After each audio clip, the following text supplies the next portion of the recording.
Good morning, you guys. How are you all doing? Okay, how are you all doing?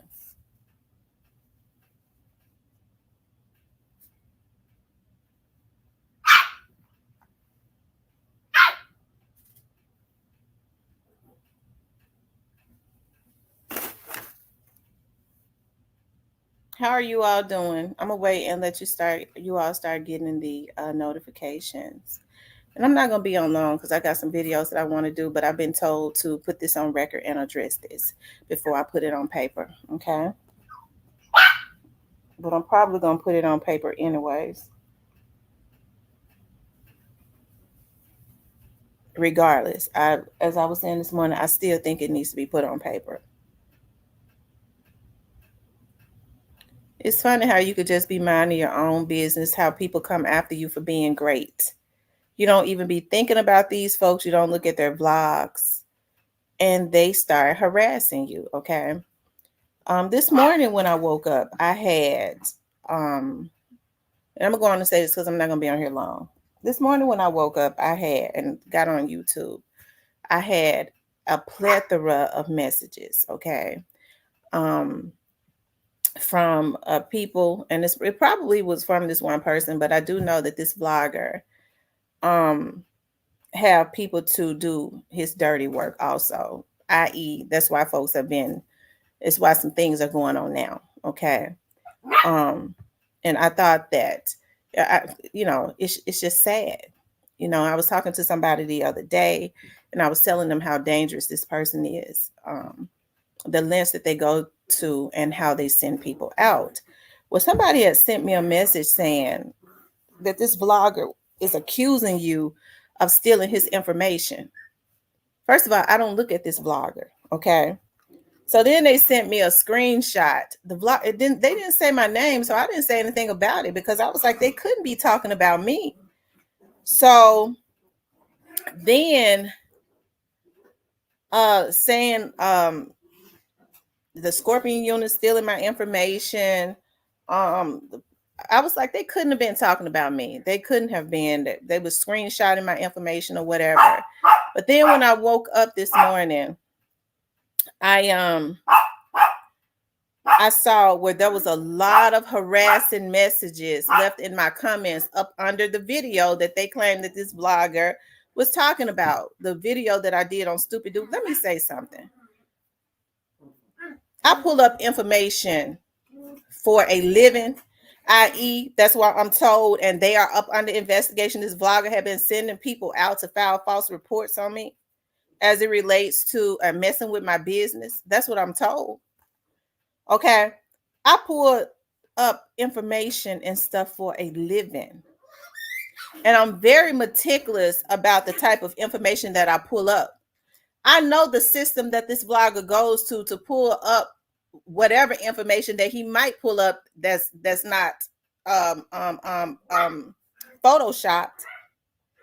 Okay, I'm able to go there too. Now, at first I didn't think, I was like, he couldn't have been talking about me. I'm like, people are trying to start some stuff. I know he ain't talking about me because I don't even look at his stuff. Now, I talked about Stupid Duke for a minute, so this is the type of stuff that happened. We're gonna bully her and harass her. Okay, if she talks about something I don't want her to talk about, when I have access to way more information than he could ever have access to. What I did was I went to the same site that he goes to, where you can pull up federal warrants. Okay, and I don't know because I had not looked at his stuff on Stupid Dude. Okay, now what I had heard was when it first happened, somebody said that he may have been the first person to put that out about Stupid Duke or something. Because I don't look at his stuff. I make sure his stuff don't even come in my algorithm. His stuff is not even recommended to me. Okay. And so that's why when people were sending me stuff that he was saying about me at one time, I was like, don't send it to me. And then somebody was like, yeah, let them if they're gonna send it to you, because and then you put it on your jump drive. That's your evidence. You just let it build up. Okay. And like I said, I never would even thought that they was even talking about me. Okay. Until I saw all of these harassing comments in my chat overnight. I think it's a shame before God. Like, anybody can go to Pacer and pull up information. I was looking at where some more people was talking about Stupid Duke, and that's the reasons why when people was asking me, is Stupid Duke really, has he really been indicted, for they saying for killing people?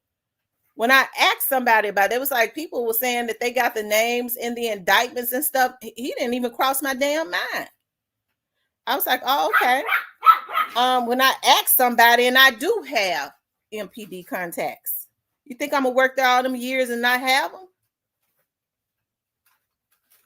So when the same contacts that take the reports that I have to file on him for harassment, this man is dangerous. I think he's trying to work his way up. He ain't gonna do it. He's trying to work his way up to create an energy to try to have somebody, as I've been telling the investigators, as I told the federal agents when we took that paperwork over there the other day, of this man thought that he was giving out my personal information, got this woman bank statements and everything, and sent it to another vlogger.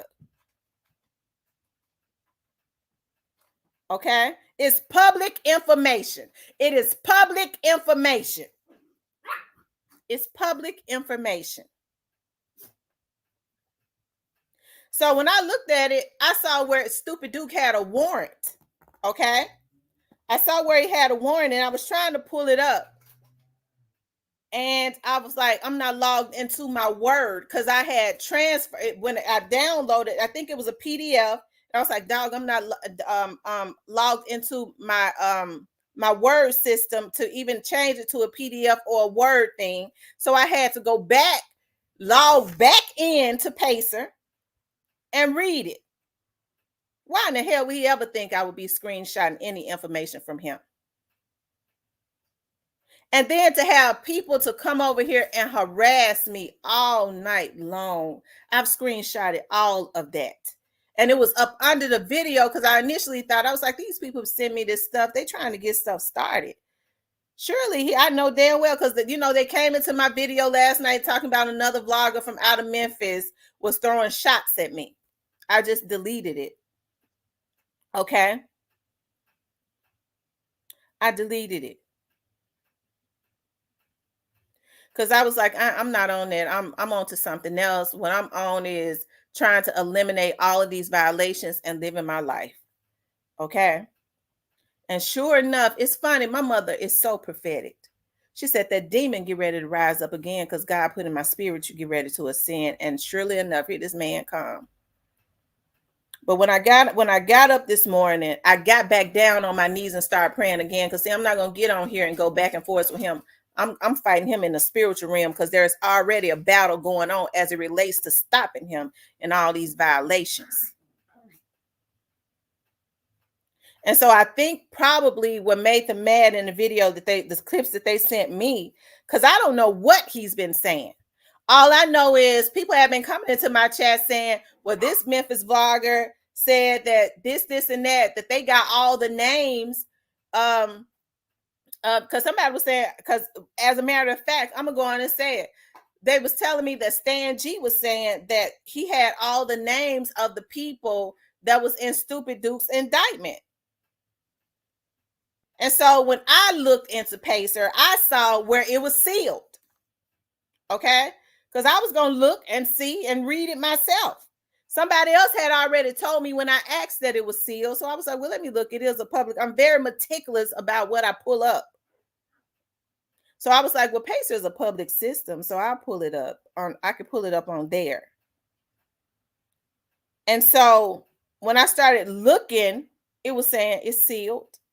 It's sealed. It was just like I read it to you all. This is sealed. That is sealed. I saw where Andre Wharton was his attorney. I saw where, as a matter of fact, he has a court-appointed attorney for his federal case. I saw where they went and arrested him on a warrant, and I believe he went to court on the 18th.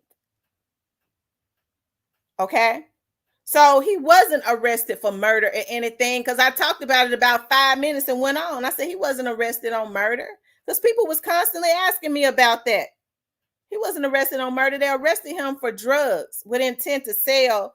That's what the warrant says. It says nothing else, and anything else is sealed because it says it's an ongoing investigation. So I have to put stuff on record because that's what I've been told to do. Make sure you put it on record and then download it. But all of the harassing messages was up under that video, and them folks were sending me that video yesterday. I was like, he's not talking about me because I don't look at his stuff. No, he ain't talking about me because he was talking about somebody was screenshotting stuff as he was talking and paid for his members. Why in the hell would I ever do that?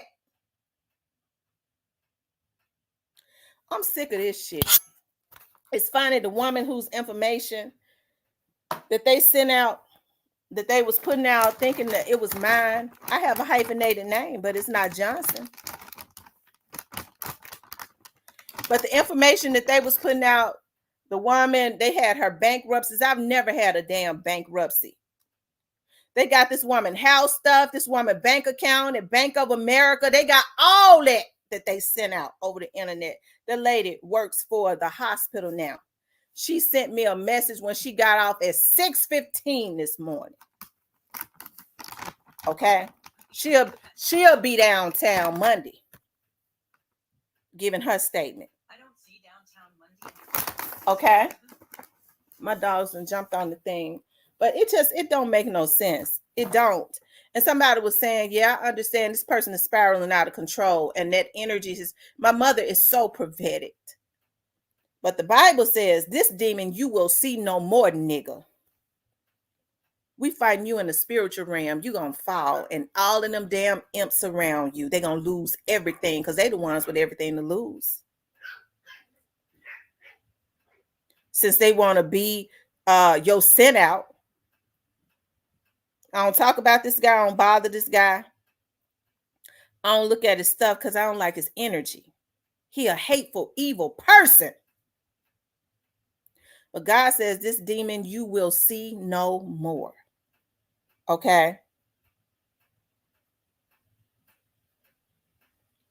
Like I said, I was like, even with all the stuff that, Miss Lowdown has sent me, I had such a peace about it because when I looked at it, I said, Lord have mercy. And so when I talked to my lawyer, I said, but hey, I know them folks in Dallas got my information. I tend to have believed that it was them that had given it to him. But that Tamara Thompson Johnson person is not me. But we found her. Okay?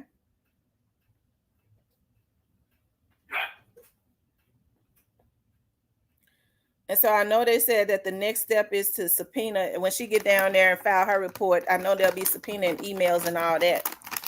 But I think that it's sad that people can't even rest on here. You washed up. You don't know what the fuck you talking about, but that's what was it on the federal site, the same site that he go to. So are you saying that the information that they put out? Because I've been using that site now for 10 years, probably before he even knew about it. I don't know. He been in and out of jail, so maybe he knew about it too. Leave me alone. Leave me alone. Okay. I don't look at your show. I don't look at your show. And even now I have a peace because I know God is working. But I have to put stuff on record. Leave me alone. I don't look at your stuff. You mad because I know how to go, where to go. Don't you think I would be in the profession I'm in if I didn't know where to go to pull up information? Nigga, I got systems that you can't even have. But that ain't where I went to get that information. I went to the same public site that you go to.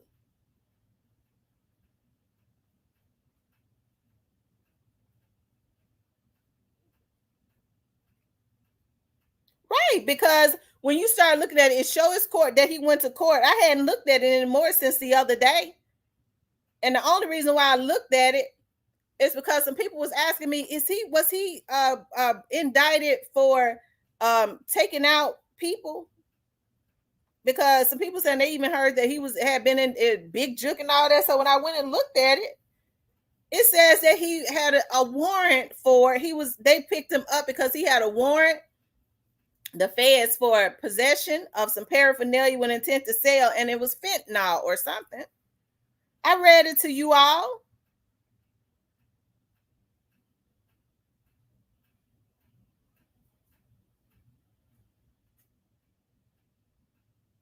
And so then I saw so you get mad because I know where to go.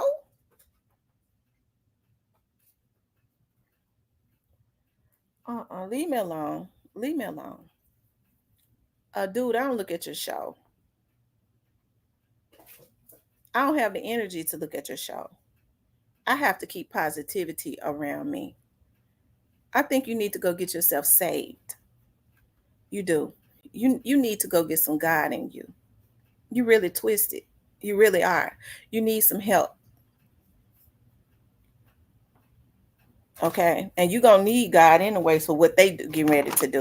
But you sending out folks information like you doing. Okay. So leave me alone.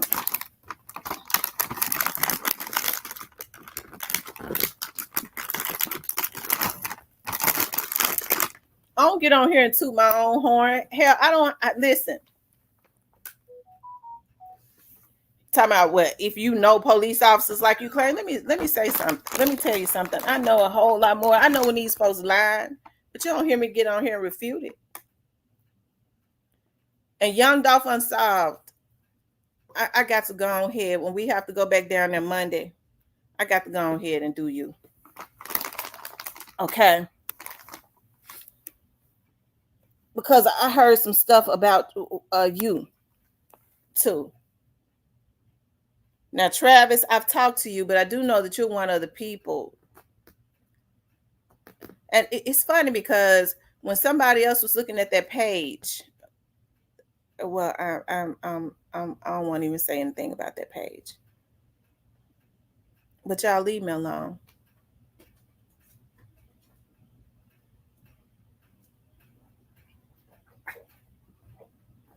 Right. If people dislike whoever, whatever, they need to unsubscribe, get out the members, stop spreading false gossip for attention and cash apps. You're absolutely right. Absolutely right. But that dude needs some help. I sent the video that they sent me to somebody. They said that dude is spiraling out of control. He's ready to viciously attack you. I said he couldn't be talking about me. Because every time somebody send me a video, I send it to somebody else. Greyface says, why bloggers spend energy going at other bloggers? How do people take the time for? I don't know. It's sadistic, and the mere fact that you can egg other people on to take on that energy to go and do it. That's insanity.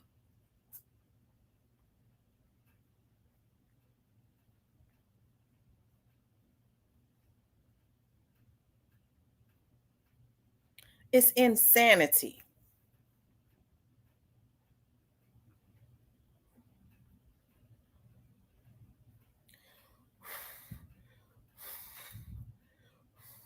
Y'all don't know all the stuff that this man had tried to do to me.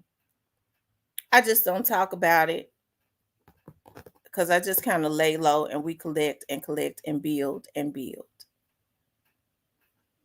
And he do it by way of other people that's going to lose everything.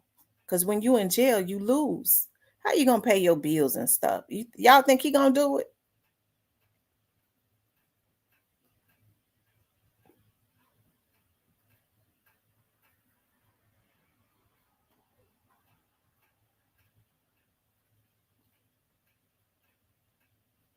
That lady was so upset that her bank statement and stuff, they had her bank statement and all her personal stuff. That lady called me at 6:15 a.m. this morning when she got off work.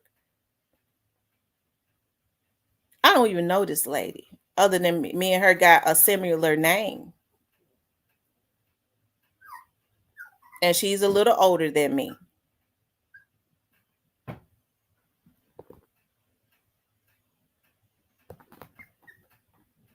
But this lady's information is being sold around the internet.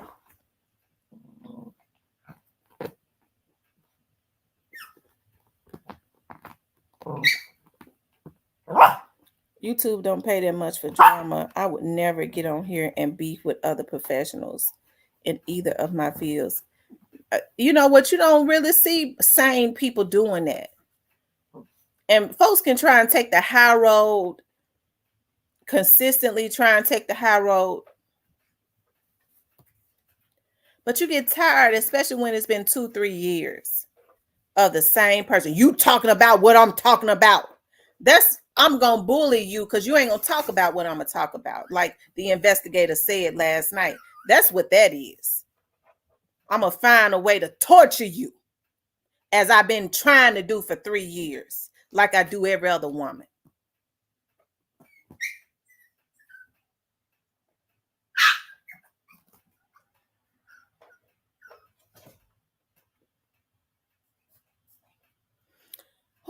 It's a darn shame before God. Hey, but he in the hands of God, but faith without works is dead. My mother is so prophetic. Oh, she prophetic. My mother, I'm gonna tell you something. My mother had been praying, especially when the folks told us that this man called himself, went to Haiti or somewhere, and thought that he was putting a spell on me, and then turned around and was had folks coming into my Facebook talking about that's why your daddy dead. Had that lady sending me messages talking about, yeah, you talked about Mr. Owner and kids. Now your daddy dead. Life's a karma is a bitch. You harassed me for a year and then you went to jail, didn't you? For harassment on his behalf. That lady didn't have no beef with me. That lady, the judge said, you emailed this girl harassing her at least 10 times a day because of whoever, whoever, wherever you doing it. You can't do that.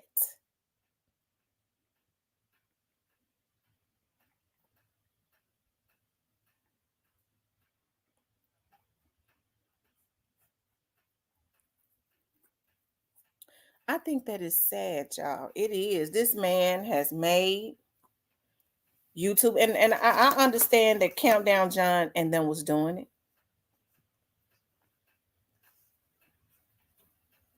And I hear about the things that they do, but his energy is different. It's a sadistic type. And it's funny because I think that he probably has the gift of gab. If he, but I just don't think he knows how to use it in a way that could be productive or conducive. There's just too much evilness there.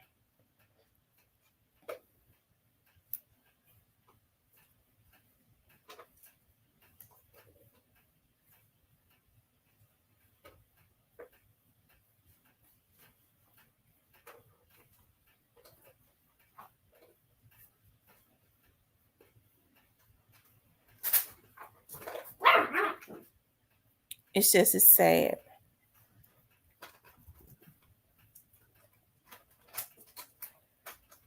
I got to. Somebody was saying, well, even if them Dallas bloggers, and I'm sure that they are, because you have people that come forward to say what bloggers they said, but you don't. He said, but you don't see them on there viciously attacking women. Now I heard that they have, because they watching them too.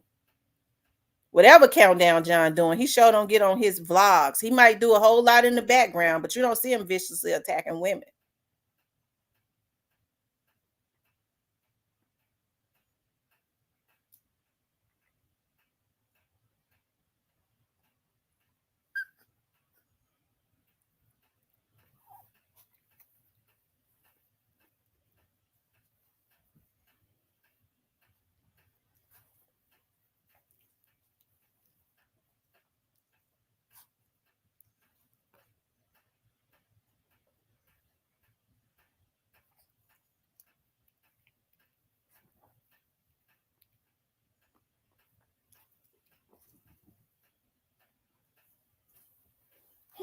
Lord have mercy. Like I said, when I was told that yesterday, I said, "No, he's not talking about me. He could be talking about me because I hadn't looked at. I don't look at his. I sure ain't gonna pay for his membership. I'm paying for his membership, stealing his information." I said, "No, he ain't talking about me. He could be talking about me."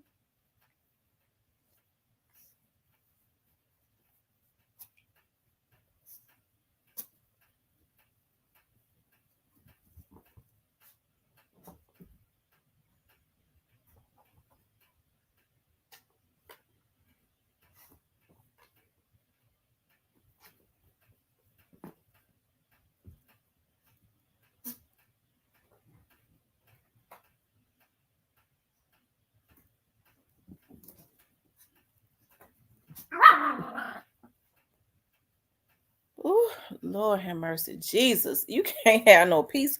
I ain't been able to have no peace on here with them folks, and they can't get them fast enough.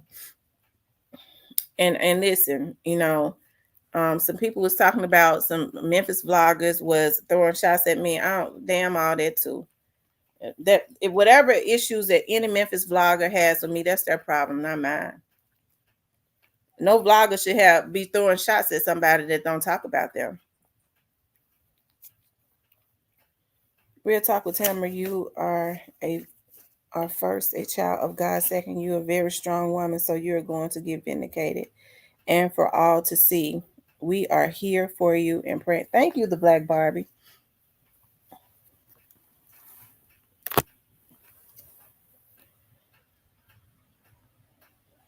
That's what I did. I just started blocking. And then I said, so what the people, what they was, it is. So I guess he was talking about me. Because when they initially said, I said, he couldn't be talking about me because I don't look at his stuff. I can't deal with all of that energy. I'm on a positive situation.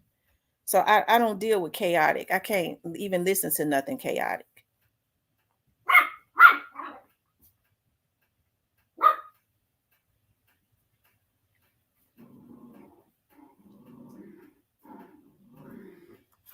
Um,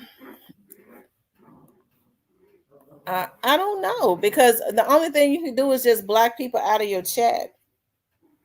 That the Memphis vlogger that they said was throwing out shots at me, I have not even seen them in my chat. I don't look at their vlog, so I mean, I wouldn't know. But they don't have they wouldn't even have a reason to be throwing out shots at me because I don't even talk about them.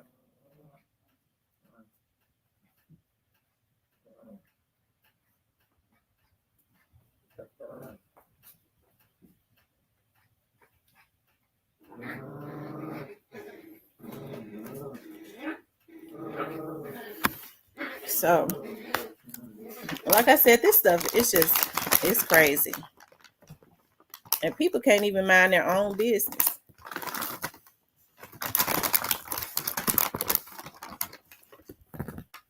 People can't mind their own business because even if it wasn't a public system, I could see what happened with Stupid Dude.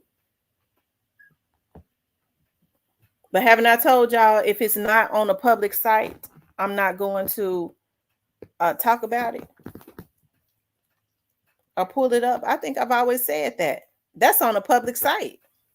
That limited information, why he was picked up, it was on a warrant, a drug warrant.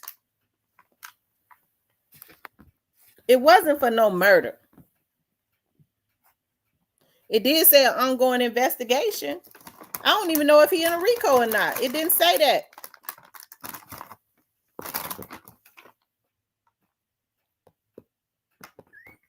But I mean, it would appear that if it's an ongoing investigation and some stuff is sealed, then it's something going on.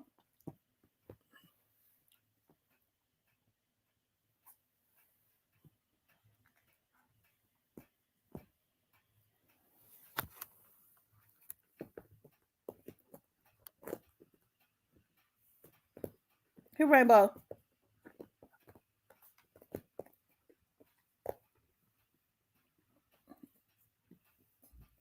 Move, Ranger.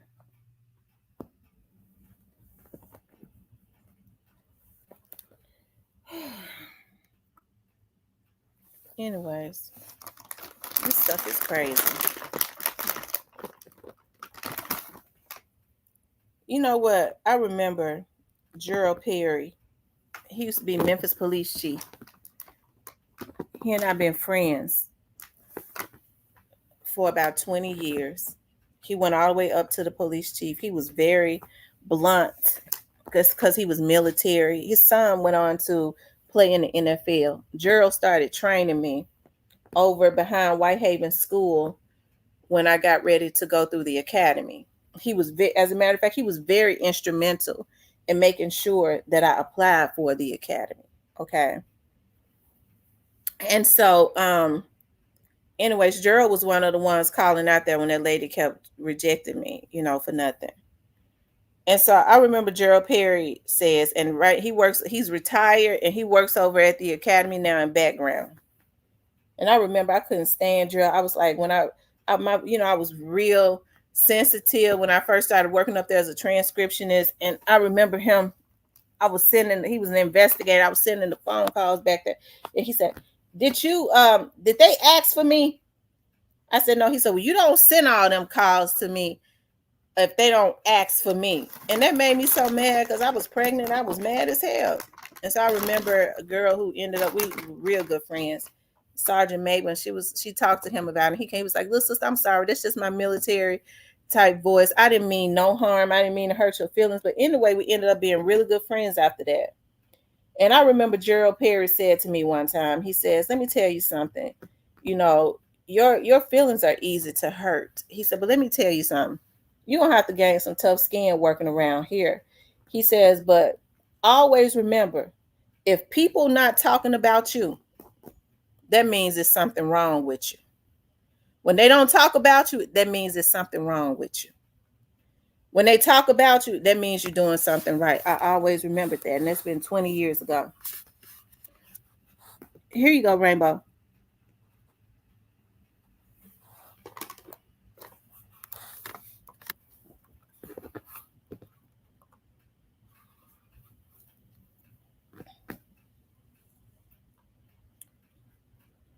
I think some of it is also instigation. People love to instigate where there is no issue because they have no real life. That's true. That's why when somebody came, I had never even seen that person came into my blog last, and I was like, that player. I mean, that blogger from Memphis was throwing out shots at you today. I deleted it. I didn't comment on it. I deleted it. And and said his name and stuff. I just deleted. And they was like, oh, I'm sorry. I ain't mean no harm. I just did not even address it.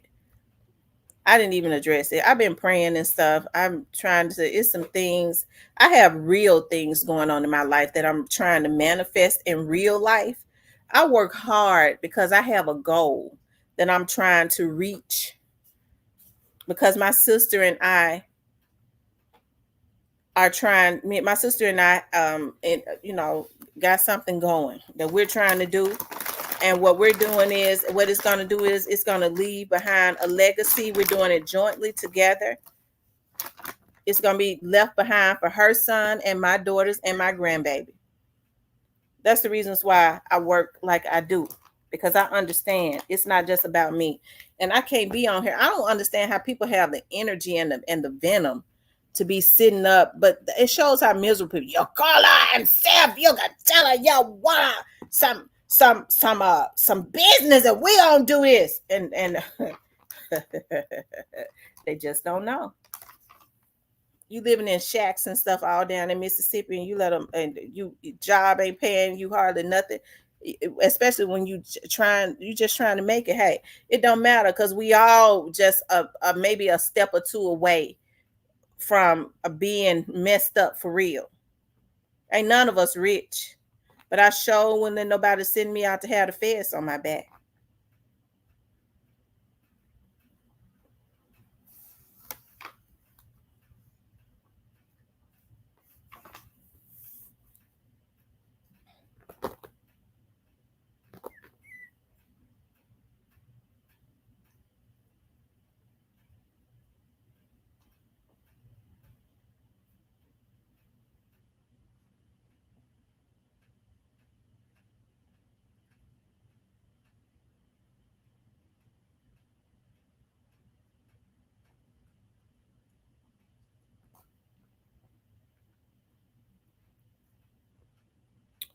Um, Greyface, you think they watching or the message getting back to them?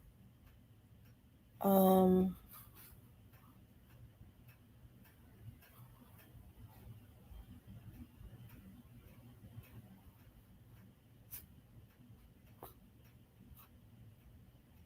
and the Black Barbie says some people just doesn't know their position. We all have different positions, and when they've not comfortable with their position, they want more and start to get jealous of other positions.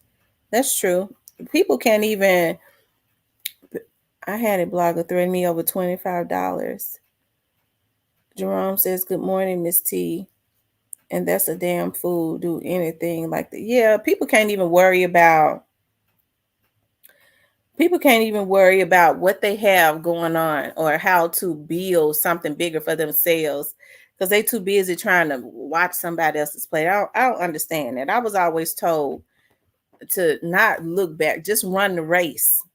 You get distracted when you start looking back at somebody else to see how close they are to you. You can't worry about nobody else. Let them stay in their lane when they're running the race and you stay in yours. You just finish. Some people going to surpass you sometimes. But if you run the race, you might come back and surpass them. Everybody have their time. That's what these old ass folks don't even understand. Everybody has their time. You have to seize the moment and make the most of it. So when it's over, you can say, I did that, and now I got this, and I'm sitting pretty. And that's it. Folks can't even maximize nothing because they too busy creating bad karma for themselves.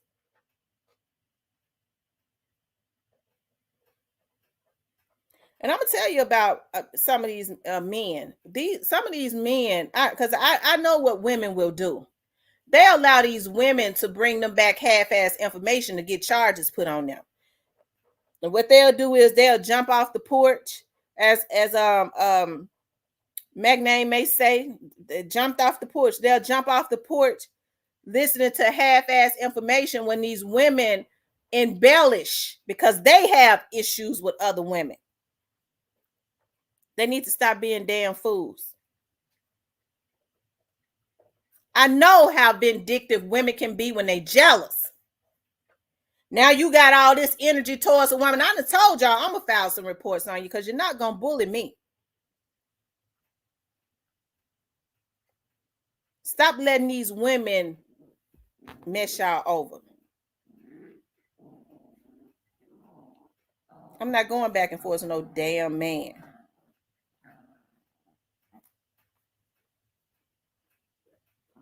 Yeah, I did this, I did that. When they tell me, yeah, I'll jump out there for you, that's because they're a mess starter. They like shit.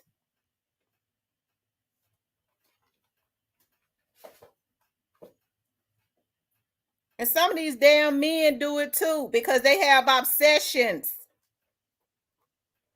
Or bring you back garbage because they a bunch of damn sissies.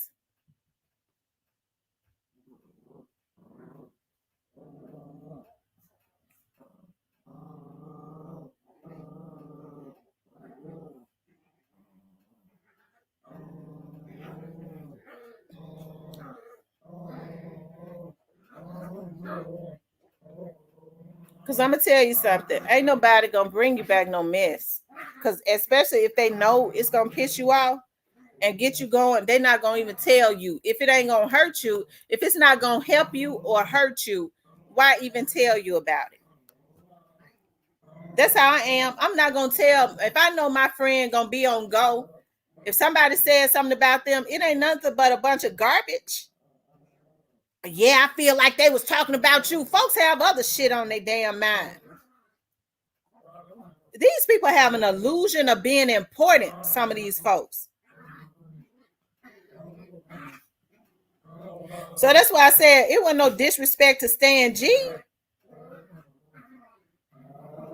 But they were saying that, and maybe he could have heard it on the street.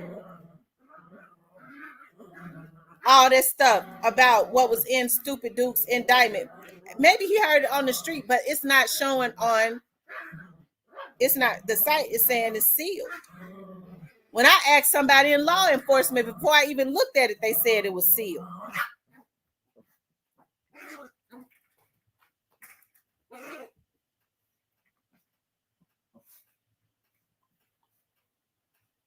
So maybe he heard what he heard on the street.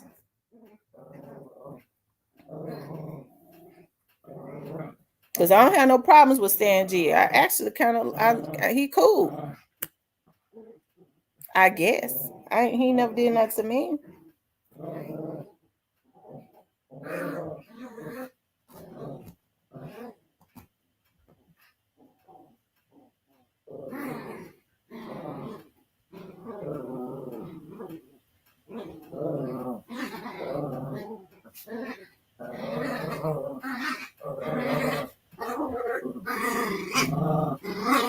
Who cap is F, Stan G?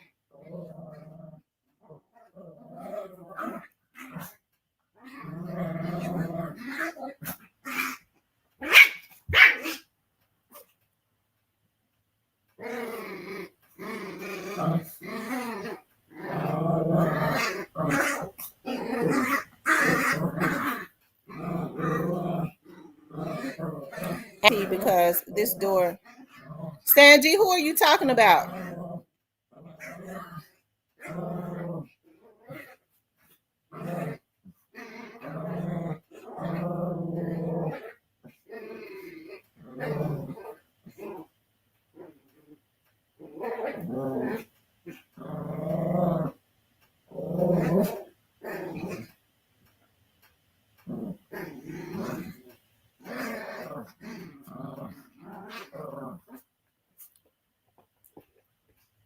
So you saying I'm cap as fuck and I pulled it up?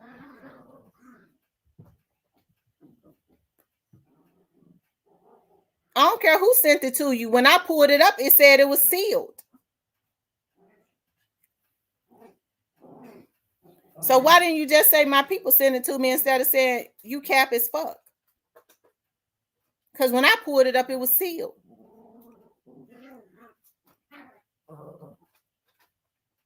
Do I need to show you?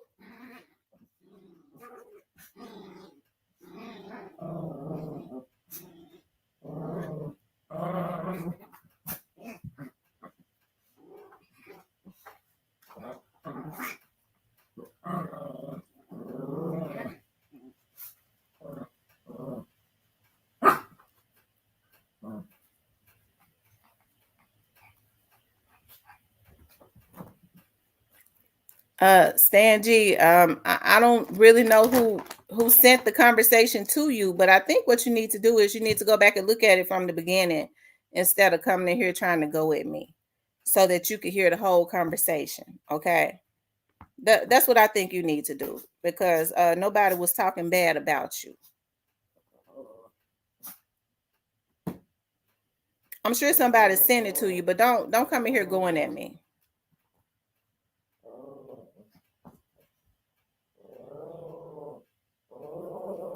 Diane says, why do these men use that type of right? Why do they? Because if you wanted to know something, Stan G, you should have said, how my name get in this conversation, what's going on, instead of automatically coming in here jumping off of the porch. And then I would have told you.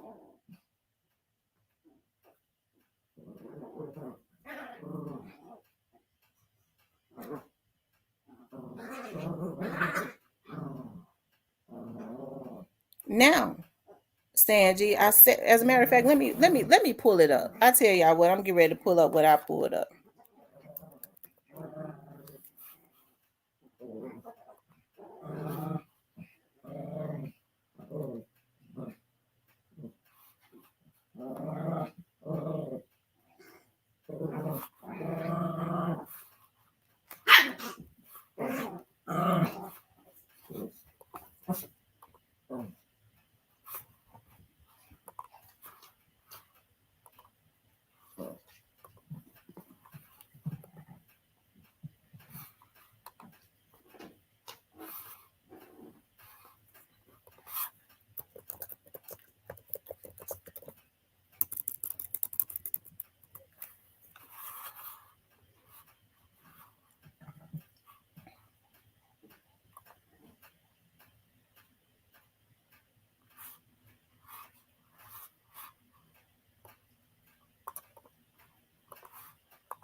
Stangy, you don't have to put that into my chat.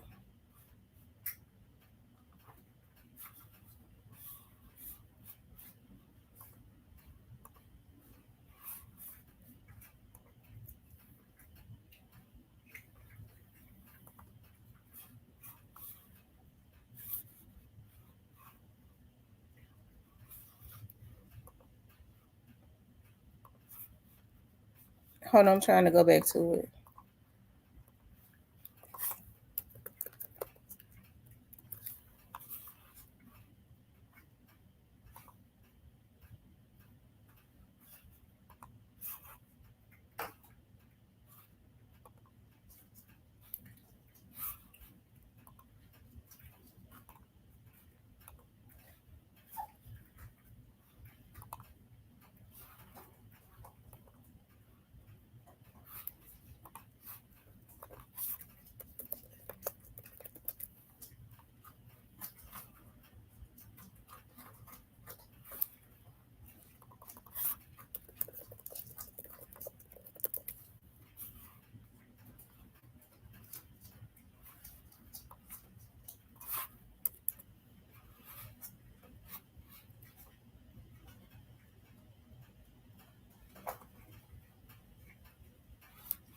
Hold on, y'all. I don't know why my computer acting up.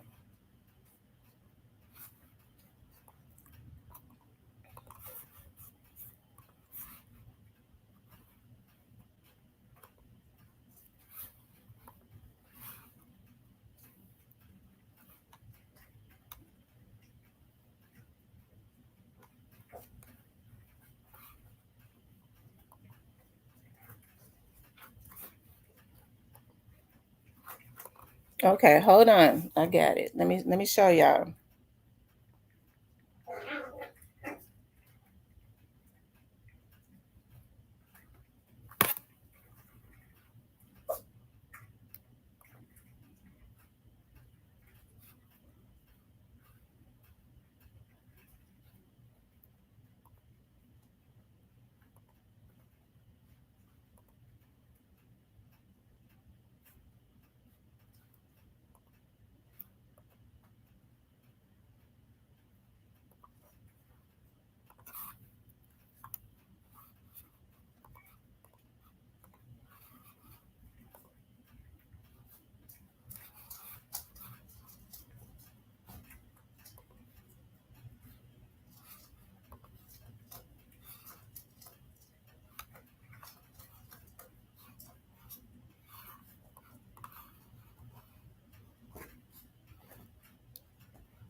Okay, here it is.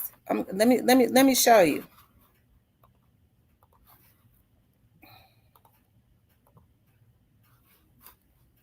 Let me make sure my information not showing. Okay. Let me show you what I was looking at. Y'all see that? All defendants USA versus Lackland. Now y'all see that complainant sealed. Okay. Order to motion to seal document. Motion to seal document. Order on motion to seal document. Okay, it's showing right here on 6/13 where the warrant was executed.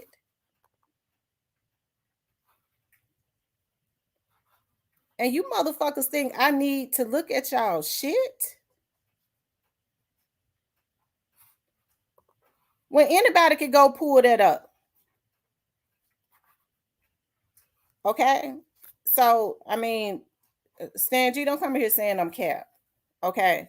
Because at least I did give you the courtesy of saying maybe he got it from somebody out in the street. What I was seeing, it was sealed. It was not showing that. So don't come at me like that. Okay. And your name came up.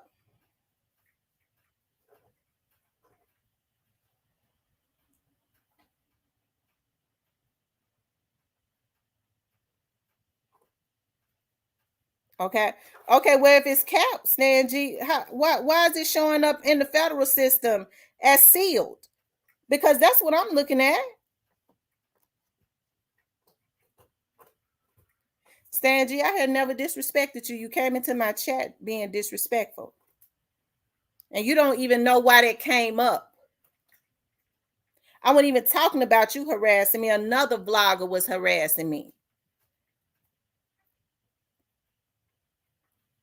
Okay. And so that's why I said what you should have did was go back and look at it from the beginning, because what I said was, Stan G, before whoever it was sent you the message. That's what I'm saying. These folks, and I'm sure somebody sent you the message. She talking about you, and you jumped in here off of the porch. What I said was, people was coming to me saying, Stan G, supposedly you were saying that, that you had the indictment and Stupid Duke was in jail and all of that for taking out Big Jook and all of that. I said, I didn't see that. What I saw was he went to jail for a warrant. They picked him up on a drug warrant, the feds did, and the rest of it is sealed. And I said, maybe he got it from some people off the street, but when I'm looking at it, ain't showing. It's showing sealed. Period. That's a public motherfucking site. I don't understand why folks think they the only ones that can go to that site and get information. She's snapshotting my stuff and stealing my information. Why? I don't even look at that blogger. Why would I need to steal his information?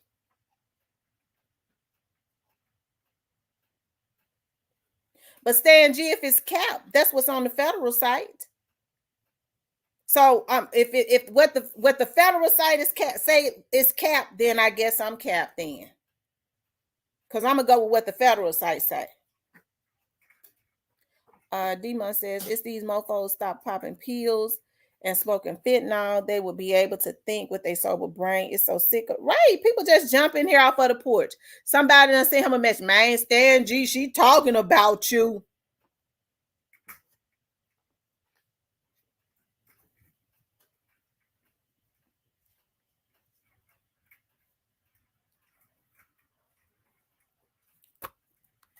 And the Memphis vlogger that I was talking about that they said was throwing shots at me, Stan G, we weren't even talking about you. So what you talk about?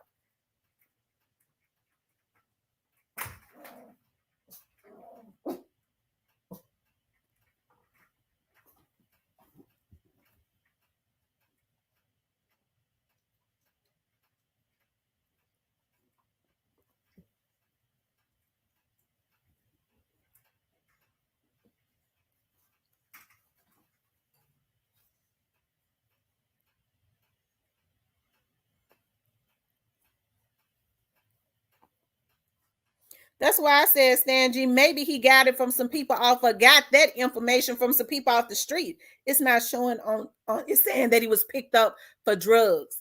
I'm so tired of these damn, hey, Stan G, so let me ask you this, Stan G, how did you know that we had mentioned your name in here? Who told you that? I'm interested in knowing who told you that. Because you couldn't have been in the bushes. Because if you had been in the bushes, you would have known what the whole conversation was about. So it makes me think that somebody reached out to you. Who did that?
Yeah, somebody sent him this live. That's what happened, because if he had been in here and listened to the whole live, he would have known that folks weren't in here talking back.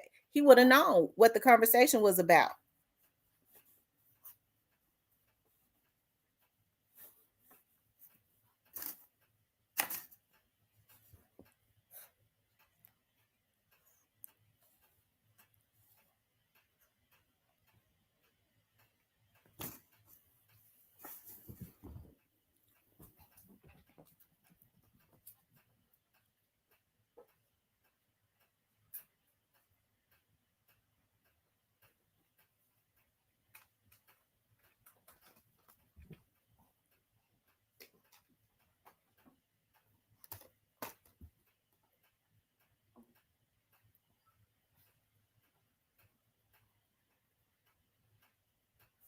Okay.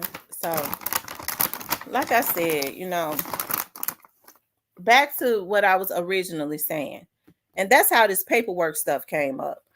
Because a vlogger, somebody sent me something saying that a vlogger said that I was downloading his information, that I paid to go into his members and was stealing his information, downloading and screenshotting as I was on live. As you see, the same system that he goes into to get federal paperwork, I just went in there too. I always have. Listen, I'm a private investigator by profession. I do work for attorneys. You think I'm not going to know about all the systems? Hell, I pay for systems that nobody else can get. Okay, that's the reasons why I'm very meticulous about what I say, because nobody will ever say that I'm putting out pertinent information. But when it's public, like that site that blogger goes to is public, I'll get on here and talk about it.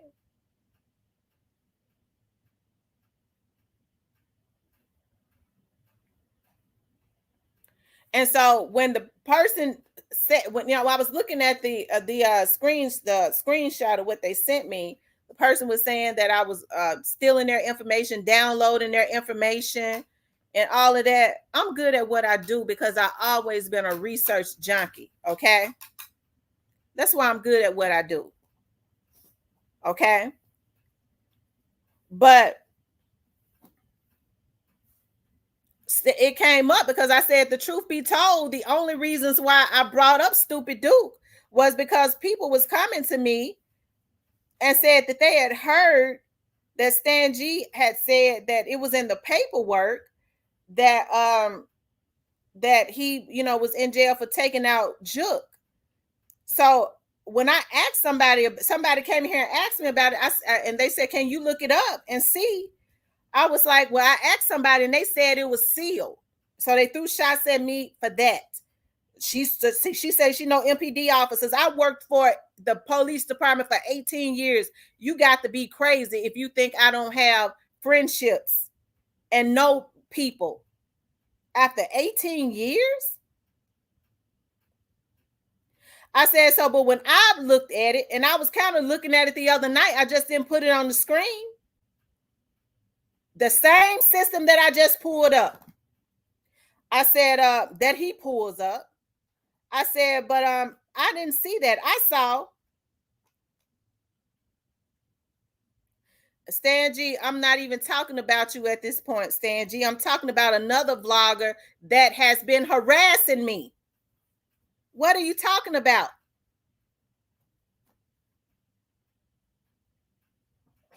See, you come in here, you thinking that this vlog is about you. This vlog is about a vlogger that has been harassing me for 3 years, that sent people out to harass me last night. When I woke up this morning, I got all types of comments of harassment.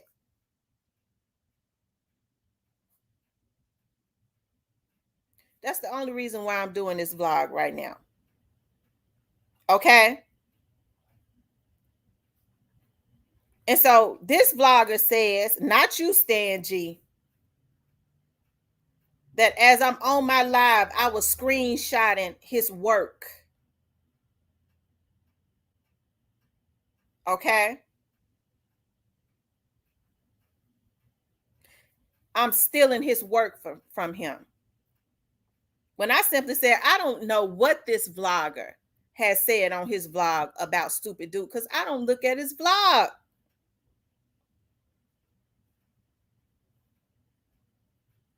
Okay.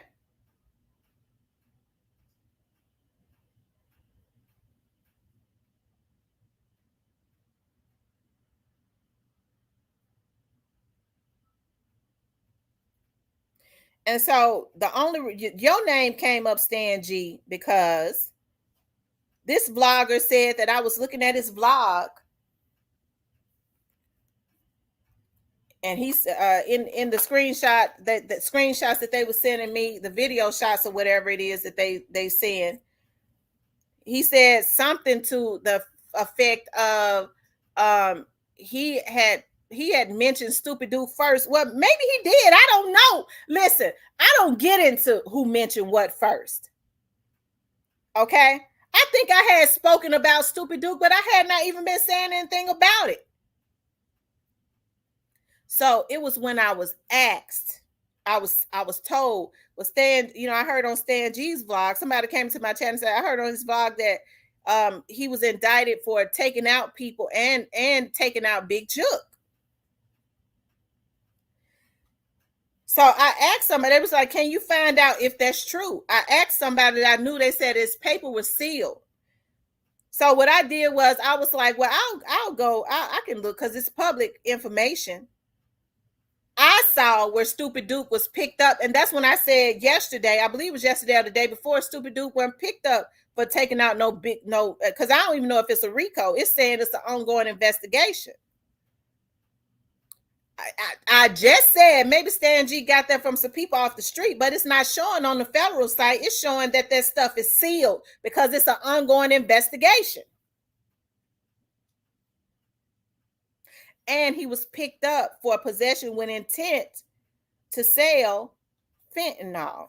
That's what he was picked up for. Although it says in the paperwork there is a ongoing investigation. Okay, from what I can see on the federal site.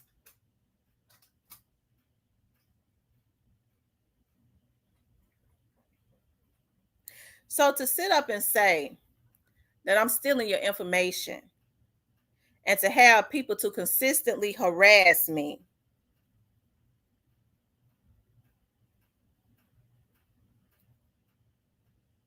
Hey, Stan G said he got it. I'm telling you what site I looked at. Okay. The site I looked at said it's sealed. Maybe Stan G didn't I say that to begin with?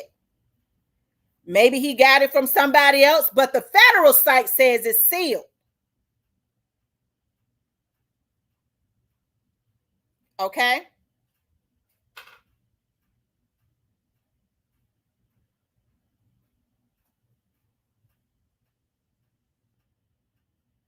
Oh, okay. No, because see, I be thinking people be coming at me and I get upset because I get tired of this stuff.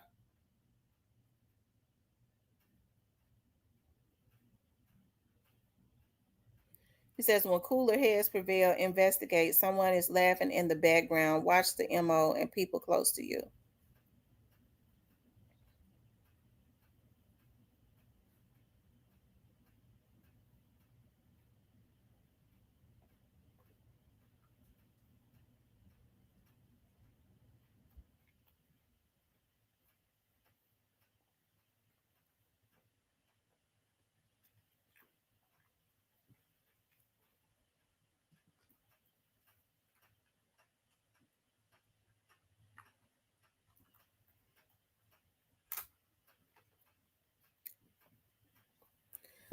So when I got on here this morning, it was to talk about a vlogger who some people had sent me some screenshots and said when they said he's talking about you, Miss T.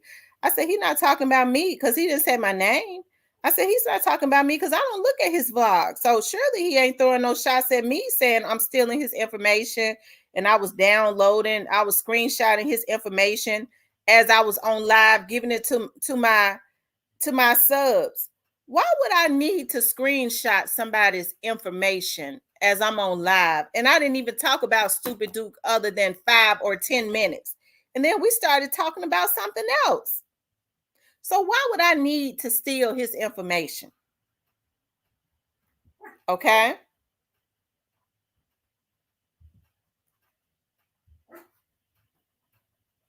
Why would I need to do that? And so I get tired of all of this craziness. Like it's not even it's not even that serious for me to be consistently getting up with venom on the inside of me. Okay.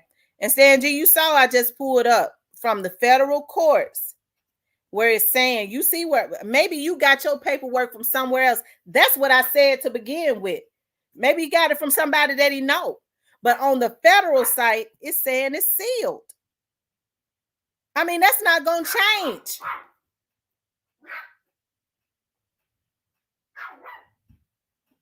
It says it's sealed because it is an ongoing investigation.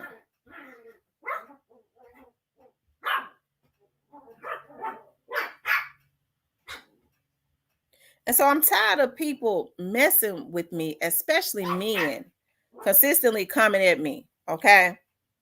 Consistently coming at me. You don't have to do nothing for folks to be constantly coming at you. They could just get mad at you and want to come at you. Now, I ain't never had no issues with Stan G. This vlog wasn't even about him.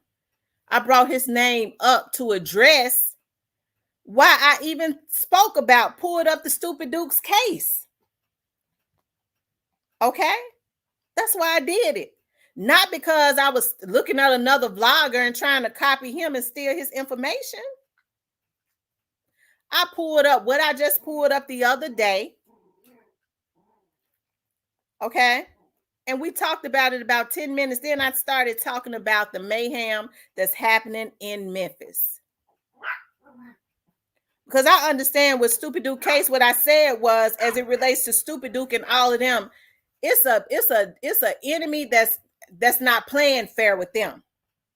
And they need to watch their back because their goal is to get them off of the street one way or the other. If we can't take them out, and it seems like he know how to move, they ain't been able to take him out, or they scared. They don't want to take him out because they scared to take him out. So they rather get him off of the streets. They playing a different game while folks are saying, well, you know, I ain't no snitch, I ain't this and I ain't that. They enemy playing different and eliminating them in a different way. Remy, stop.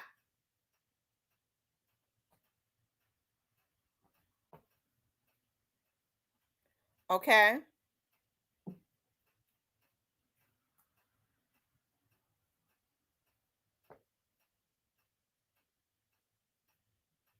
Their enemy is playing different.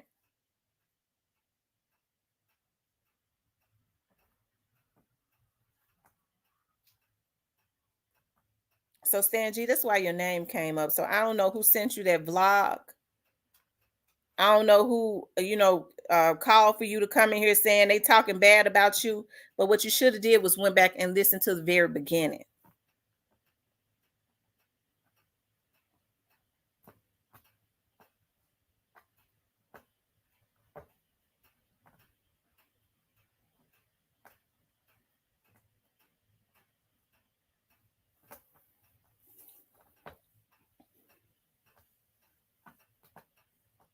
Because this vlog is about another vlogger sending people out. I wake up and I'll get on YouTube, and sure enough, that video that I did only talked about Stupid Duke for about I didn't even talk about it 10 minutes. I just pulled up what was on the federal site, and I said, this is why Stupid Duke was arrested. It was a drug warrant. It wasn't for no unaliving nobody. Okay. And then I went on to talking about something else. And this blogger gets mad at me, I believe, because I mean, I know all of the systems. I know systems that he don't know. No problem, Sanji. I appreciate that. I know systems that he don't know. So why would I need to be stealing his information? And I'm tired of that. It's one thing to put that into the atmosphere. It's another thing to have people consistently coming over to my channel, harassing me in my comments. I'm tired of it. You've been doing this for almost 3 years.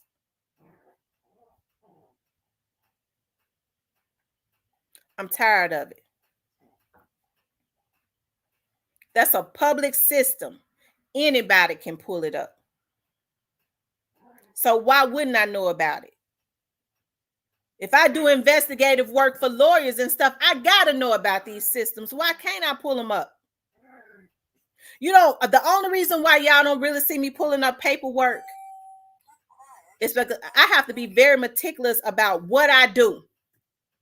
I think I said I do investigative work for the DA's office, and I do investigative work for criminal attorneys. So you don't see me pulling up paperwork. Number one, you'll never see what systems that I pay for that is only privy to investigators. I'm very meticulous about that because I know how these folks get on here and they get half cocked because I know how to get the good stuff. But you don't see me pulling it up. I pull up the public systems, just what he has access to, just what everybody else on here have access to. And I didn't even talk about it that much because if they say it's sealed and an ongoing investigation, it's sealed. So why come at me like that? Why have people to consistently harass me and spam my comments with harassment? I'm tired of it.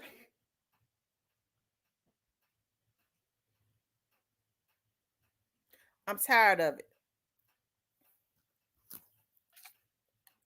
I feel like this vlogger don't want nobody talking about anything that he feels like he can capitalize off of. Folks vlog about whatever it is that they want to vlog about. Folks vlog about whatever it is that they want to vlog about. You can't stop nobody from vlogging, and you can't harass nobody for vlogging and saying what they want to say on their vlog. Folks ain't even got no business. If they ain't dogging them out, they ain't even got no business being worried about that.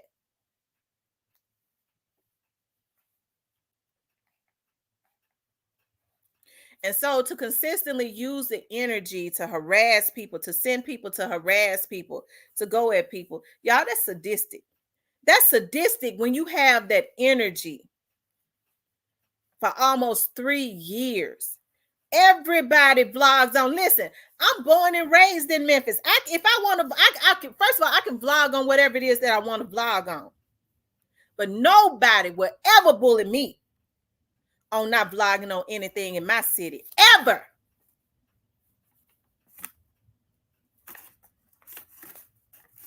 Okay? And then when I want to start vlogging on something else, I can. But to think that I'm not going to talk about a city that I was born and raised in, that's crazy. Let me tell you something. Everybody in Memphis is connected by one other person. Memphis ain't that damn big. Who would have ever thought that me and Black Youngster's cousin had been best friends since I was 5 years old? Then my best friend's brother was in my chat yesterday. That's his cousin too. Everybody in Memphis is connected by one other person. So it ain't hard to hear nothing. I called my auntie the other day. I told my mama, give me her new number. This is on my mother's side. And my auntie went to talking about, and I was just in shock because I had already known my cousin is a real street dude. Okay, he out the street now. They own clubs and stuff around Memphis, and they be jumping. Okay, so they got smart. Okay, they own car washes and clubs. So when I called my auntie the other day, I was like, I ain't talked to you in a long time, old lady. You don't even call me no more, because she used to always call me her daughter. My mama said when I was a baby, she thought I was hers. So we had always been close. I just had not heard from her, so I called her. And to my surprise, I didn't even know my auntie knew Big Juke, them mama and stuff. And she went on into, Lord, I hate to see Jerry hurting like that. I said, you know her? Yeah, I know Jerry. I just hate. And she went to talking about some stuff. I said, Lord Jesus Christ. But see, I knew one of my cousins had lived with one of the Bovan girls. That was years ago, Carol. But I didn't know. I just didn't know that. But you didn't hear me get on here talking about what all she said, and I'm not going to. It came from my auntie. So my point is, you don't have to. Anybody in Memphis is connected by another person. Okay.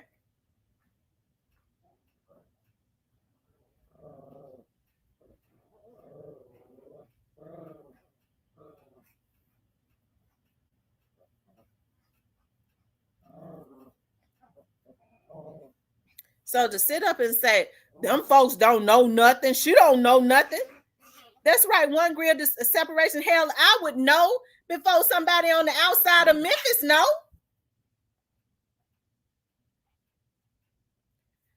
Don't do it like that. I don't ever try to discredit people when they get on their vlogs. Okay. And talk about whether they in Memphis or not. It don't make me no difference. You'll never see me getting on here spitting out venom, because what people put on their vlogs, I don't have anything to do with that. So I'm not going to try to viciously attack anybody, because I feel like I want to corner that subject. That's mine right there. I'm not going to try to. I hear folks say cap and stuff all the time. I go, dog, that's not true, but okay. One of the things I keep going back to is when they was talking about when folks were saying, Memphis, then nothing happened. Nobody cared about Dolph. They all wanted him dead. That was the energy that was put into the atmosphere. Okay. When young Dolph was first taken out. And I was like, I never said nothing about it until later on. I was like, dog, the people that's saying that and they would get thousands of views on those vlogs. And I was like, dog, the people that's putting that stuff out, they couldn't live in Memphis, because it was World War III after that boy died. It was World War III. Them folks in South Memphis was begging for somebody to come up there and do something, because so many bodies was dropping. It was a man that started coming to my page, and I remember he went over to Sauce One page. He was mad because he thought I was a part of the police, and he was going on channels lying on me. And I live in South. He lived around Macmillan, and she a part of the police. She don't care nothing about what's up here happening to us. All these folks dying. I said, I asked Sauce One. I went on his page. I said, you slandering me. If they care, call the police. I'm not the police. That's when it was still. He said, well, it's at least 12, 13 people done died after young Dolph died. He lived right up there around Macmillan. You hear Vanessa, who still lives up there around Macmillan. That's my best friend. That's the girl I grew up with. She got on here talking about it. Okay. She got on here talking about it. How it was so many bodies dropping. And that's what angered me. I said, dog, I don't know who it was that was doing it. I don't know. Okay. I don't know. I don't know. I'm not saying it could have been Young Dolph's fans doing it. It could have been anybody. I don't know.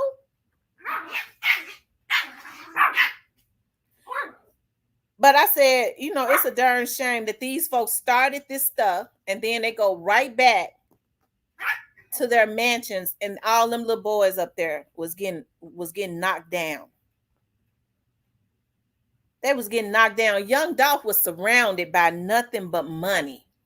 Them dudes live in the heart of South Memphis. They couldn't leave if they wanted to. That little money they gave them, they couldn't leave if they wanted to. They couldn't move their families. Them dudes started that crap, sent them boys out, went back to their mansions underground, and them little boys was left up in South Memphis to get knocked down. Then Gotti put out a song, okay, trying to make folks think, You know, he smirking when it first happened on a track when he was doing that. What track was that? Was that the Who Run It track or whatever that Gotti did? Um, was it Who Run It or whatever when he was talking about he was gonna be a winner? He jumped on the track talking about everybody talking about they sliding, but ain't nobody dying, and then he bust out laughing. He didn't care about them boys, them little boys up there dropping. He didn't care because everybody in Memphis knew what was going on. And so that's why I get so upset. Be quiet, Remy. That's why I get so upset because, and I have such a passion about it. So I will never stop talking about what goes on in my city. Nobody will ever bully me. I guess I'm just going to be filing a whole lot of police reports on niggas until they go get them. Sending folks information across a federal internet, I would, hey, that's going to end them anyways. That woman called me at 6:15 this morning when she got off work, upset about her information being sold on the internet. They thought they selling my information and it's hers.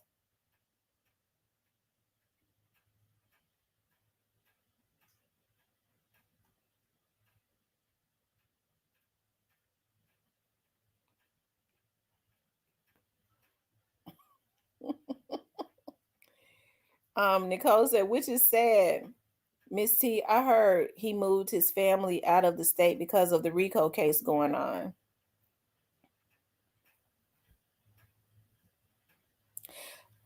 I put something in my video. I put something in my members about a month ago about that. So go in my members. Nicole, get the membership. I mentioned something about that a month ago in my members.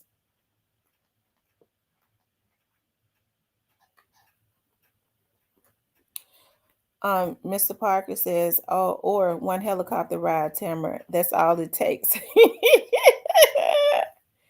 um, Diane says the feds be all in the water, don't they? Yes, they do.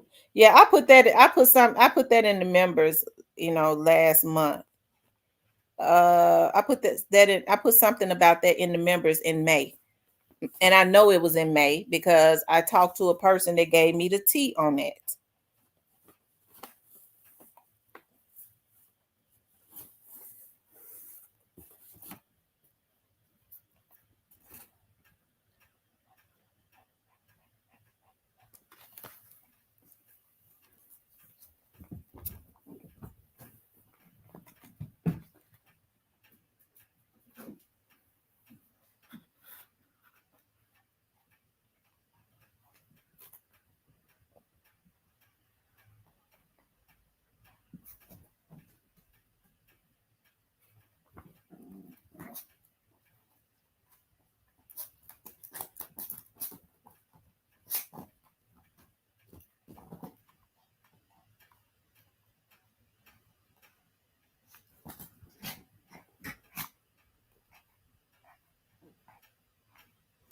Alabama Hitter says that's why I'm always slow to speak on what's going on in Memphis without facts.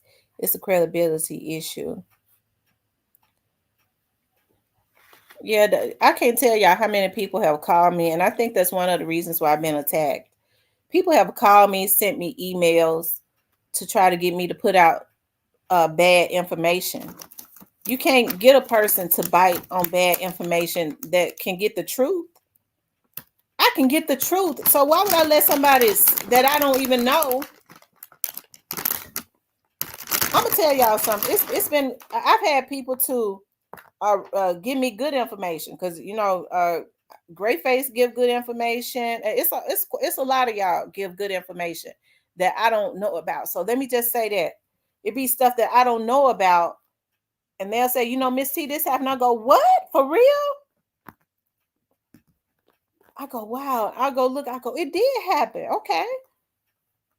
But I've had people to call me. They even, I guess, when them emails weren't working, because I don't look at my emails like that. If you send me an email, it might take me 2 weeks to look at it. Okay. Hey, Cordero. And so I guess when them emails weren't working, they just flat out started calling my personal number. That's how I know they got my information too. I'm like, wow, okay, how you get my number? It was online. I said, no, this number ain't online. But anyways, what's up? They want to give me fake information to put out, and I don't bite on that. I don't. Especially when I know the truth.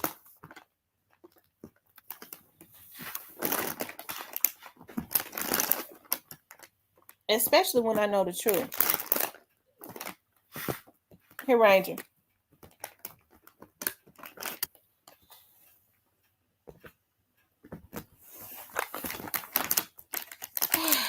Anyways.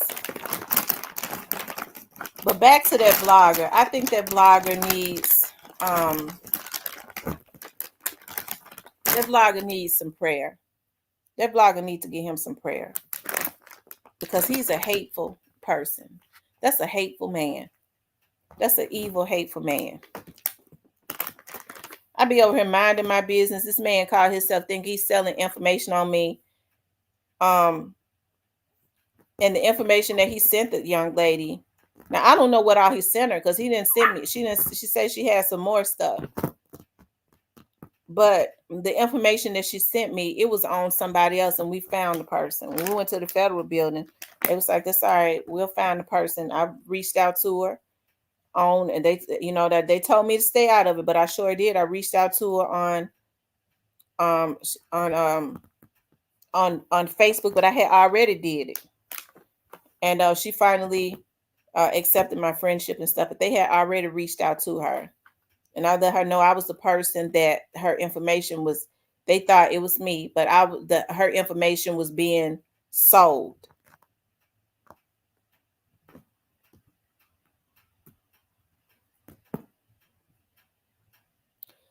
Nicole says, yes, Memphis is bad, and I don't want my children growing up in that lifestyle. They're going to have to do something about Memphis. They're going to have to.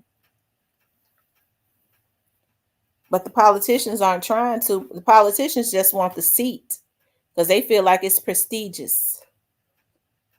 They don't want to do no work.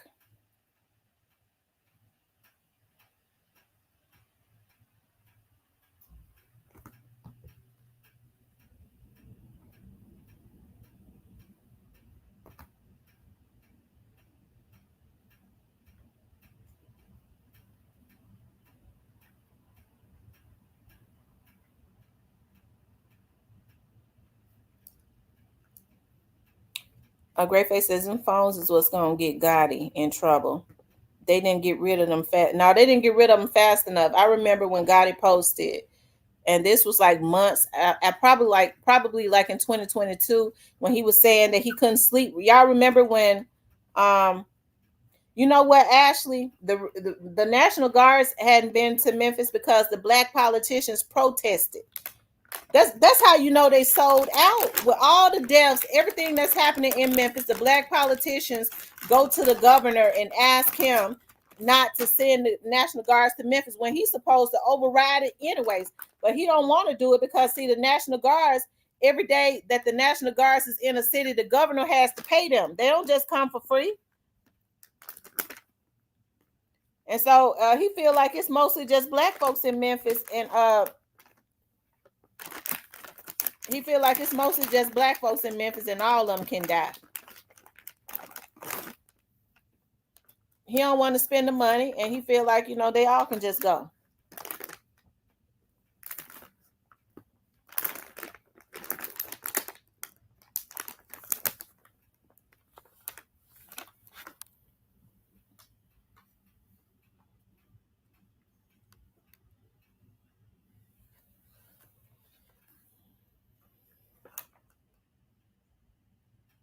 A misty dude that's coming for you is too pressed, and that's what makes this not seem right. Yeah, when you consistently come for a person for 3 years, when you consistently come for a person for 3 years, that's not, that within itself is dangerous. That within itself is dangerous.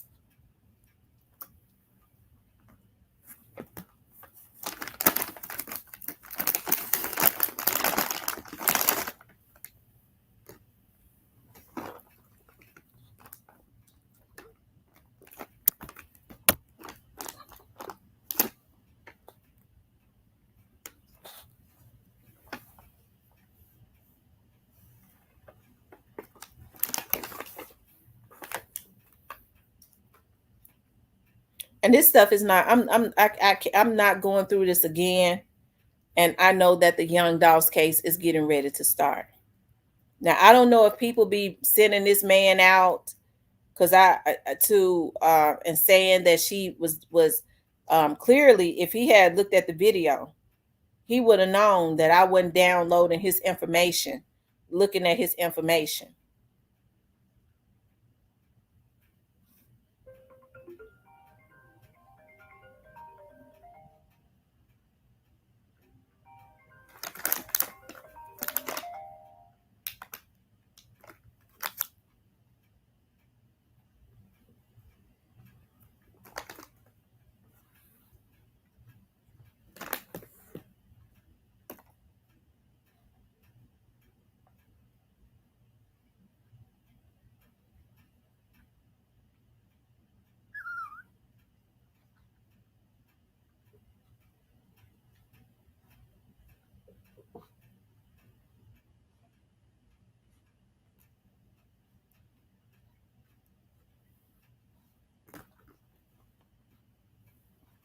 So, like I said, listen, everybody uses their vlogs to vlog on whatever it is that they want to vlog on. I would be a lunatic to get on here and be going at people for what they vlog on.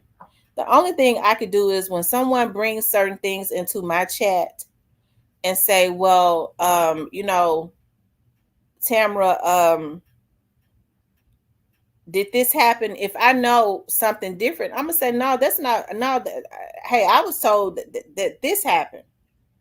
Or if I go and look it up, I'll say, no, that's not what happened.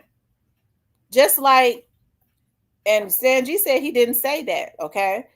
That he that what's his name was indicted on what happened to Big Jukem or whatever, on bodies or whatever. But somebody came into my chat and said that and asked me that, and that's why I looked that up. But this other vlogger tends to believe that I'm copying his information because he was talking about Stupid Duke. He's not going to be the only person to ever talk about Stupid Duke. You're going to have Memphis vloggers and vloggers on the other vloggers on the outside of Memphis talking about Stupid Duke if they want to, and they got their right to. And if somebody says something first, because I have people to regurgitate my information all the time, and folks to say somebody regurgitate your information, I don't even bother with it no more. I don't. Hey, that's just the nature of the beast. Okay, it ain't nowhere in the world I'm gonna be on here going at people and harassing people, or automatically assuming that somebody, just because somebody is able to go look at the same thing that I'm able to look at, that they stole my information. That's insanity, especially if it's on a public site.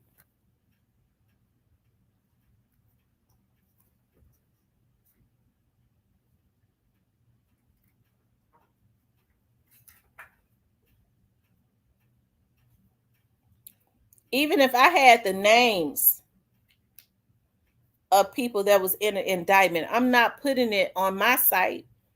Y'all not gonna have the feds knocking at my door,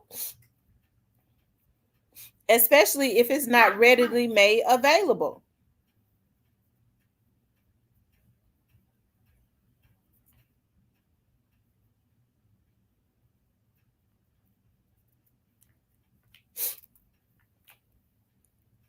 Because the thing about me, when I get something off of somebody's page, I'm gonna say where I got it from. The very vloggers that be complaining about folks don't get them their props or whatever, they be the main ones that steal folks' stuff and ain't gonna say where they got it from. They'll turn around and send out a bunch of damn fools to try and mingle with other vloggers like myself that they know can get information. I ain't no damn fool to try to see what I know or think they're gonna get some pertinent information out of me so they can get on their damn vlogs and talk about it. Trust me, don't think just because I play cool or act cool, I don't be knowing what's going on. See, me and D-Mon had this conversation some months back. She said, Tam, I'm one of those ones. When I see a person ain't right, I be trying to cut them away from around me. And I said, Demon, I think it's just the investigator in me. I be trying to figure out what a person's angle is, who sent them, okay, and what their end result, what they want their end result to be in their in their favor, what they want their end result to be as it relates to me, since they targeted me. So I kind of waited out because it all comes out.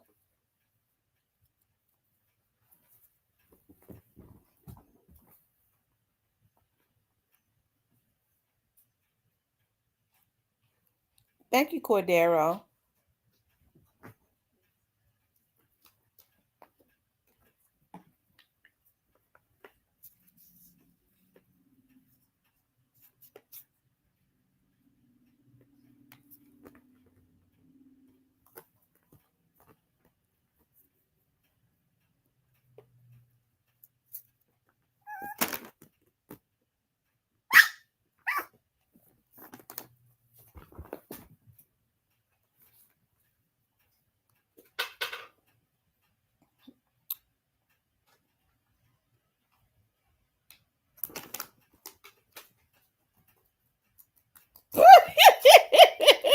I know that's right too, Aquarius. Great Face says Gotti got a burner account on Instagram that investigators with MPD and the feds know about. I had to tell them.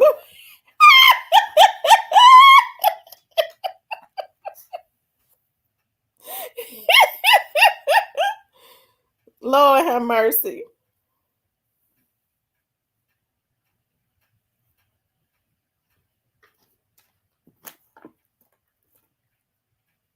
No, being mean is not in my heart. Like, I don't even have it in me to, like, I know this is where a lot of these people eat, but I'm tired of these violations. You talking about trying to get my bank account information, and some of them, and I'm gonna tell y'all something. I ain't no fool. Some of them vloggers in Dallas got it, but they already up under investigation for some stuff. They was already doing identity thefts and scams and stuff like that.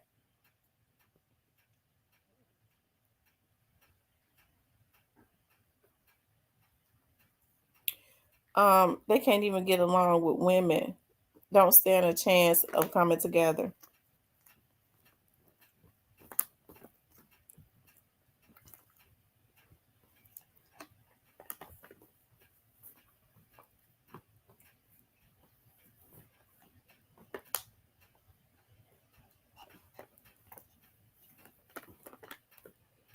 I think that is sad though. Like, this stuff don't make no sense. It don't, and hey, I think as it relates to anybody, because I don't throw shots at people unless they throw shots at me. And then I might say some nice nasty stuff, but then I move on. But it's not going to be consistent because I have other things going on, right? And even when people tell me stuff, I let them, if they don't, I don't say anything unless they send me the proof of it, right? But if you're consistently throwing out shots at somebody, that person is not the problem. That person don't have a problem, you do. That means that I'm bothered about something. If I feel like I need to consistently throw shots out at somebody that is not throwing shots out at me.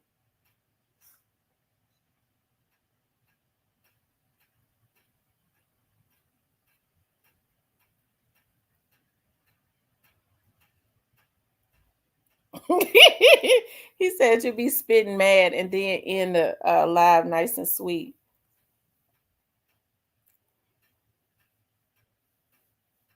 Yeah, great face he is. What I was going to say was Gotti. I remember like right after, like months after, like when Straight Dropping them were arrested, maybe a few months after that, I remember Gotti had posted on his Instagram. Y'all remember around that time when he was saying he couldn't sleep? He was saying, I can't sleep, and all of that. And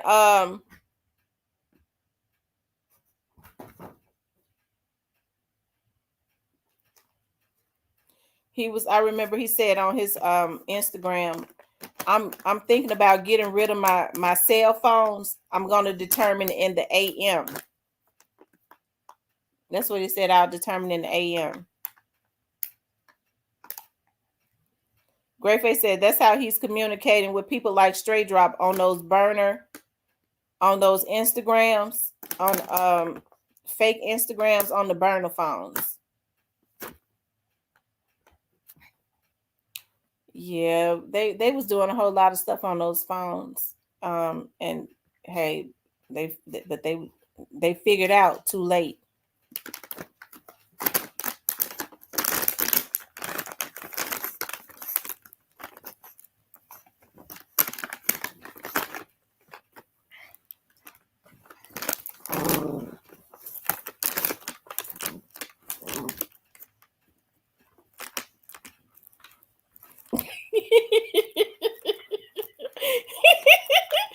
Oh Lord have mercy.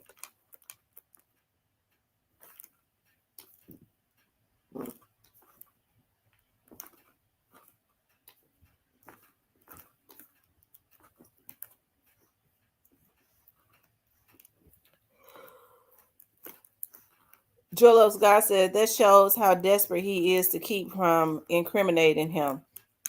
Well, he gotta, be in contact with Straight Drop. He gotta have people because that dude gets scared every time something comes up for Straight Drop. Now he knows that we've started noticing how he starts freaking out and posting stuff when something intricate comes up is about to happen as it relates to Straight Drop.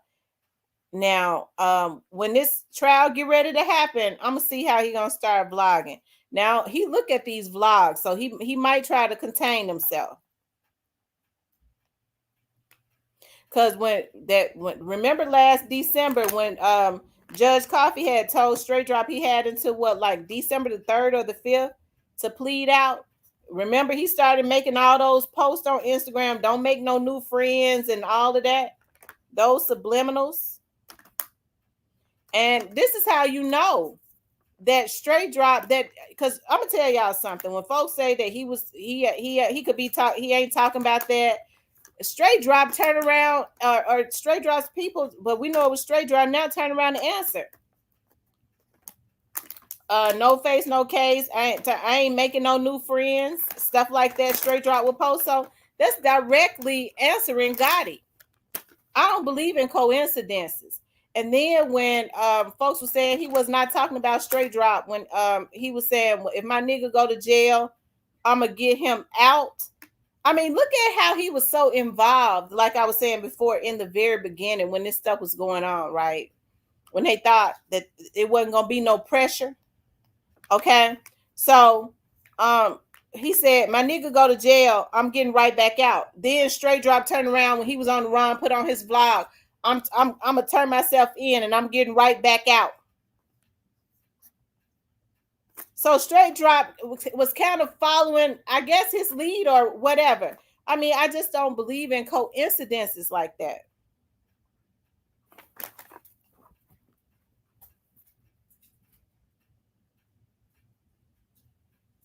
Greatface says the account was something he was using, probably had more burners, but the dummy turned around and named his song after his burner account name. Wow.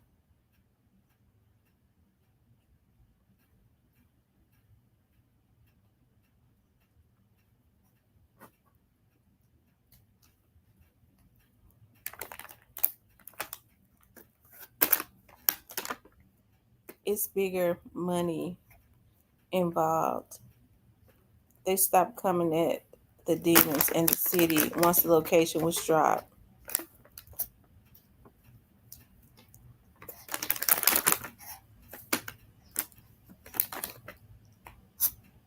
Nicole says, I'm sorry, but I hope God gets whatever comes to him.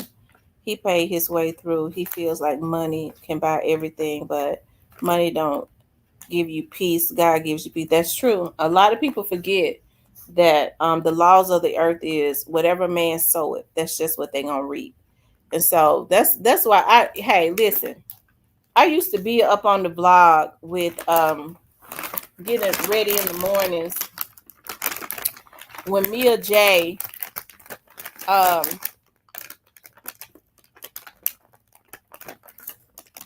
when Mia J, he said, if I'm lying, I'm flying, will be doing her, she was doing early morning prayer and intercession. I will be getting ready to go out to work, and I will be on there with her because she would have a couple more other people on there with her interceding. And I said, Mia J understands that God says where two or three.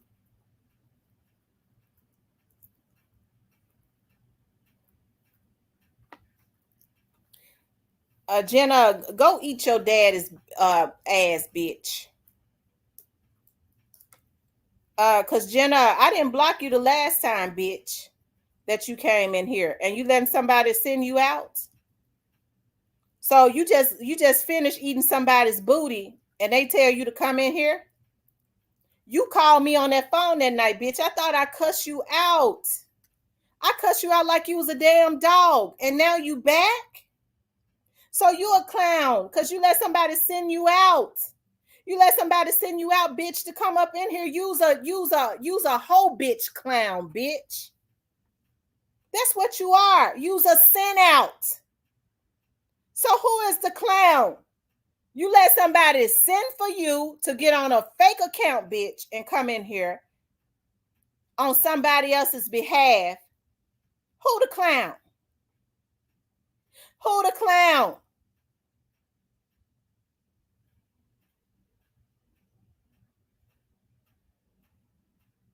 Who the clown?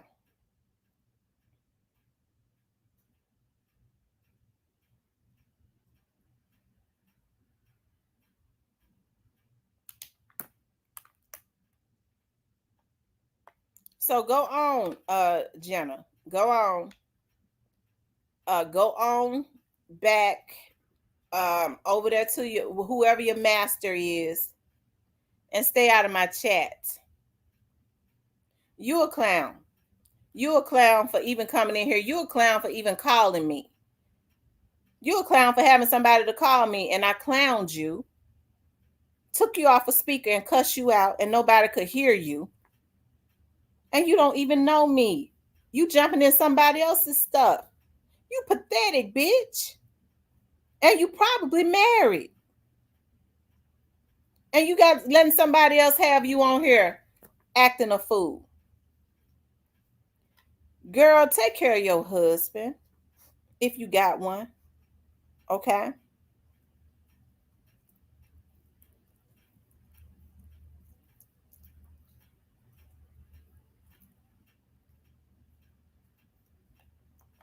Leave me alone, Jenna. Just go on. Okay. Every time I start talking about Gotti, here comes Jenna.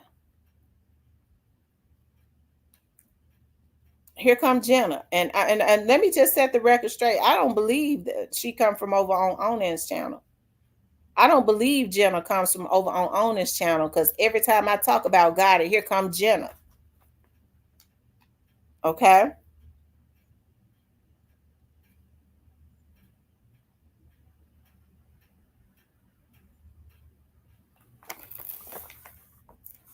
Although she could, but I just don't believe that's the channel that she came from. See, I didn't even block you the last time because I understand that you's a simp that needs some attention and some affection, and the only way you can get it is to be sent out. So I said it's a bunch of strong women and stuff in my vlog. Maybe, even though she called in and she called herself gonna clown me, I cussed her out like she was a damn dog. While she was sounding like Scooby Doo on the end, I couldn't, and nobody heard a word she said, not even I, but they heard me cussing her out. Okay. Then she jumped back in the chat. As a matter of fact, I believe ZK, so she made another page because if I'm not mistaken, I believe ZK blocked her. So you just a troll, Trick. You just a troll from another page. Okay. So you make another page with the same name, Jenna. Since you want to shine, I'm gonna let you shine. You want to make another page with the same name and come in here and say, we're gonna start calling you Clown T. And so what we're gonna start calling you is Thirsty J. Okay? We're gonna start calling you Thirsty J.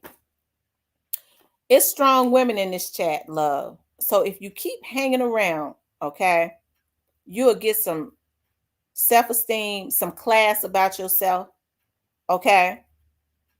And you'll know that you don't need to be sent out by men to go and harass another woman, okay? So when you come back in here, Thirsty J, she's thirsty for attention. The men send her out and she comes running. She feel like that's how she proves her loyalty. Use a dumb hoe.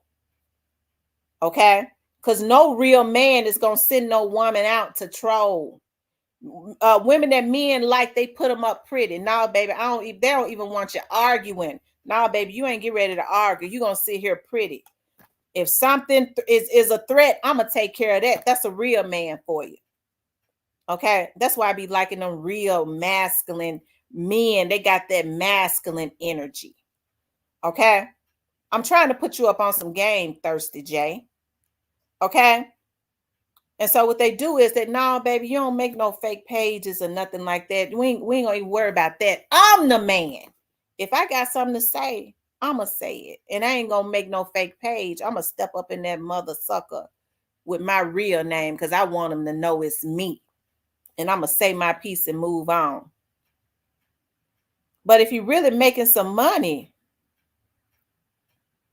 okay, if he really making some money, he ain't gonna even address nothing because real men have to be making money.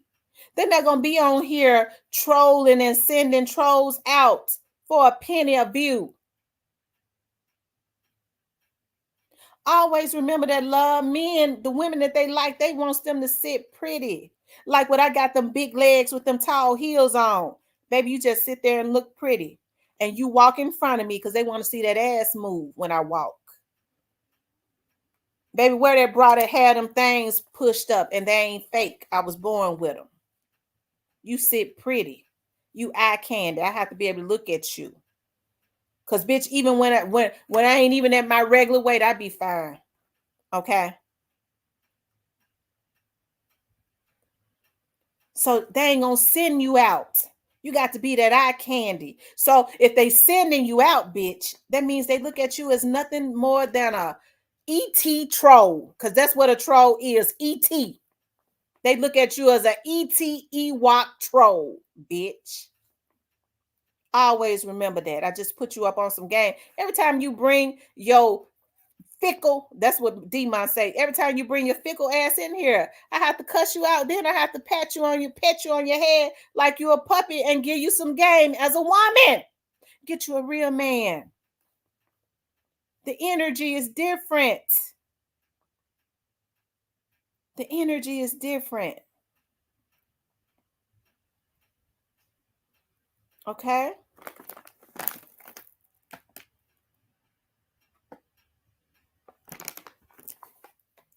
The energy is different, love. Because I'm going to tell you something. I can't keep my hands off of a real man when they got that masculine energy. It be masculine. Baby, I'm gonna say this now, baby. You don't say nothing. I got this. You a lady. You got class. You ain't get ready to be no damn. I ain't get ready to reduce you to a Ewok and a ET. That's a troll. You ain't no damn ET. Follow your legs so I can and when you cross them, put on them tall heels. Okay? When you cross them, kind of sit up some so I can look up under your dress. Okay. That's what them real men be doing when they take you to them nice restaurants, bitch.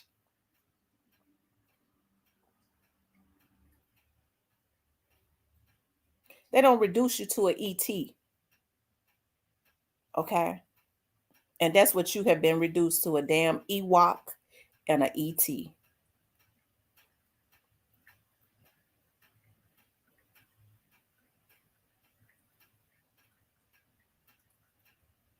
Okay. Now I don't know you. Hey, they might make you. I don't know if my mods block you. Me knowing my mods, they probably did block you. Okay, I'm sure because you want attention, you gonna go and make another page. Okay, but when you stop coming in my chat making them pages, I'm gonna say Thirsty J then ran up on her real man. Okay, we don't see her making them fake pages coming in here no more. Thirsty J drinking some real water. Okay, because it ain't nothing wrong with being thirsty in the right way for a real man that mess with you the real long way. Okay, because I had a dude that I used to date and he messed with me the long way. Okay, I be telling him, oh, can't you leave work early? Baby, come home. Come on, come over here. Because hearing his voice made me hot. That thing started throbbing. So I was thirsty for him because he was a real man. It's something about that masculine energy. And all I had to do was sit pretty. Okay. And I let him have his way with me because he was my motherfucking man, bitch. So a lot of these women they ain't even much seen these dudes. And they out here being an Ewok and an ET. So when people say troll, a troll is an Ewok and an ET. And y'all know how ET them look. Okay? Get up under some real men, bitch. The energy is different. I keep telling you that. That's right, Diane. I let him have his way. Because when he walked in, bitch, I was already sitting on that bed. Okay? With that lingerie on. Get up under some real one. Because I ain't gonna, so first of all, if you ain't gonna have time to be on here trolling. Because you're gonna be up under him getting something good. These women be on here trolling for these niggas that came out the sewer they ain't never seen, don't know, and ain't got nothing to give them. They ain't even got no masculine energy. Okay? Now, Thirsty J, I just gave you some more game, love. When we stop seeing Thirsty J gonna come in here one day and say, Tamara, what must I do to be a part of the honeybees? Because we got that real honey. We know how to pull the masculinity out of a man. As a matter of fact, we ain't gonna mess with them unless they got it. That's that masculine energy. Because ain't no men that's in my chat sending women out to go troll. They have that masculine energy. That's the reason why they in my chat. Because we get a bitch up out of here in a minute. A bitch ass nigga got to go. We block some. Okay? So keep hanging. This masculine men in my chat. That's where this is where they hang out at. You keep hanging around, you will catch the drift. And you'll never have to be sent out again. Okay? Hold on, y'all. Let me fix me some coffee.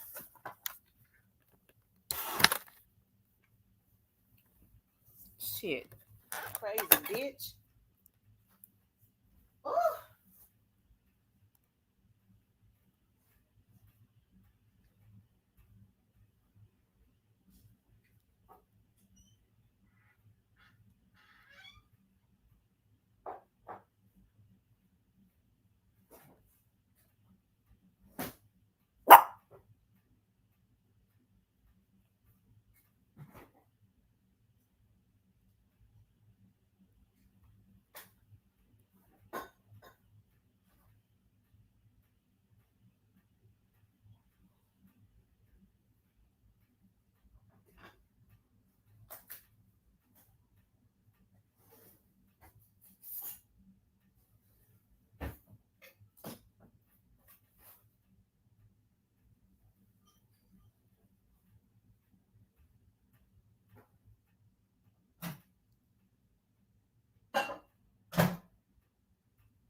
sure y'all hit the like button.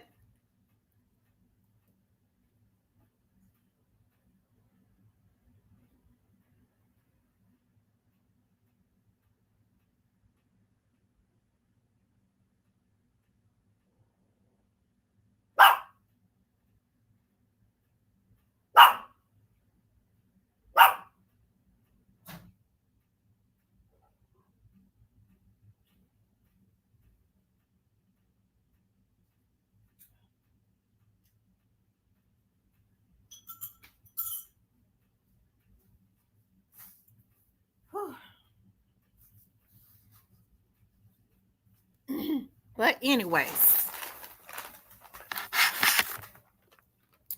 child, these folks crazy. I had to go. My coffee. I had to heat my coffee back up. I didn't realize I had left it on that long.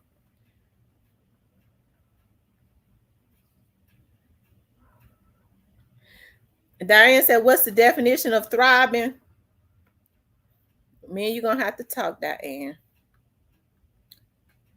But Diane is the expert. I'm sure she know that thing is the thriving, and it ain't but one thing that could fix it. Say what, Ranger? What's the white Ford Explorer?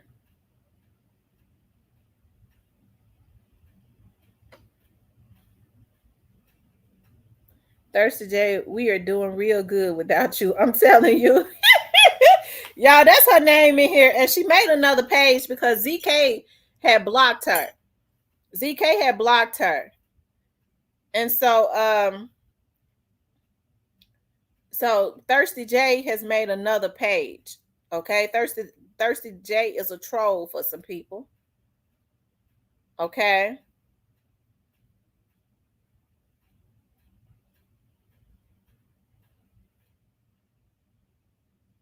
Our Ranger was vlogging while I was gone. They lay right up under me now since the main one is gone. They sent me a picture of him this morning, and he was cuddled up in bed with Thompson's wife, and she treated him just like he a baby. I said, well, he is in a good home because their dog that they had for years had died, and he was like, my wife said she wanted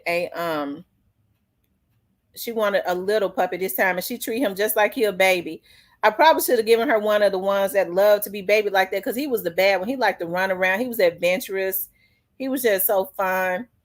And folks talking about, she claims, Thompson worked for Thompson came and got that damn came and got my baby yesterday. And Thompson is a nice guy. And guess where Thompson work at, since I don't know nobody? For the gang unit. A sergeant for the gang unit.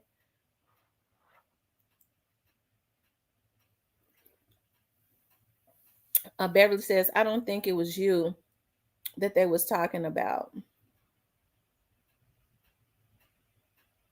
Now, Jenna, I think that Jenna J is the person that came in here, Miss Beverly, and harassed me, called me. And she said that her name was Jenna. And I think her name was Jenna J. She was blocked and she made another page.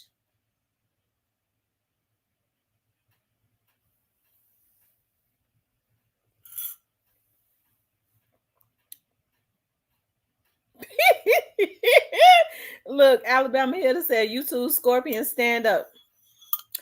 Yeah, they say I'm the Scorpion unit. Lord. Now, what I do to be called a Scorpion unit?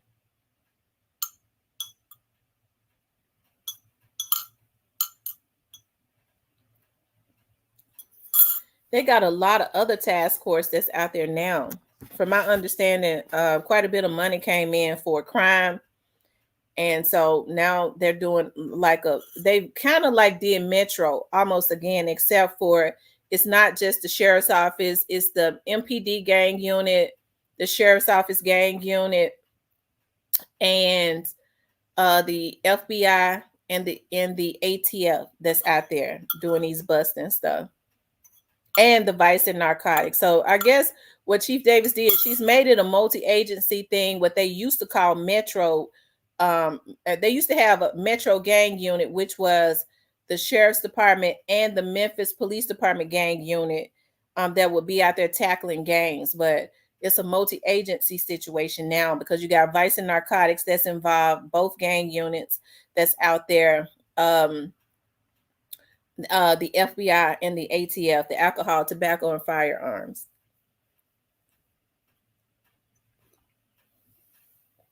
The U.S. Marshals been out there making sure they've been going to pick these folks up on these warrants. They've been out there going to get these folks on these warrants that they had.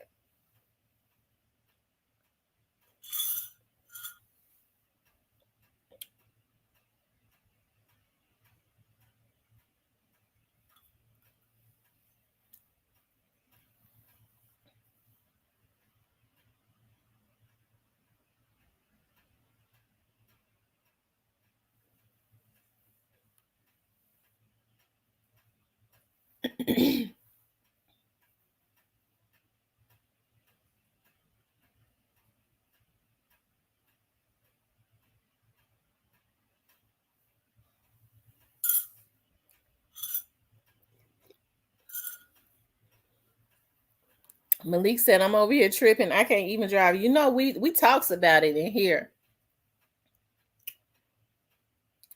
You know what? I've always fought to make sure I keep a positive energy in my chat.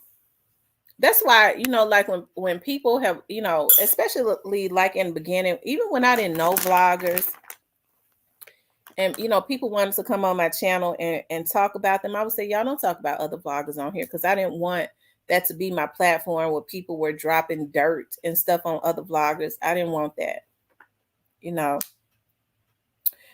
but hey, I see, it said we can talk a cat off a fish truck and hear Mac. Look, Alabama Hitter, you missed it last night. Before I even put the number up, Mac named Ace called because earlier that day I had gotten on, and I had just my puppy. I had just sold my puppy, so I had been crying.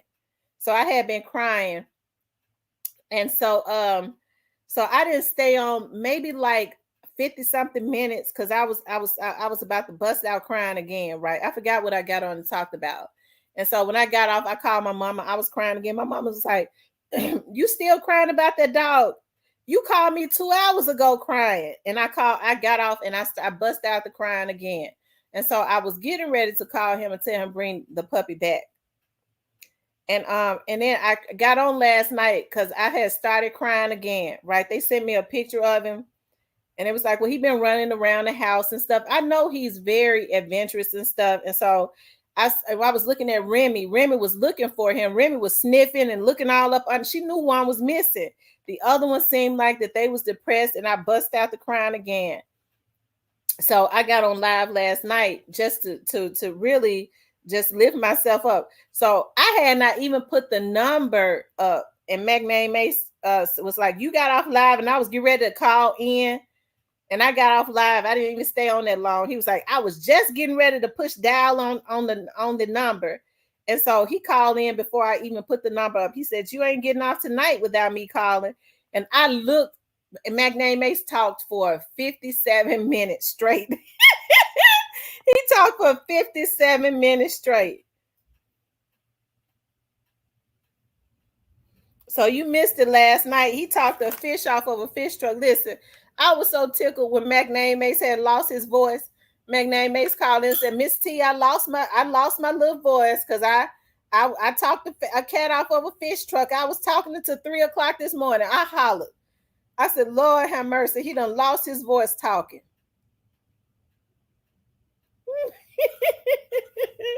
He lost his voice talking. I was up. He said, "I was up to 2:00 this morning talking. I'm hoarse." I said, "Oh my God."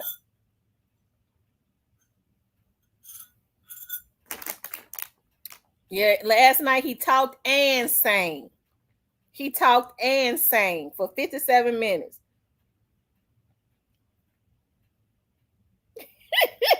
He talked and sang. Y'all know he came in singing. Oh my God.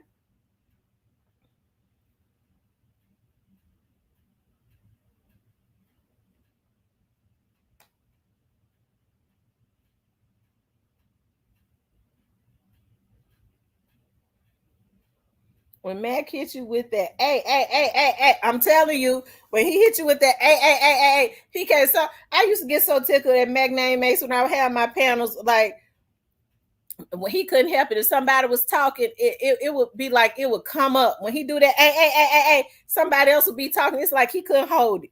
I gotta get it out. I gotta get it out.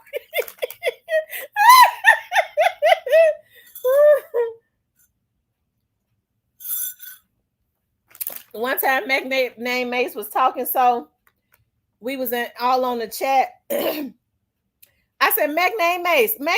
He had his camera on, y'all. He did not hear me. He kept talking. I said, Mac Name Mace, wait.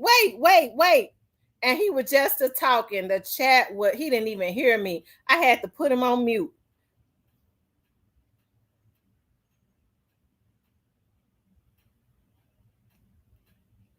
He was gone to town, and he didn't hear me either because he had his camera on. And I was looking at his face. He was gone to town talking.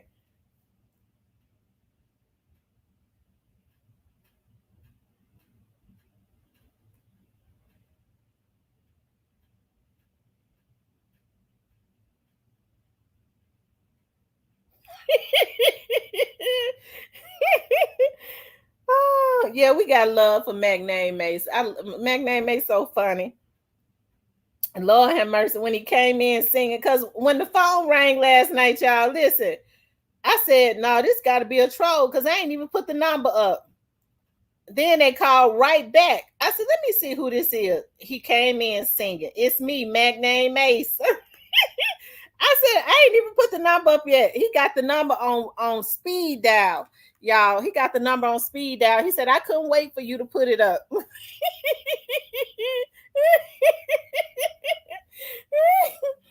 Lord have mercy.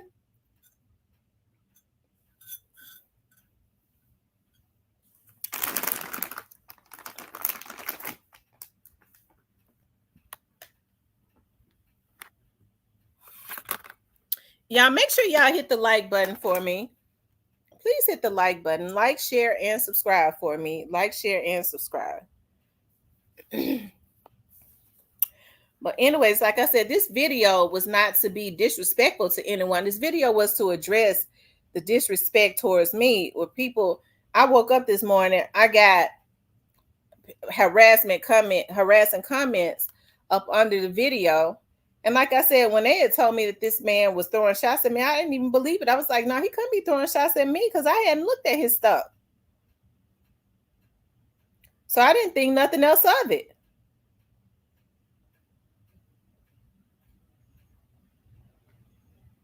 They said Mac gonna be hell in his 60s. Ooh, child. His his grandkids. Lord, he gonna have stories for days for his grandkids. And watch, it's always somebody in a generation. One of them grandkids, it's gonna be one of them grandkids that take after him. That's gonna be able to talk a cat off of a fish truck. And one of his great grandkids, after he gone on, they're gonna say, I wonder where that child get all that talking from. Is from great granddaddy Mac Name Mace. Because you know they always get it from somebody out of the lineage. Lord have mercy.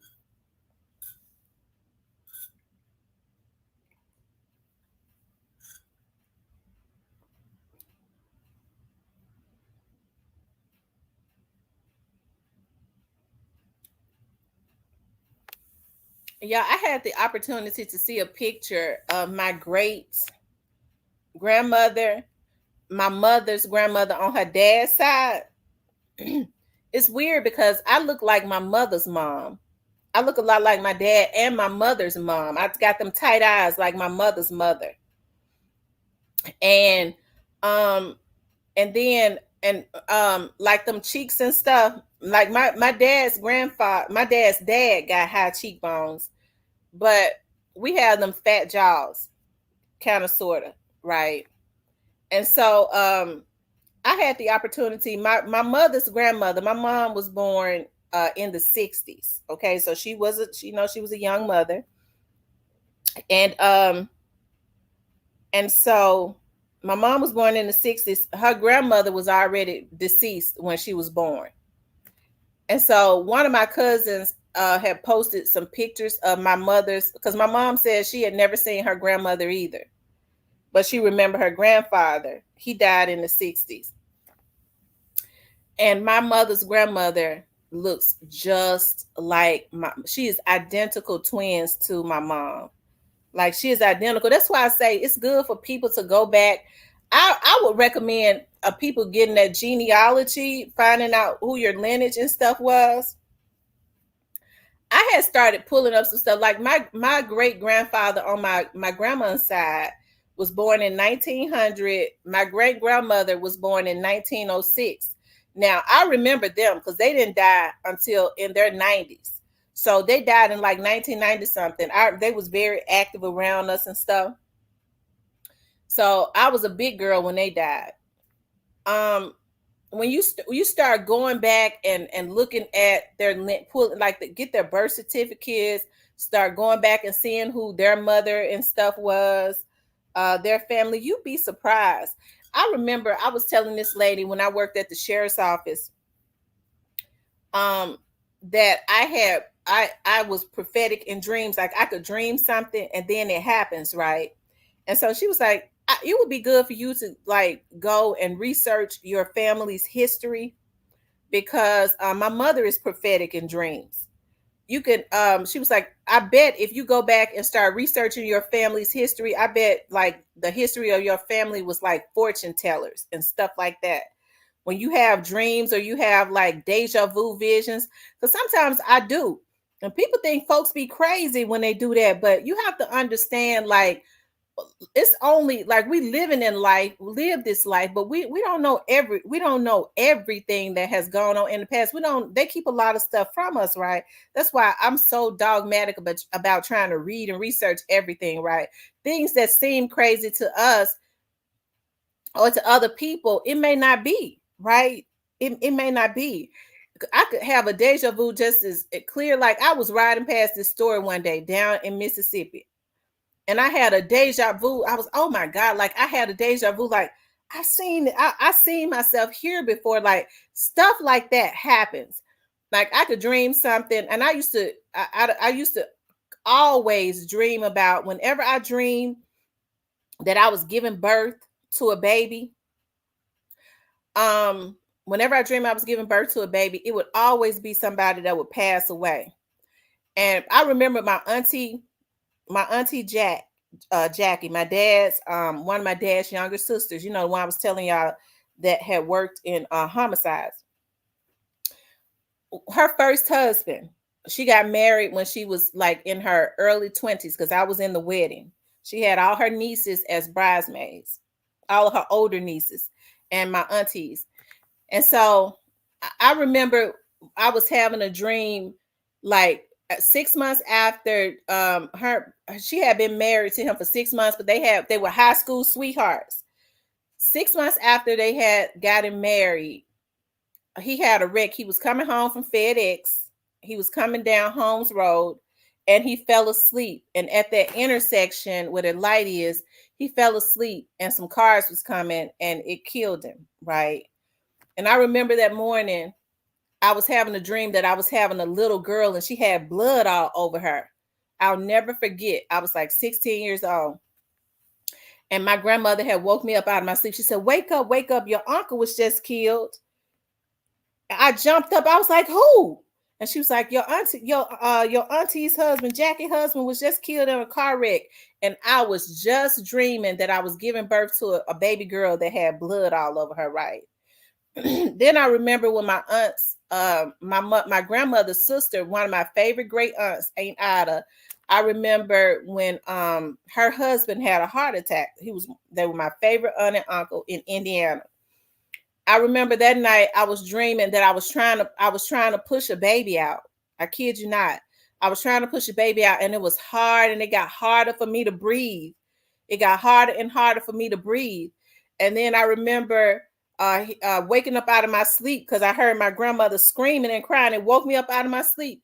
And she used to call in to my mom and said, Annie, they say Willie B just had a heart attack. I said, oh my God, I was dreaming. I couldn't breathe and I was trying to push a baby out. And that's when I learned that my uncle had in Indiana, in Muncie, Indiana, had a heart attack and died. Like I've always had those dreams. So I remember one day I was talking to my dad's mother, and my dad's mother was like, I would go around there and see my grandmother before she passed away, because they lived 2 doors down where they grew up at. And my family on my mom's side and on my dad's side, still, my grandmother lives on the street curves and turn into 2-lane in a house.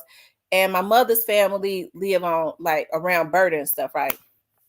So Shane Lane and Berta. So anyways, I remember going around and talking to my grandmother, and she was telling me again, she said, before Jackie's husband had died, I had a dream that the car flipped over, and there was a baby dangling.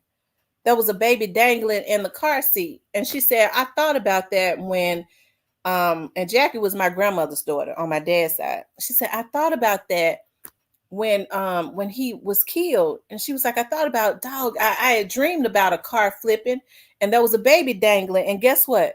When my auntie Jackie, when he was killed, guess what? A month or so later, my auntie found out that she was pregnant. Because they had been trying to have a baby. She found out that she was pregnant. So, I mean, dreams can be very prophetic. I don't think that you should ignore them. Like I go through a season where I'm very prophetic in dreams. I remember like one day when I was working for the sheriff's office, they had been very secretive. It was another lady, and she could attest to this, name Miss Dorothy, that was working in the chief's office with me. And I said, Miss Dorothy, I had a dream last night that they getting ready to do a really big promotion.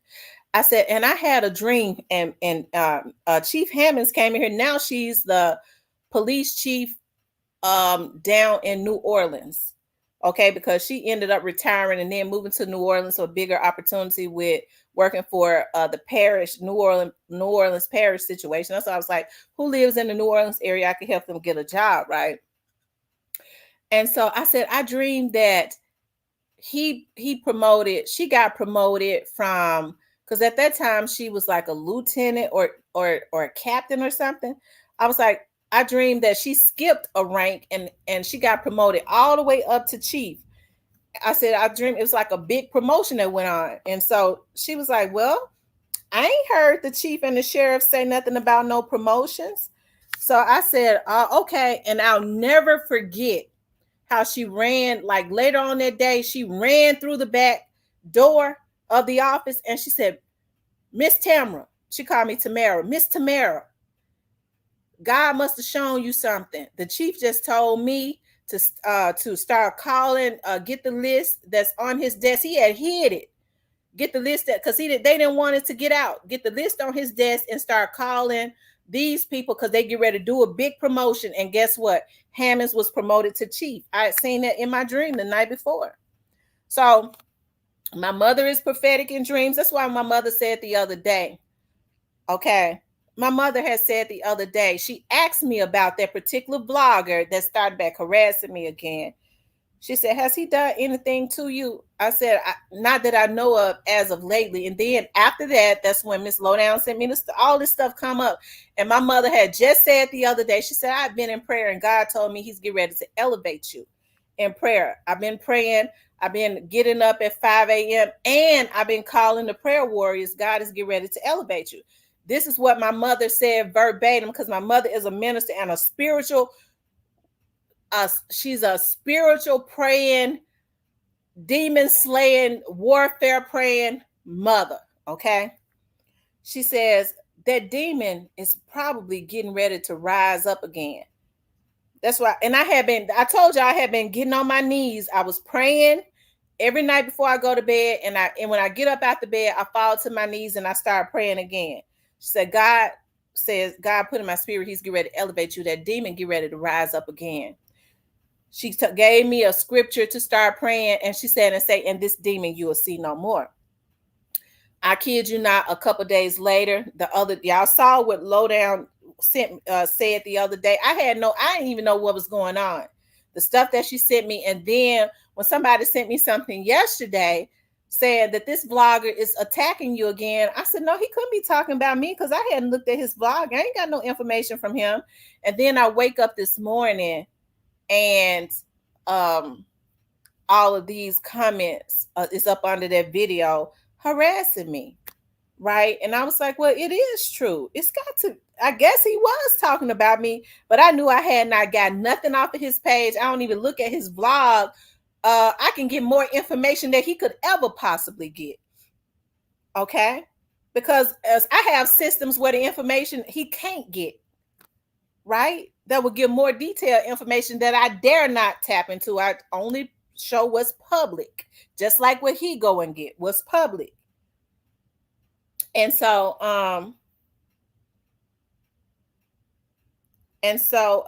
anyways, and sure enough, it has come to pass. I was talking to my mother this morning, and she said, see, I told you. She said, I know when I've been in prayer, God had put that into my spirit that demon was going to rise up again. That's why I gave you that. When you get down and pray, I gave you the scriptures. God said, and this demon you will see no more. So that's the reasons why, even in the midst of it all, with that energy trying to rise up again, they better be careful about who they try to come up against, because the warfare against them is being fought in the spiritual. I dare not try. But faith without works is dead. I'm doing what is necessary in the works to stop it, because they've been trying to violate me for 3 years. But we go up into the spiritual realm to fight spiritual battles, because I just believe with the anger and stuff that you see on this man, that he is fighting against, he has a demon on him that he don't know how to control, that has probably been with him for years. Okay, so you can't fight a person like that in the carnal. You do what is necessary as it relates to the violations and the illegal stuff. But when they got a demon on them, you have to go up into the spiritual world. And if he continues to let that thing use him, it's going to take him up out this world.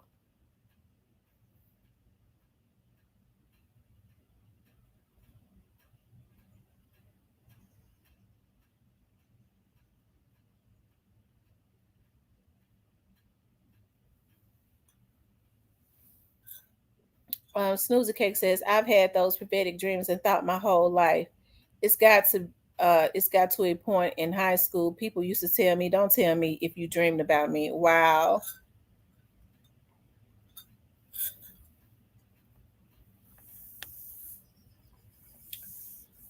I'm telling you, people don't really like, I always say, like, I know a lot of people go, well, they don't believe in God, but they got to know that there is a higher power that we all come from, right? We didn't get here by ourselves. So you have to tap into whatever you call God, because people call him the Almighty, a higher calling. We're in the image of that. We're in the image of that. That's why they say that words are powerful. Words are spells. You have to be very meticulous about what you speak out. Some people speak out their own destiny because all they know how to do is speak out negativity. That's why I've been on this positive kick. Everything I speak out of my life, out of my word, my life. I mean, out of my mouth. And I try to, I slip up sometimes because I'll cuss a bitch out in a minute. Okay, for messing with me, because I don't bother nobody. But as it relates to my life and people that's connected to me and stuff, I be trying to speak life on them. You have to speak that thing into the atmosphere, and you can send it into the future. I do believe that. And by the time you get there, sometimes we have to be cleaned up. When we start talking about why ain't it happening for me, you might not be ready for it. There are people that's got to fall out of your life. I was wondering at one time, like, God, why is this happening? Like, I thought this person was going to be with me. I thought we was locked in. This stuff like started happening like a year or two ago. I was like, God, I thought we was locked in. Why is this stuff happening? Like, why are these people hurting me like this? I'm talking about people that I would have. I promise you, I would have went through the fire with them. But sometimes people have all of this karma that is attached to them that you ain't supposed to go through with them. See, as women, we always trying to fix something, you know, especially when a person ain't supposed to be in your life. You can't get what it is that you're supposed to get until some people fall off. First of all, they'll be jealous of you. I've always had issues with that. I know a lot of people say, well, you just seem like you paranoid. No, people don't know what I've been through. See, I'm a go-getter. Whatever it is I want, I'm gonna go get it. That's why I don't have issues with what other people winning, because I'm a damn winner. That ain't being braggadocious saying that. I'm a motherfucking winner. Okay? That's what I am. I win. That's what I speak into the atmosphere. I win. And if I ain't got it now, it ain't time for it. And whatever ain't for me, I don't want it. Okay? And so I've had people that I would have went through the fire with because I'm just that loyal. That's why I'm content at this point where if I don't have no people around me, I'm good because I done been stabbed in the back, in the front, in the side. They thought they was going to leave me for dead. People I put my neck out there for. They thought that they could leave me for dead. You can't kill a seed that's been planted.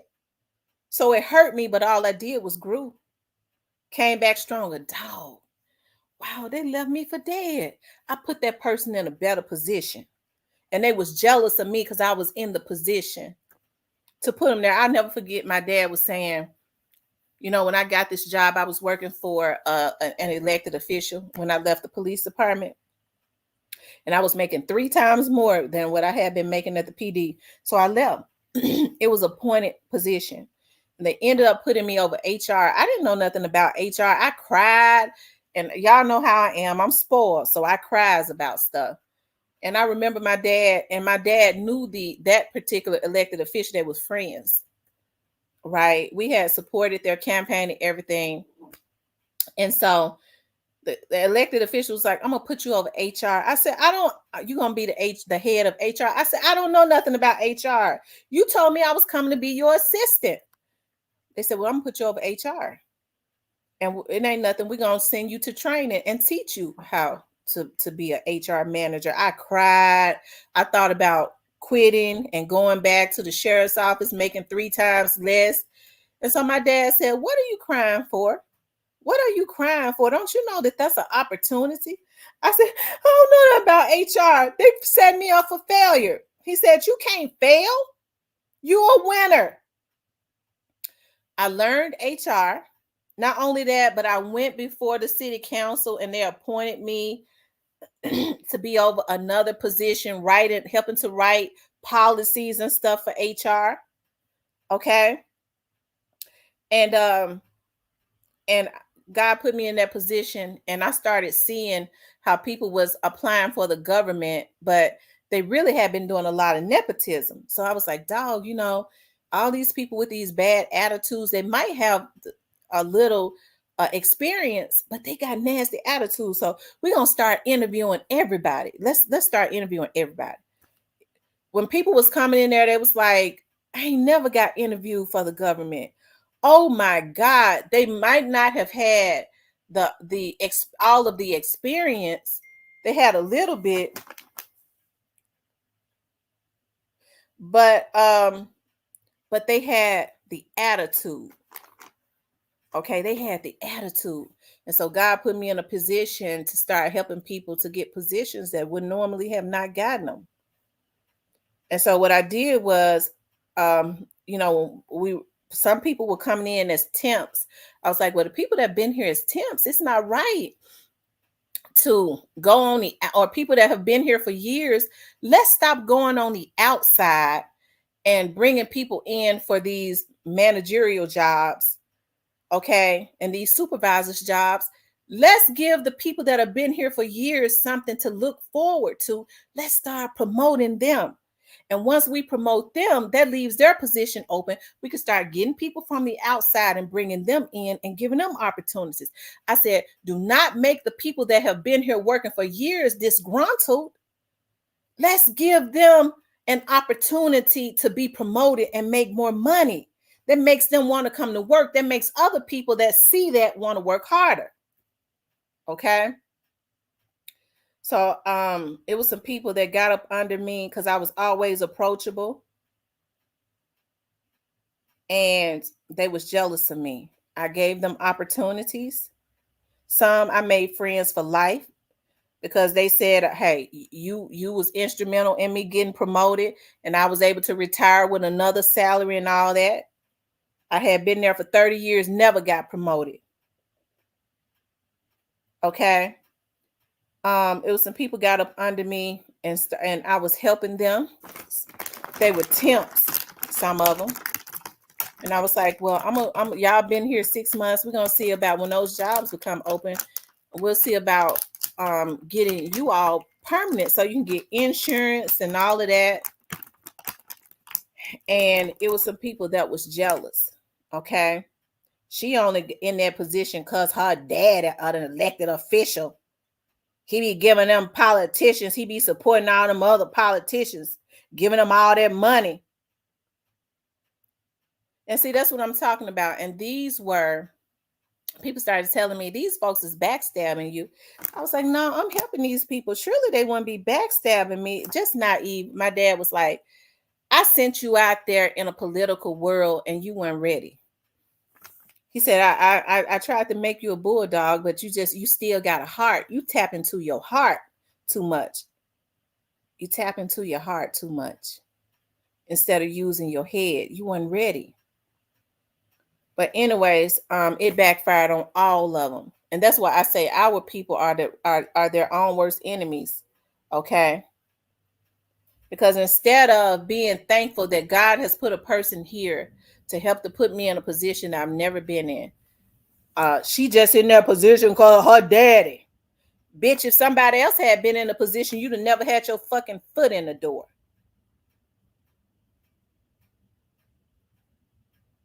Okay. But I said that to say this, y'all. Some people have to drop off, and that was a lesson. I've just been learning lessons the whole way.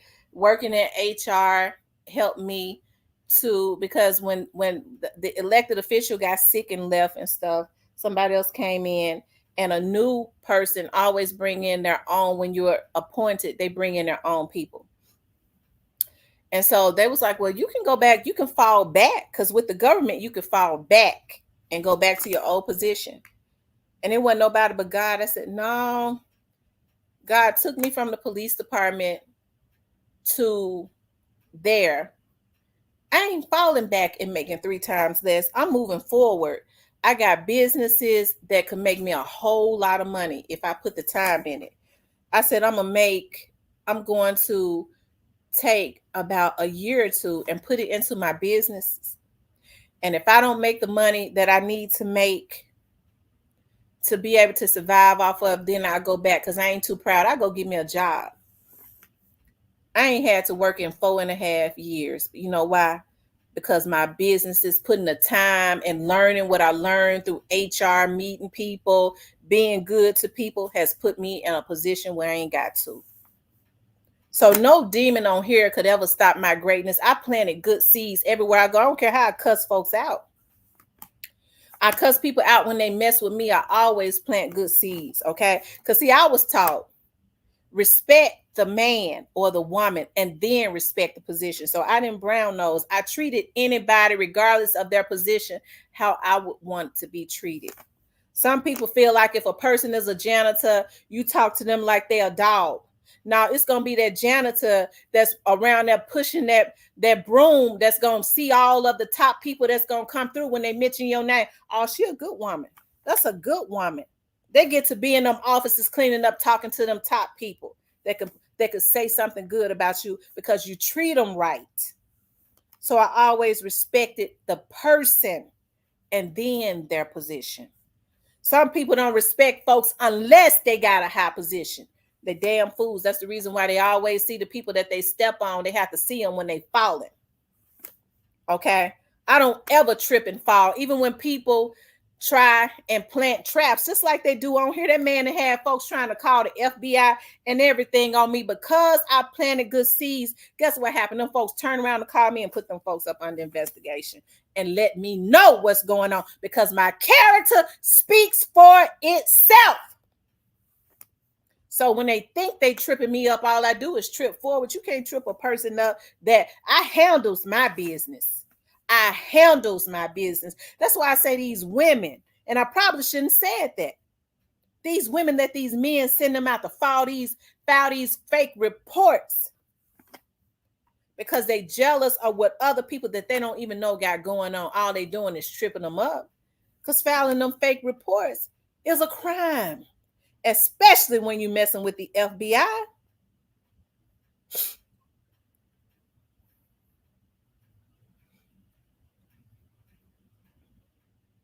So that's why I say faith without works is dead. A lot of people have not attained what it is that they could be relishing in right now because they got the wrong folks around them. That's why I say get around some good people that truly got your back for real. They ain't around you because they feel like, oh, this person, folks know when you're a winner. They already know. They want to hang around you because they could see that glow on you. Even when you can't see it, they go, damn, that chick is a winner. For real, that dude is a winner. So they already know you're going to trip up on something big. They just want to be around to get the droplings.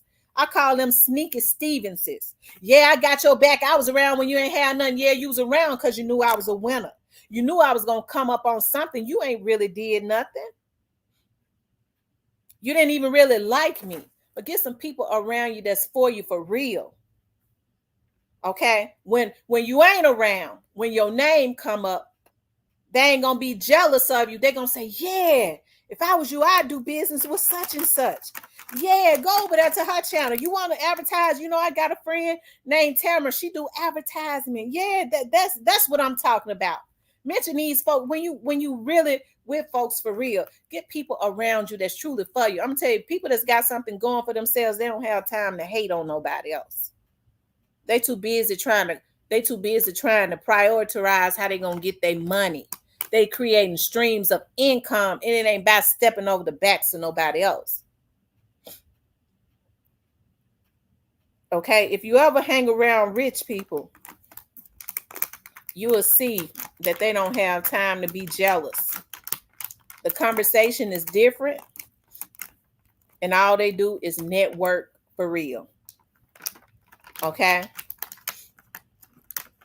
They network for real. My sister and I had to go see a lawyer. See, a prayer works. We had to go see a lawyer about some stuff that's going on. And one of my friends who I worked with at the sheriff's office, her husband was the county's attorney. And so he was like, I know this good attorney, but now I'm going to tell you, he charges a whole lot of money. And so my sister and I was like, we started looking up. It was like, dog, like he have $50,000 retainers and stuff. We ain't got no 50 to give him, but we gonna go to the consultation. When we got there, because of who recommended us, see, that's why you have to know people. He sat there with us based on who recommended us. Attorney Kale recommended us. That was his friend. So he knew we ain't had no 50. He already had our situation up. That man sat there with us for 2.5 hours. And he said, oh, did she tell y'all what the consultation was? He started reading my stuff. He said, I'm reading it here. You're a private investigator. You holding back. I said, yeah, I am. He said, you got some cards? I said, yeah, I sure do. See, we thought we was going there for one thing. That man sat there, pulled up more stuff than any attorney we had went through because he's a fucking pro. And said, you got some cards, had his assistant to call me to do some work. And then said, well, the consultation is $200. Y'all can just mail it. We was looking at his board. He's an accountant and an attorney. And we looking at $1 million cases that he has. So he was just really just sitting there with us just because maybe he wanted to, just on the only because of attorney Kale. And so he said, y'all can mail it because $200 wasn't nothing to him. And so I told my sister, I said, because I didn't have, because he was like, we only take cash. I didn't have no checks or nothing with me that day. I told my sister, we going right back. I'm going right back over there and pay him. And guess what? When I went back over there, I had all kinds of cups and stuff. I said that was the best consultation we had. Here go his $200. And I had all kinds of cups with my company names and stuff on it, real coffee cups and pens and all of that. And guess what? It was passed around. So even though we was there for something else, for something we didn't even want to be there for, that we've been forced to do, there was still a ram in the bush. And that's what happens with prayer and planting good seeds. I don't have to get on here and go at nobody. I'm not going to. And I don't worry about nobody coming at me. Child, I know about all the stuff that these folks try to do in the background. They try to mess with my business and everything, which is federal. Okay, we just waiting for one of them women to get talked into being bold enough to go and lie on me, and that's gonna be her ass. Because they've had two to do it, and a man. These men a bunch of bitches too. Because no other man could ever talk me into doing what these folks are doing on here. They toying with fire. Okay, you motherfuckers think I'm gonna build something and work as hard as I do and let you bitches that come out the sewer mess it over? Bitch, I've been had lawyers and we've been waiting.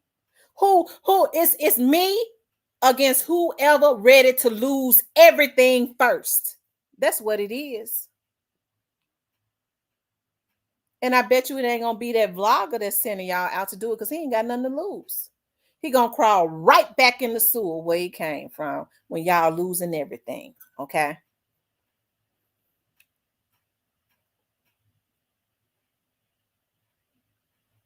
Anyways, I said that to say this. Get some people around you that's going somewhere. And people that's really doing something with their life ain't got time to hate. Because when you get around people that's really doing something, they ain't gonna bring you no garbage.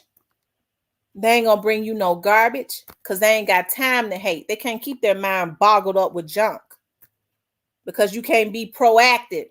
You got to keep your mind clear so you can be putting some plans in place to make some money for real, some connections to make some money. That's it. That's all. Okay.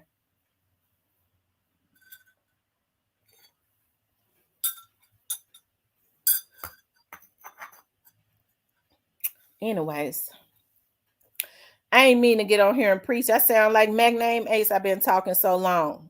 Magname Ace, call in so I can drink my coffee.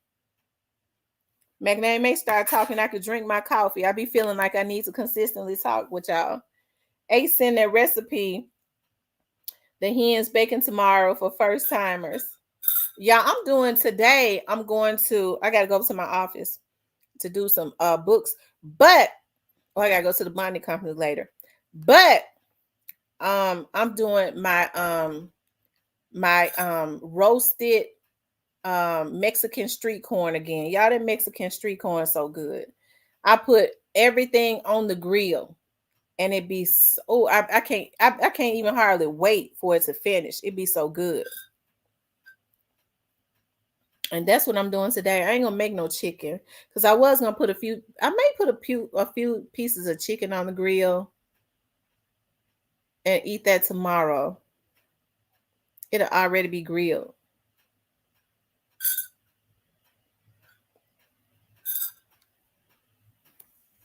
Y'all can call in. The lines are open. Joy just put it in the chat. Where Diane at? Diane said, "What's the throbbing?" Diane know what the throbbing is. Diane is the Diane know. We be getting our ideas from Diane. I'm a chef. I'm Chef. You deserve the best. Thank you.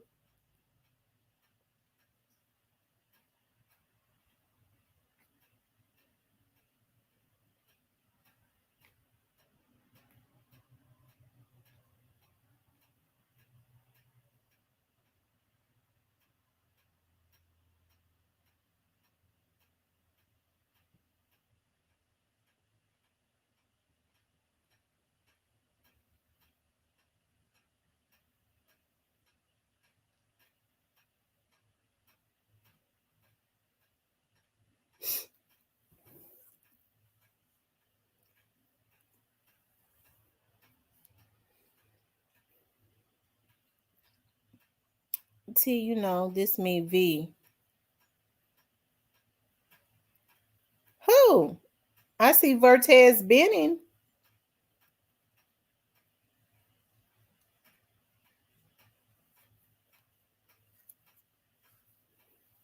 Is it Vanessa? Yeah, you guys, if you haven't gotten a membership, please get the membership.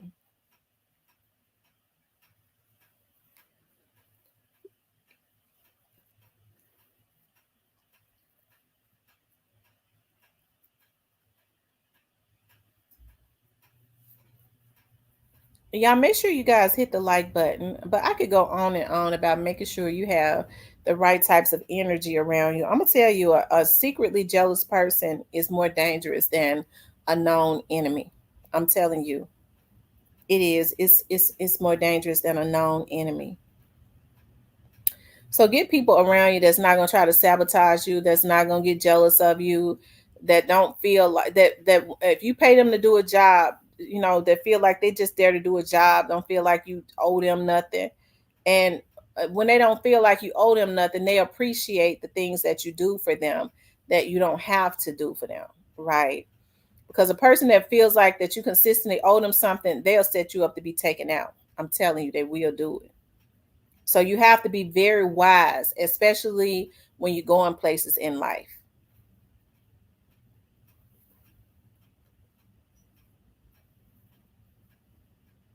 Hey, Florida Two Pistols, I ain't seen you on here in a while. And ladies, make sure, and gentlemen, make sure you get somebody in your life. I'm talking about as it relates to intimacy. Thank you, Magname Ace, for the cash out. I thought he said he was getting ready to call in. I guess he don't feel like talking today. But get you somebody in your life that you can grow with, that's on the same frequency that you're on. Okay, not somebody that's going that you with. It ain't nothing worse than sleeping with the enemy. I don't care how long you've been with them. A lot of people stay with folks because they go, well, we've been together for 15, 20 years. Okay, well, you just been with somebody that you weren't supposed to be with. I mean, it's better to get out.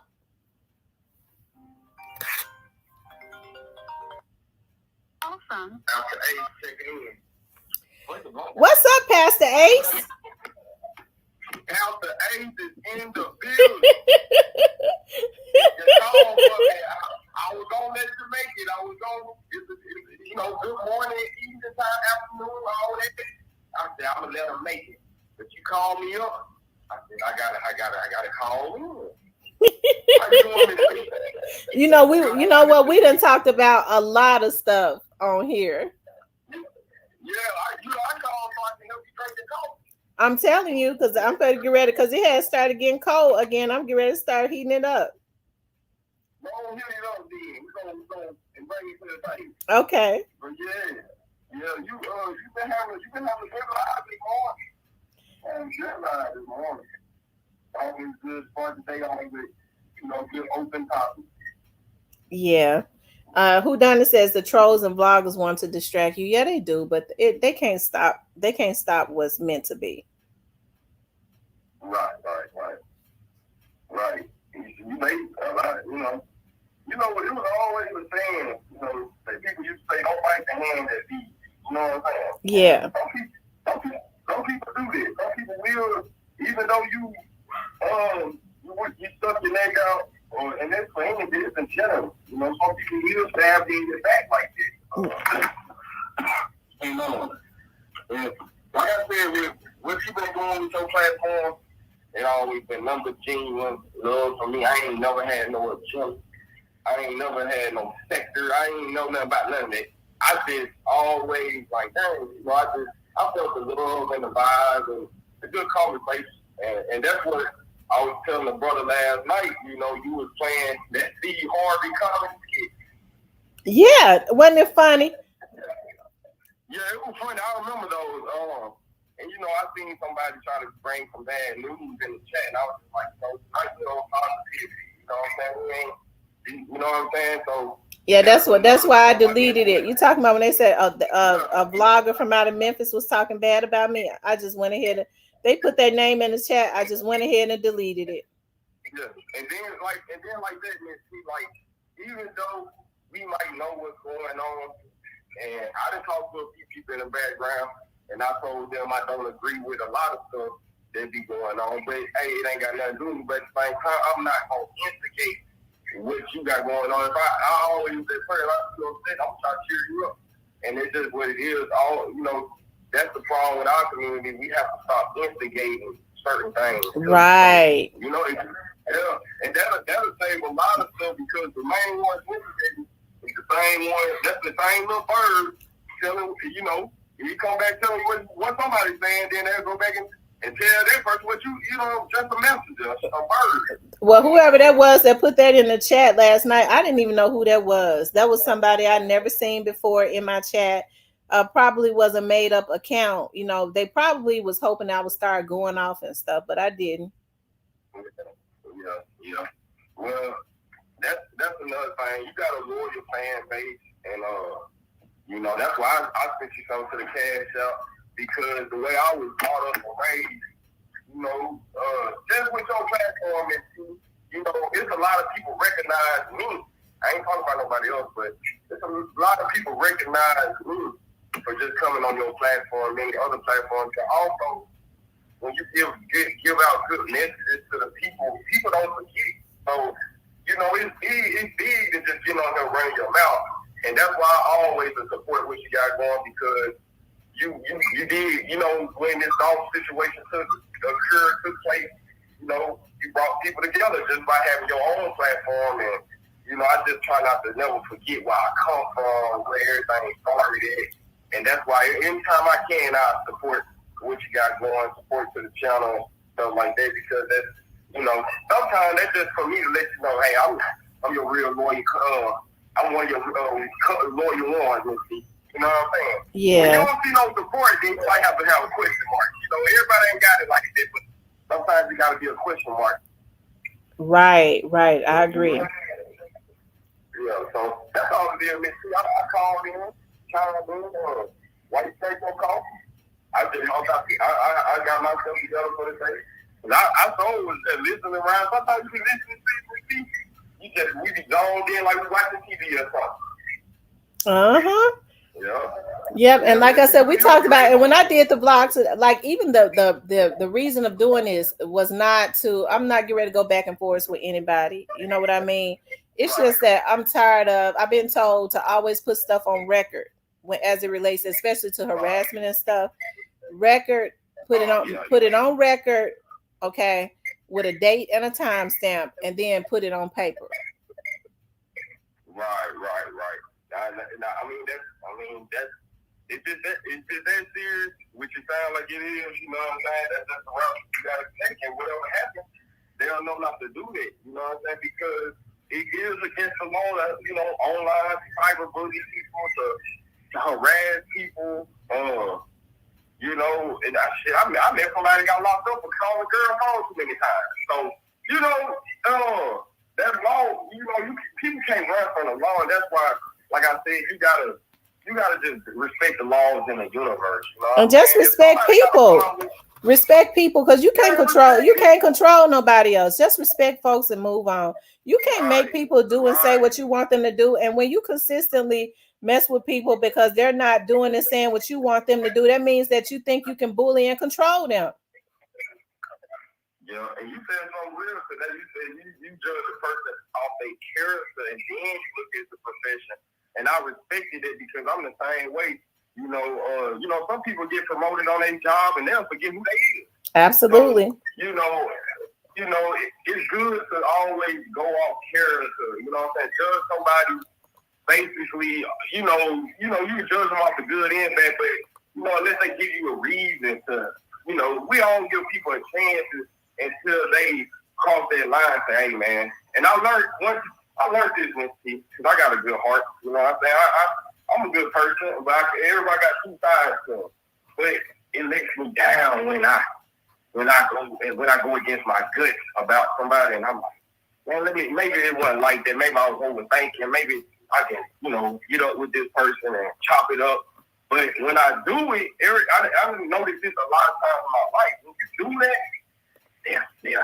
that, there'll be something else come up. And yeah. Oh man, I didn't. You know what I'm saying? So, you talk yourself out of logic. I always tell people when they say my first mind told me that, I go, no, that's the spirit of God that was trying to speak through you to make you alert. Yeah. So basically what I'm saying, if a person mess over on you one time, they'll find a way to do it again, or they'll find a way to put you in the middle of a situation you might not even know nothing about. And that's just all it is, just have respect for people and what they got going on. And I done told a few people, just because, I'm cool with her, or I might be been cool with you at one point, or this or that, I ain't taking no sides, because at the end of the day, it don't have nothing to do with me. But I can tell you what you was wrong in, or say what was right or wrong in a situation. And that's just what it is. Right. Because I done had people try to pull me in on some stuff, and I'm like, I ain't going up. Yeah. It just ain't. No. And then when it comes to women, man, see, the way I was raised, totally unacceptable. We don't go at women. We don't. I work my ass off to not go at my woman for nothing. And it's just because it's just the respect that I have for women. And y'all very emotional, so it's like it ain't cool to see, nobody try to come at a woman or even bully somebody. Like I don't like not just a woman, but anybody. Like once I see somebody tuck their tail, I'm not gonna keep trying to bully them, and you know what I'm saying? Because you done tucked your tail with me already. Right. Once you tuck your tail, and that's why I respect when you say when because I got a pet peeve about that too. Like you go at women, but you won't go at a man. You don't get no respect, especially where we come from. Like, you don't get no respect when people see you going at a woman, and then when a man come at you, you tuck your tail. That's not a good sign. Right. And it just don't look good. It make what you call them like right. You're original. Look at my little boy. He tried to be just like me, hollering in the back. Hey, but look, I said, Miss T, original. Miss T, you original. That's just what it is. You're original. You know what somebody said to me? They was like, "You so old fashioned. People don't even use that word no more. They say something else." I'm the only one that still be saying "sissy." Oh yeah, hey, one T. Man, a woman call her that, man, listen. That'll get under somebody. I ain't know they call one. But I'm just saying, like, that's a mean word. That's man, listen. I'll read it for a woman because a woman will slip up and call you a bitch before she can call you an SISSY. Real talk, a woman, she'll call you out your name, and that's kind of bad to be called that too, but I'd rather be called that other word than that sissy. The woman call you a sissy, man. You on your way. Mm-hmm. You on your way. And that was the old school. Like I've been raised around older women, like that was raised like where y'all come from, y'all era. So I was raised around that real. How what grandma used to call the nieces and little cousins, the female cousins, girl, you little helper. You little helper. You know what? I ain't heard this word in a long time. You wank. Remember that? Oh yeah, you wank, you skank, yeah, helper. It was another word they used to call them too. Hoochie, and little hoochie mama, all that. Hey, Miss T, my grandma used to tell my female cousin, my sister, girl, you got that chicken grease on your lips. Yeah, chicken grease. Call it lipstick, chicken grease. Yeah, because we used to put when we used to want to wear lipstick. We used to want to be so grown. We would put Vaseline. You know that Vaseline in the Vaseline in the jar on our lips and say it was lipstick, child. Man, you put that Vaseline on your lips gonna be greasy all day. But we sure didn't. We didn't have no chapped lips though, for real. Oh no, you better not. I can't stand no woman with no chapped lips. You better be an older woman at her age. And this is the thing that I spare. But yeah, can't have no chapped lips. I be having to keep me a little corn mix, you know what I'm saying? Me, a real man, we when we put a little grease on them, we do it. That's some little quick shit and put it up, you know what I'm saying? Cause we have to keep our, you know, from being chapped, you know, and stay hydrated. You know, I can't stand my lips.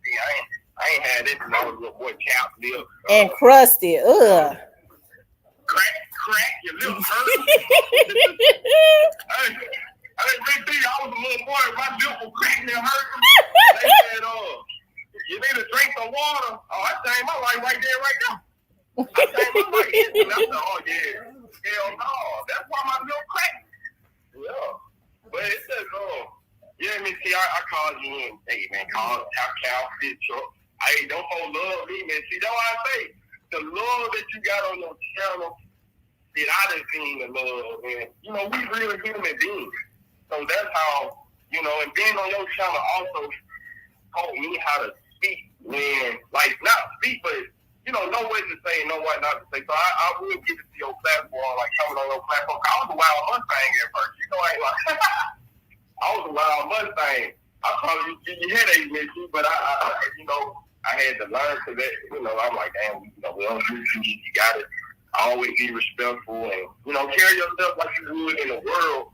And don't be so, you know. But like I said, when dogs all that happened, it was wild at first. You know, but you know, after so many years, that's when you see the growth and development. I see the growth and development, and I'm sure Charles seen it with me. But it just that's what comes with it. Cause like I said, you've been doing that.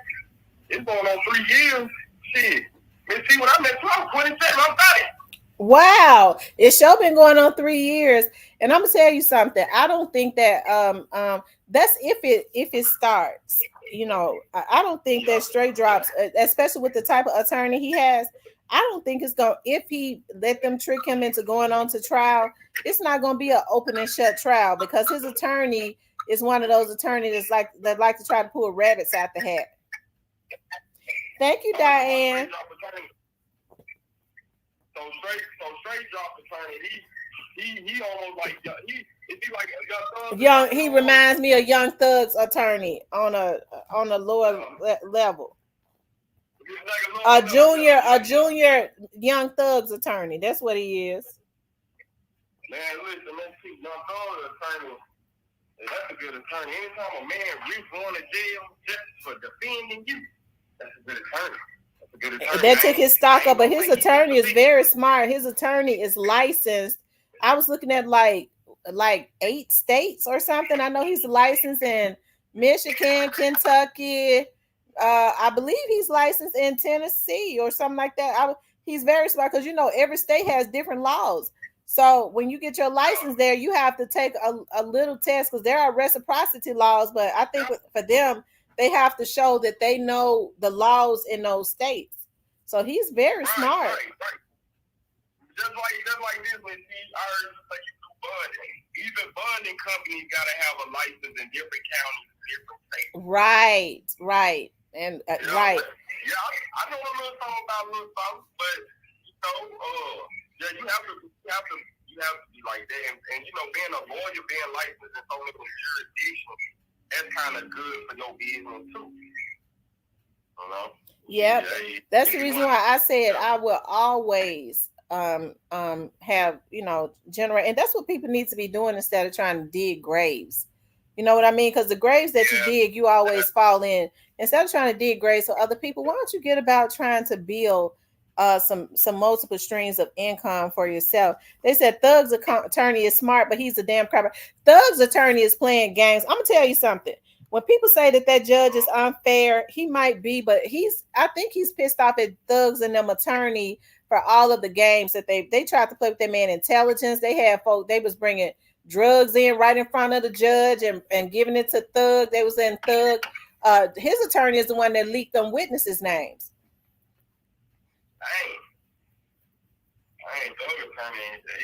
But he ain't. I'm gonna tell you something. You don't get to where Thug's attorney is by playing fair. No, you don't. You gotta, being from, all my life, they always say lawyers ain't number liars. But I ain't gonna call him a liar like that. But that's how they always say it in the hood on a lawyer, a liar. You know what I'm saying? He talk around certain things to get what he needs, to get good deals. And I learned, Miss T, sometimes they be the lawyer and DA, they trade paperwork hand in hand. I give you him, let me get him. What you think, Miss T? You said the lawyer and you talking about the lawyers and the prosecutors? Yeah, sometimes they'll hey, I bet you get him, let me get him. You know what I'm saying? If they crooked, sometimes they do. Sometimes I'm gonna tell you something. Sometimes these lawyers will sell their clients out. Man. Oh yeah, I ain't gonna lie, Miss T. I learned that when my phone is fifth. When I first got in trouble, I was young. They tried to scare me. But I ended up getting that taken care of, but I got it out the way dismissed. But man, he tried to send me up, Miss T. You probably know. That public defender with that curly hair, looking like he a pretty boy, that light skinned attorney. He was head of the public defender office at one time years ago. That light skinned brother with that good hair. You probably don't know what I'm talking about, but that nigga tried to put me up. That nigga said, "Just looking at 3 years." I said, "Man, I ain't." But it was just a weed. But man, the lawyers will scare the hell out of you. They'll try to make sure you don't have to come back. Like if you know what I'm saying. The public defender is the worst thing you could get if you got a criminal case. Look, Greatface says still Thug's attorney trying to get the case thrown out because he know Woody told too much, and we are finding out information about Thug that we didn't know. So what did Woody tell? Now Woody, because Woody, he tried to. Do you think Woody got threatened? Because he showed out, they was wrong for that. I don't like the way they did Woody. If Woody went to the police and told them that, and if they knew he feared for his life, why they bring? So did he make some type of deal though? Did he agree to? He might have agreed to testify for immunity. Yeah, he agreed to immunity, but he already talked to them people in the background. He already gave confessions to certain things, and it's like, bro, we give you a deal, but you got to stick with the deal. You got to stick with what we had on the table. And Woody went in there and said a little too much. He said a little too much, and by him saying a little too much, it kind of it put him in a bad situation. I do personally believe he did get threatened. Anybody that's on that stand, they down there need to be in witness protection. Because I think they're gonna try to get him. He said it was when Thug and Woody fell out, when Thug started vetting out of town shooters like J Money and Trulia and Trula Mafia, and they have done work for him. So Woody got on the stand and said that. Oh wow! But Woody probably said that in his when he was talking to the police. He said it was when Thug and Woody fell out, and Thug started vetting out of town shooters like J Money and Trula, and they have done work for him. So Woody said that in his testimony, or he said it when he talked to the police. Because I'm gonna tell you something. I believe Woody started talking to the police because they had put out. He said Thug them started acting funny with him. I think he thought they was gonna take him out, and so they had started popping at him and stuff.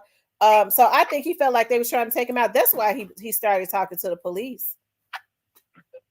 Yeah, that's what it was. He was scared for his life. Yeah. He feared for his life. So I told you, young Thor had stuff going on like Lee Jackson. They were looking like they was in New Jack City, Missy. Oh, he said Woody didn't say that. I'm giving you outside information that probably won't be mentioned in this case. Oh, so Thug was okay. Lord. But let me tell y'all something. Everything that they say Thug did, I believe he did it. And I'm gonna just say this is my opinion on why I believe Thug did it. I believe Thug was as vicious as they said that he was. You know why? Because if you look at it, Thug was, they had him in dresses, they had him wearing lipstick, wearing wigs, and all of that. He on there kissing men and calling baby my love. So I mean, they made him into I mean that, and I believe that he bisexual, and so I believe he was as vicious as he knew that a lot of them looked at him as a clown or a little girl. And so when people think that folks look at them as a joke because they know what he's doing in the background, I believe that he felt like he needed to be as vicious as he could be to be respected. Oh yeah, oh yeah. He he been out there in those streets and he was gone, but like you said it right now, see, I can't knock it. You said it. He had to show his man side. He wanted to show more of his man side. He didn't want to be with a little female no more. He said, man, he was just making fun of me. Man, I gotta show these folks I'm flipping on stuff. Right. Because I ain't gonna lie, Miss T, and I know this is a little far-fetched, but when you doing those things, you wearing dresses, y'all killing people. You talking about you a shoot at a restaurant. You talking about 7:30. Oh man. Yeah, you say 10. That just ain't no way to look at. I mean, you can't trust a person like that. This nigga wear a dress, and y'all say he'll kill somebody. Man, see, like I said, it's a man in his story. It's men that dressed up like a woman, put a wig on with the little leggings on. He went and got his man. I'm talking about as soon as he went and got his man, then see, guess what? That lipstick and that wig came off. I didn't heard like that. I'm telling you. Yep. I thought that was he was on. What? I thought that was he was on. And I said, no, this nigga, he something about this guy. I said, but I've always heard, I done heard a few stories like that. Grown men, man, they'll dress up like a woman and go get that man. I ain't gonna talk about him because he was a little too knock-kneed. He was too knock-kneed. Man, he was sweet. But I have heard stories in bigger cities, men are dressed up like a woman and go, man, I know a man got lit up on his porch. A man was on the corner dressed up like a little one of the women. Oh yeah, hey, got his top blew back and when that man did that, he took all that off, the lipstick, the wig, the heels, all that. He took all that off. You know what I'm saying? But when you hear a lot of stories, and those a few stories I done heard. So when I seen Young Thug and hearing his music, I'm like, that's what he appeared to me. I said, Young Thug to put a wig on and some lipstick on and kill a nigga.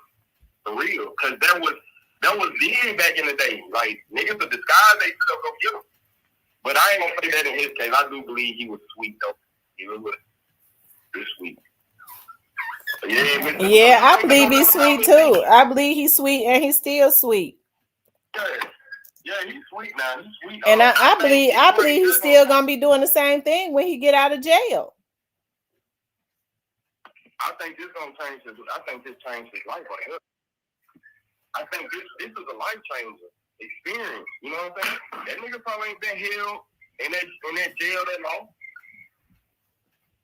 Mm-hmm.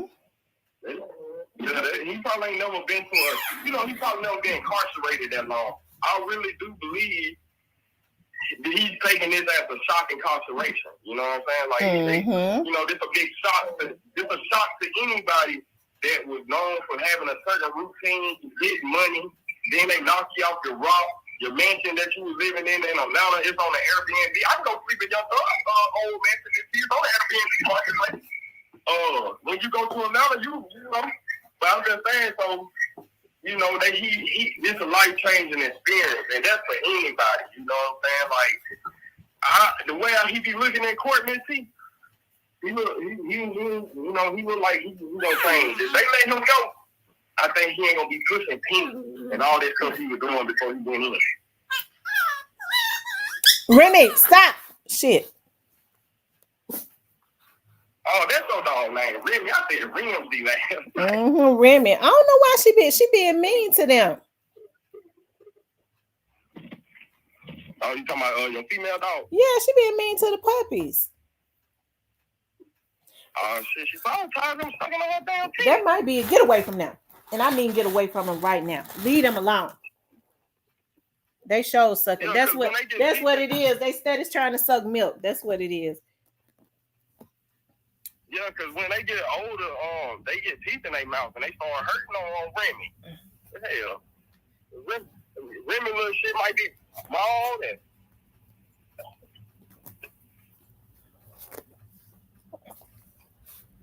they still babies. They miss their brother. You said what?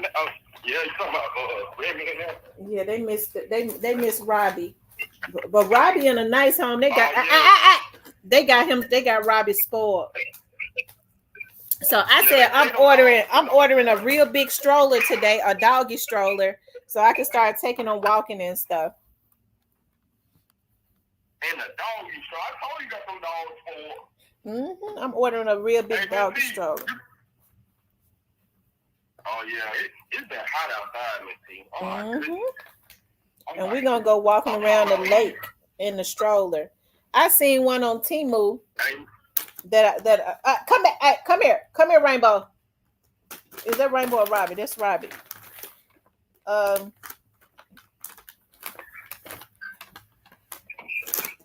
on, man. I can't believe I got a teacup Yorkie, but she told me, she was like, one. Don't be surprised if one come out the size of the father, teacup. And Ranger is a teacup. Yeah. But I saw this big stroller, big doggy stroller. I saw this big doggy stroller, and I'm going to I'm gonna order it so we can start going walking and stuff around the lake. It's time for them to start getting fresh air. I ordered them some blinged out collars with their names on them, just like I did Remy. They blinged out. They blinged out. Oh yeah. You doing it? Y'all like that right now. Yeah, bling your dogs out. I bet you be saying what my mama say all the time. Hell, my kids grown here. Hey, y'all love to say dog right there. Hey, I bet that's man, you can bleed. Ooh, my goodness. You know, they still your baby, but man, when your kids grown, you can stretch out and do what you want to do now. You know what I'm saying? You want to bring your dogs out, or you want to pamper yourself. You know, I know you say, but you got some daughters, so man, a woman's daughter, man, that's your baby to the end right there. I'm telling you. Too, but them girls, them your baby to the end right there. They said that Thug took out Nut. So Woody and Thug fell out because Thug said he was snitching. So let me ask y'all something. Do y'all think that Woody took out Nuts? Because when they asked him, he sounded real funny when he said no. That sounds weird. He sounded funny when he said it. Do y'all think he took out Nut? Well, according to the facts, you know, Young Thug rented that car for them boys and had that rental car in his name, and them boys went and did that move. I mean, that's how they looking at him. Like, if he ain't doing it, he was the mastermind or he was a conspiracy or something. But they ain't hitting him with no conspiracy charge. They hitting Young Thug with a RICO charge. And I said this early on when it first happened. All them boys got caught up that was part of YSL. Every last one of y'all got YSL taxes on y'all. Y'all doing crime. Y'all got gang activity going on. That's a RICO. I mean, if anybody know, once I learned about that years ago when that RICO first came out, racketeering, corruption, and doing other operation or whatever. Oh yeah. I said, man, what you doing? I ain't throwing up nothing. I ain't even throwing up the peace sign. She got that for nothing. You know what I'm saying? You just don't want to be involved. When you learn, you have to evolve. When the government evolve and elevate, you got to elevate with what's going on. You can't do the same stuff y'all was doing in the 70s, the 80s. Man, let alone trying to do something in 2024. Diane says, Diane says Woody said that somebody was going to pay for that knot that Nut's brother put on his head. Oh, okay. Oh, so Nut brother put a knot on his head, and so he went and did something to Nut. Yeah. If Thug gets convicted, he has an automatic appeal due to judges' antics and Fannie Willis' antics. And Addison says he admitted that in the secret ex parte meeting, told him to say no. Man, salute to that boy Lucci though. Because Lucci, why I'm saying Lucci was a big puzzle to the a piece to the puzzle, but by that boy not saying too much, he did help Thug and them out a lot by not saying too much. Mm-hmm. You know, they don't talk about Lucci yet, but I do. You know, he said something. He said one of the boys poked him up in that. But other than that, Lucci is one of the ones that could have sent them up for real. You know what I'm saying? I was just, because we can't, sometimes some stuff be going on so long you forget about it. I'm going to say that YMC and Lucci could have easily got Thug and them sent up, but he didn't talk. Okay. I mean, he probably did it, but he told.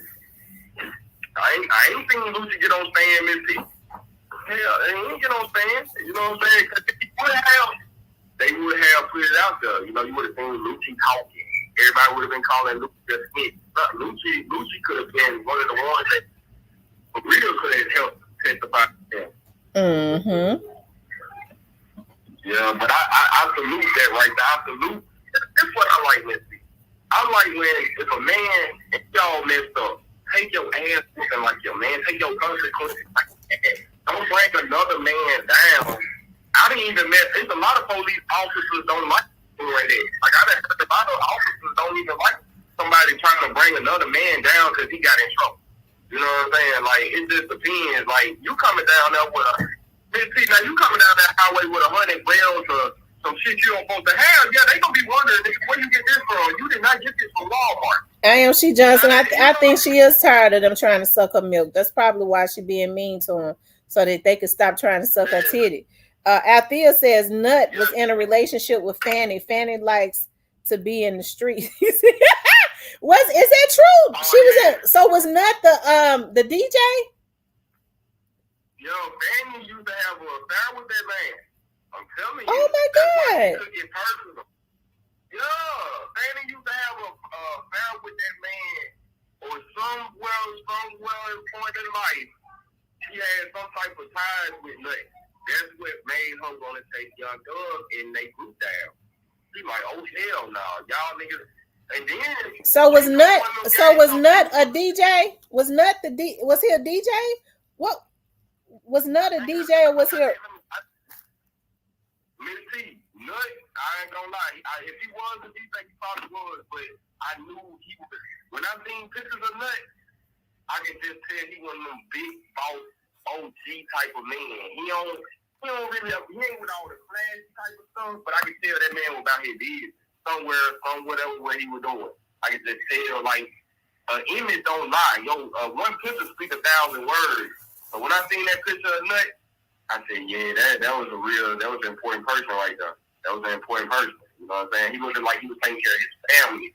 He wasn't like he was taking care of his people for real. Like I'm just saying, it was the same way with dogs. When you somebody that do what you're supposed to do, if somebody take Mac name Mace out, you gonna be like, whoa. I was just saying, like the love that you gonna see when a person, not even just when they gone, but you gonna see when they gone maturity. Right. Man, Miss T, people ain't gonna be able to sit in the building. Y'all gonna be standing outside trying to see Mac name. Look, they said Lucci was let go, so they couldn't have suspected Lucci did it. But who took out Young Thug? Who took out Young Thug's baby's mother? He did have a baby's mama to get taken out. A lot of people were saying they think Young Thug did it. Do y'all think Young Thug took out his baby's mama? A lot of them do, because you gotta understand, Miss T. When you get a lot of money and you rich and you got some child support. A lot of these niggas, I done heard stories. I ain't gonna say too much on because this is real authentic stuff. These people are taking out their baby mama before their tax bracket and those states go up. Mark my words. When those states go up and that money go up and that bracket go up, that's just like Jay-Z and Beyonce. If they get an award, they gonna have to spend billions of dollars. Right. When they heard that, when they heard that, they sat down like they had some sense. Sure did. We gonna have to spend these. Oh, got rich and got poor, and they into the end of time type shit. So I looked at that situation even when I was younger. I said, okay, they got some sense. But it's the same way with these rich niggas. They got baby mamas. Yeah, when that money, she might be able to get $100,000 every month. You know, when you got a certain amount of money, you can get a certain amount of money. And if the woman making more than the daddy, and the daddy taking care of them kids, she don't have to pay child support. I didn't think it all. So, yeah, when it comes to the system. But yeah, these niggas taking out their baby mamas is sick. They don't want to talk. People ain't talking about it. It happens every day. Hell, I just seen the damn man in Memphis took out the woman of his kids, shot at her. The man in Memphis about 2 days ago, a big grown man. Shot at his baby mama. He keeps his mama. It happens every day on the normal. So let alone with a nigga get some money and she talking crazy. And guess what it is? A lot of the baby mamas know your darkest skeletons in your closet. Your baby mama don't know you. Don't nobody know you. That woman know you. Your mama and that woman. That mama don't love, but that woman that comes from a good mother, she know love. Yeah. They just sent me a picture of my dog. Hold on, let me just get him, Remy. Get him up, Remy. Get him up, sir. Yo, round two. Ding, ding, ding. Yeah, I like that right there. I love these conversations, you know what I'm saying? Because sometimes, we just be sitting at the table and I just be like thinking, like, it's good to just go over some stuff, man. Because all this stuff is educational purpose. Some people love saying for entertainment purpose. Allegedly, no, this is educational purpose. I be learning. I be even when I think I got it, I have to refresh myself up or go out there and sharpen myself up. It's good to do that. You know what I'm saying? I can't watch no police stuff, but when it comes to like somebody getting pulled on, I can watch somebody going wrong. But I'm talking about parts. This is what I mean by no police stuff. I ain't no 60-minute lockdown. I ain't gonna watch no people in jail. I don't want to see no show about people in jail. If you're on that highway and you get caught up, I want to see what's going on. Like, sometimes I be clicking on stuff. I'm like, damn, that brother messed up. Dang. Or one video I was watching this here, 19-year-old little boy killed another little boy. You know what I'm saying? So it doesn't be stuff like that. I be like, dang, bro, you just 19, bro. Your life really just started. You know what I'm saying? That's just how you facing life. Man, that don't touch no real man to sit there and think about it. And you ain't no humane person. You inhumane if you don't see nothing wrong with it right there. Like, even with straight drop, I said that about straight drop, like, you know what I'm saying, just even bumping into him before, and then, on it in your 20s, you did this at 21 years old. You know what I'm saying? Your life gone, bro. You were just able to buy alcohol. You able to go buy alcohol and drink with your old lady on the celebration on the weekend night because you worked all week and you talking about feeling young dog. Man, that's different, man. We do have to think like that, think about stuff like that. That ain't nothing good about that. I never, since it's been going on, how hard it straight drop is. Straight drop. Yeah, I hate Straight Drop did that to himself, but Straight Drop did that to himself. It was because, number one, he was misled. Number two, he did it out of greed. He thought that was going to, they tricked him into believing he was going to come up off of the demise of another man. He didn't know, he just didn't know that it could never work out. And then not even that, it wasn't just a trick, it was kind of personal to me. it wasn't just all over the rich and famous. Oh, it was a little personal that made the shooters in a certain group did what they did to Young Dolph. It wasn't really just all about the music with just a little cover up. All right, I'm finna go try to be a rapper and make money with these real big high people, so it look like that's what I've been doing. You know what I'm saying? That's all that was. I'm finna go do this what I did. So I'm finna go run over here with the good guys and try to blend in. No, that don't work. It don't work. Cause what the police do, Missy? Bring your ass here. Get your ass. Hey, man, I see it all the time, Missy. A nigga go commit a heinous crime and come back home. His mama and they're like, get on that, what is you? They ain't no son, they killed the whole team or the nigga team. So, see, I don't feel sorry for him, but it's just, I think about, man, we don't want this for our young people. This music, this rap, this murder. Listen, they said Young Thug baby mama got into it with some dudes at a bowling alley and they waited outside and took her out. What kind of men do some stuff like that? That don't even, is that logical? Some men would wait outside for a woman and take her out? You said Straight Drop did that? No, they said Young Thug's baby's mother got into it with some dudes at a bowling alley.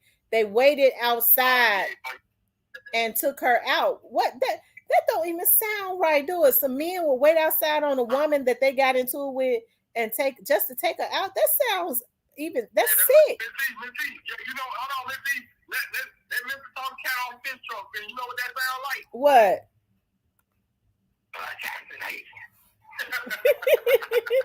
That's exactly what it sounds like.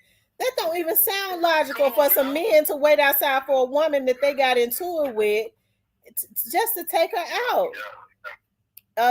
She said the reality, I don't think he was. I went to Trouble Passing. I rock with Guwap the long way. He performed at Birthday when Bricks was out. No Cap Zone 6. And Donald Trump said that also that Fanny and Nut were sleeping together. Well, I'm gonna just say this. Fanny got to understand when she went at the ex-president, she let the people set her up that because she had a promising career. After she left the DA's office, she could have went to the Senate and just, worked her way up. There was people that saw that, so they set her up. So she took it because of her ambition to go after the ex-president of the United States. And I knew I had skeletons in my closet. I never would have did it. They immediately started putting Trump got the money and he got the connections to hire them private eyes that used to work for the Secret Service and the FBI. They got them PI firms to get on her, and they got the equipment to tap into anything. Reaching heavy on that one. I don't know what. I don't even know what she was thinking at the day. I don't know what she was thinking. But you know what it was? I think it was a Joe Biden effect because Biden went down there to the school and got over some black folks. So it was probably like one of the southern states that rebelled and said, "Man, forget Trump." You know what I'm saying? I think that was another type of, or politics movie, because the Georgia is a rich state, but I just think she was, but not even just Georgia. I'm gonna talk about Funny Willis. Funny Willis was doing too much. She got up the Trump embarrassed because she always to make up a harmless with the other city council man, whoever he is, and yeah. I mean, people got lives. And I do know in that system because I've seen it with my own eyes. Y'all in justice, the police officers and them people in them courts, they be mingling and them women be looking good. Let's start out. Yeah, they have beautiful women in there. Not all the time. Yeah, but I see what's going on, and they be snapping. Y'all get back up here. But it's just funny. She was reaching too much, trying to go at President Trump. I'm gonna just keep it real. That's a president. You have to respect the chief of commander. That's what they call us. And then you looking all crazy when you work with government officials and you going to get that bird. You going to get that eagle with that shield and that armor protecting that one star. But that's a little too. But yeah, that ain't no joke, right? Don't play. America, we is behind. We no matter if you like it or not. It is we under that six. We under the star dated. So. Okay, you said she got into it at the bowling alley with another woman. So she got into it with another woman, so was it women that waited outside and took her out? They probably was on pills. The IOC Johnson says the real T man, I miss the Gucci. I remember him standing in clubs, shirt off, big ass stomach, and he a real one. But Gucci has did a complete 360. Yeah, he did a complete. Yeah, she Johnson have spoke on like how she was around Gucci, how Gucci would pull up to the kids' school and be out there in the home on 28. I said, that's all right. I like that right there. So I love real stories. And then, see, that's all this nigga stuff was. When you hear Atlanta folks talk about Atlanta stuff, you can they call it a story. They ain't snitching. Especially if it's past tenses and it ain't just too far fetched. We ain't on here talking about somebody that did this or heinous crime. If a person ain't on here just dropping real crazy dimes, no, man, your story of what you've been through, and no matter what city you come from, and you got, if you grew up, even if you from Cali and you grew up in Nipsey Hood and you be on this T-channel, hell, you got a story. You grew up around, just in Memphis, where I grew up around, I got a story. It's just, everybody got a story. Your story don't make you, no, you got a story, especially when that's your past life, you know, and you ain't on here just, you ain't on here sound like YSL Woody either. Ain't nobody getting on here sound like YSL Woody. You know. I am She Johnson. Is it true that Plies is didn't they say Plies is a registered nurse or something?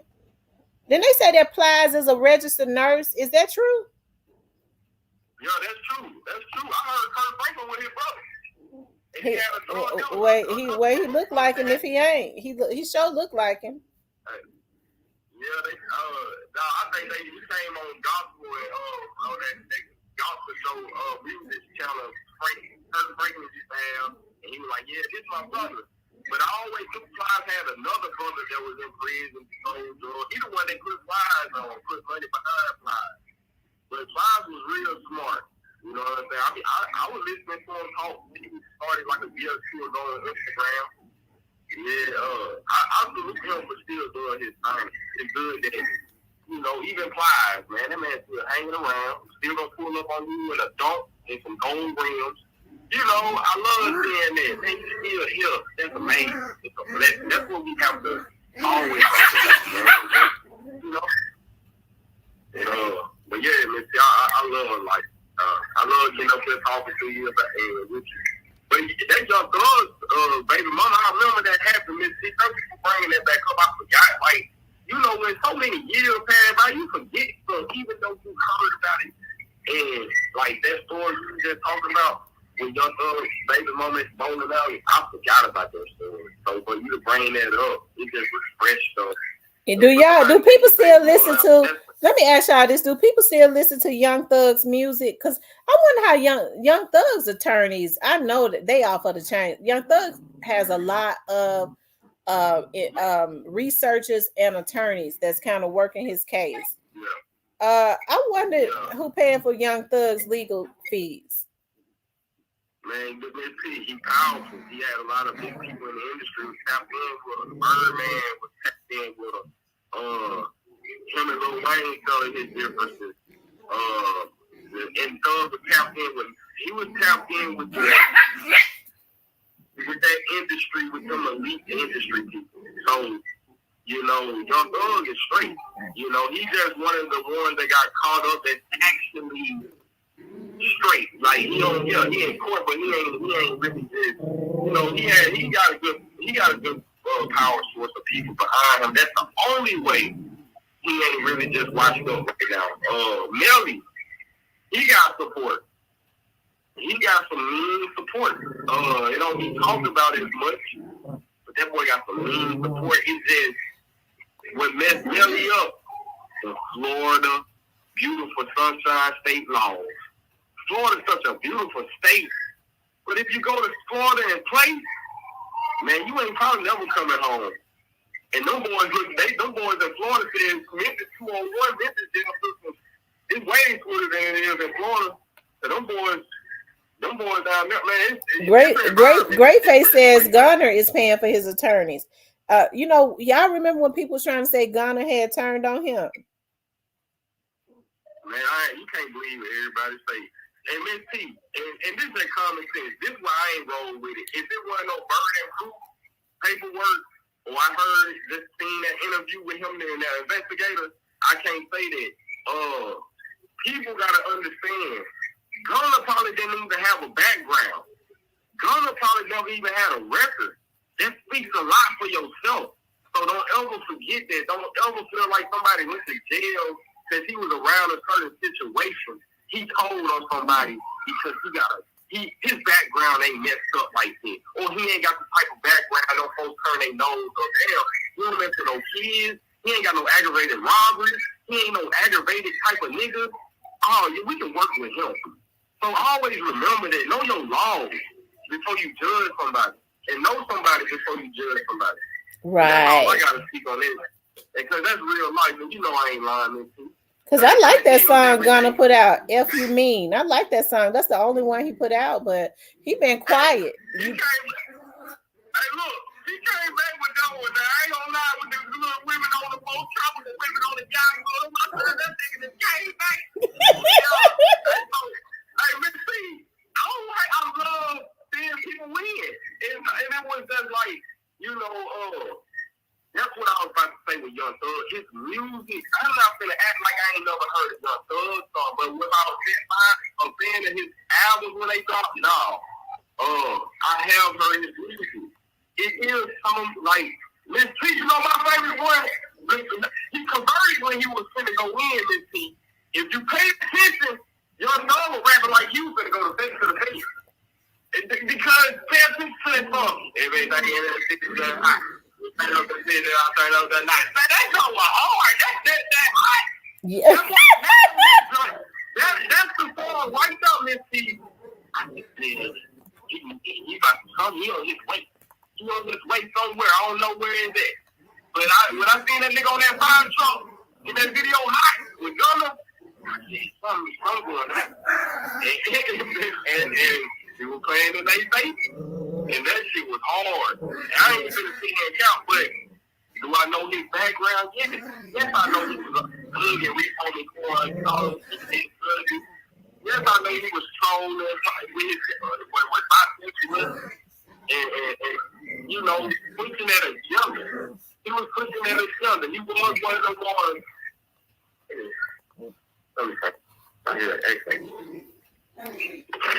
They said Gunna. Hold on. I'm missing comments. It says Thug Dad did an interview with CNN yesterday. Detroit Cam says that was probably the easiest dirt to dig up. Yeah. Now how he was, that's how he was. But from what I hear, yeah, he was sweet. That boy, he was like the Joker. They said he was like the Joker. They were calling that boy the Joker because he was coming. You know, he thrown down ass nigga walking around with a skirt on, nigga, with choppers and like that's satanic when I see it. Like you was money, like right was with it. You know what I'm saying? Like you know what I'm saying? And that was his early stages, but you can't run from that age. You know what I'm saying? And some life experiences. So I think he have matured by being in that jail cell. You know, in Fulton County, well, he has matured. I might say that, but his sexuality, I don't know. That's his preference. But the way he's looking at life now, I think any man should change from that. You know, and if you don't, you need to stay in that shit. Really right. got kids. That man, Young Thug got kids. You know what I have heard about Young Thug besides the gay stuff? What? Man, I heard Young Thug had all his family members in house, and it was before Young Thug got sent up. He loved all his sisters. He had a lot of sisters with him. That's why he liked the way he is. He had a lot of sisters. That boy had his mama living right. I heard before Young Thug got sent up, it was years ago, man, that boy had every family member straight. He was like, they damn near were looking at him like a Young Thug Frank Lucas, how he would take care of his people. That was for real. And when I heard that about him, I said, man, no matter what that man preference is or what he do, man, I love seeing anybody take care of their people and don't forget where they come from. I know that's right. What I have heard. That's what I heard about him. Now, I ain't gonna lie. I ain't gonna say fuck him, but he was taking care of his people. That's why you don't hear nobody talk about it. You know how long your dog been locked up? Why we ain't heard nothing from the outside of what these police want to do to him? What have we heard besides the rainbow and what the police trying to do to him? What have we heard his family say about him? His mama ain't know that, man. She ain't came up. He's straight. She ain't got to say nothing. Oh. See, I didn't know that they said Gunna dropped 2 albums and a tour to help Thug. Also, that's why they ain't saying he a snitch no more. Because they, at first, Thug, them sister was mad at him. Yeah. I can believe that. Sister probably was mad because they out here. They ain't locked up. They hearing what the people saying. So they just trying to make sure, like, bro, what's going on? But, they just, what it is, they look at him as a coward. You know, when the Titanic, you ever heard of this? I know you heard the story about the Titanic. Yeah. The ship, when everybody died, even Leonardo DiCaprio, that's just the movie, he died with the beautiful girl. It was one survivor, Missy. I think they killed him. You know why they killed him? Why? They couldn't stand it. They didn't, America, it was a hit anyway, but they did not like that all these people died. They looked at that man that survived as a coward, Missy. I'm telling you. So, that's kind of like what it's done a situation. And I read that in a book. I'm not just pulling that out my ass. Right? That's right. They didn't make him because he was a coward.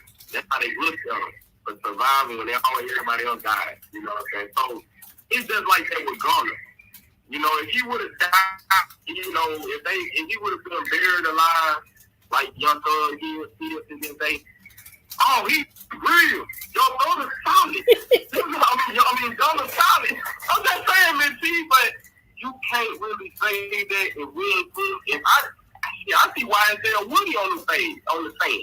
I don't see Young Gunna on the stand. I don't see Gunna nowhere on the stand, but this man is sick. You know what I'm saying? I just feel like Gunna didn't have a bad record. Like, right. Straight drop Jamarcus.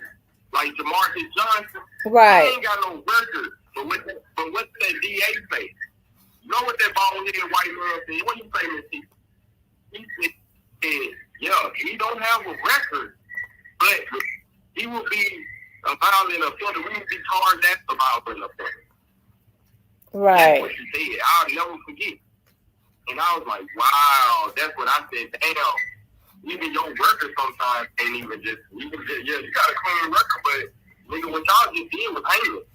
So it don't really matter. Some situations don't matter about what you're on. But that little shit that they got caught, Sonny got caught around guns and some drugs. He clean. He just probably explained the situation like, I didn't know what was going on. I'm just about to rap. Don't find me. Because you know why? Because that boy was hot. That same boy we talking about, Gunna, Young Thug put Lil Baby on. Lil Baby was shooting dice all the time. Young Thug said, man, he wasn't more than being in all the time like this. And he started rapping. And then he started rapping. But guess what? Gunna was writing Lil Baby music at. Right. If you look at listen to the song, they had that song. I was living in East Memphis when that song came out. It was right around when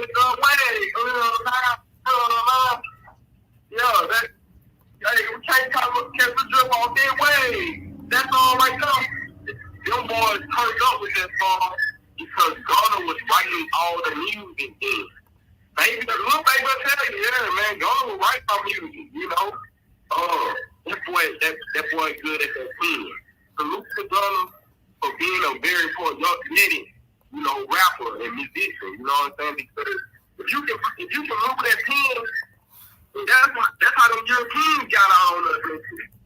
Mm-hmm. I'm see my like they'll comfort with the hell out of us with that fine old English cursive.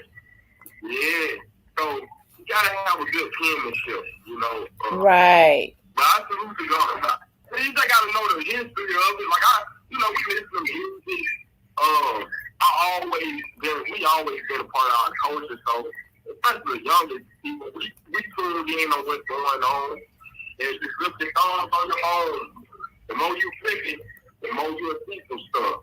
And I was more amazed with a lot of stuff that I learned by reading books and shit. When you see other like people on the world and they know some of the country stuff, that's how I know I ain't just pulling stuff out of my hat, you know, because I'm like, oh yeah, Miss T, they in the chat getting me, Miss T, let's make them laugh. They said, I'm still cooking. I'm in the kitchen. Yeah, they say you still cooking. Like, Gunna and Young Thug. Like Young Thug and Gunna, man. I don't hate on nobody, you know. And that's a beautiful thing when you look at it. What a person really is. That's why I ain't never just, even though we can talk about the fact. But as a person, that man had his business with you. That's true. You want to be a person. If you go down, them people outside with them pinky shit. Guess who told me that, Miss T? Lean on me. Right. Well, Magnate, I'm getting ready to wrap it up because I got to go get my stuff and my Mexican street corn so I can throw it on this grill. I'm out, man. Take me and take it on. Come up to the south, come up to the cash out, like support. Come talk it up, Miss T. Make a loud. You know what I'm saying? And we're going to keep moving, but keep it back. Be a little off. You know, I'm a little off now. Well, thank you, love. Shout out to Magnate. Magnate, you went an hour and 3 minutes straight this time. You broke your record from last time. But I got to go to the store because I've been having a taste for my Mexican street corn. I put it all on the grill. I'm feeling better because, y'all, the person that I sold Robbie to, y'all know I told y'all I sold it to a guy I used to work with at the police department.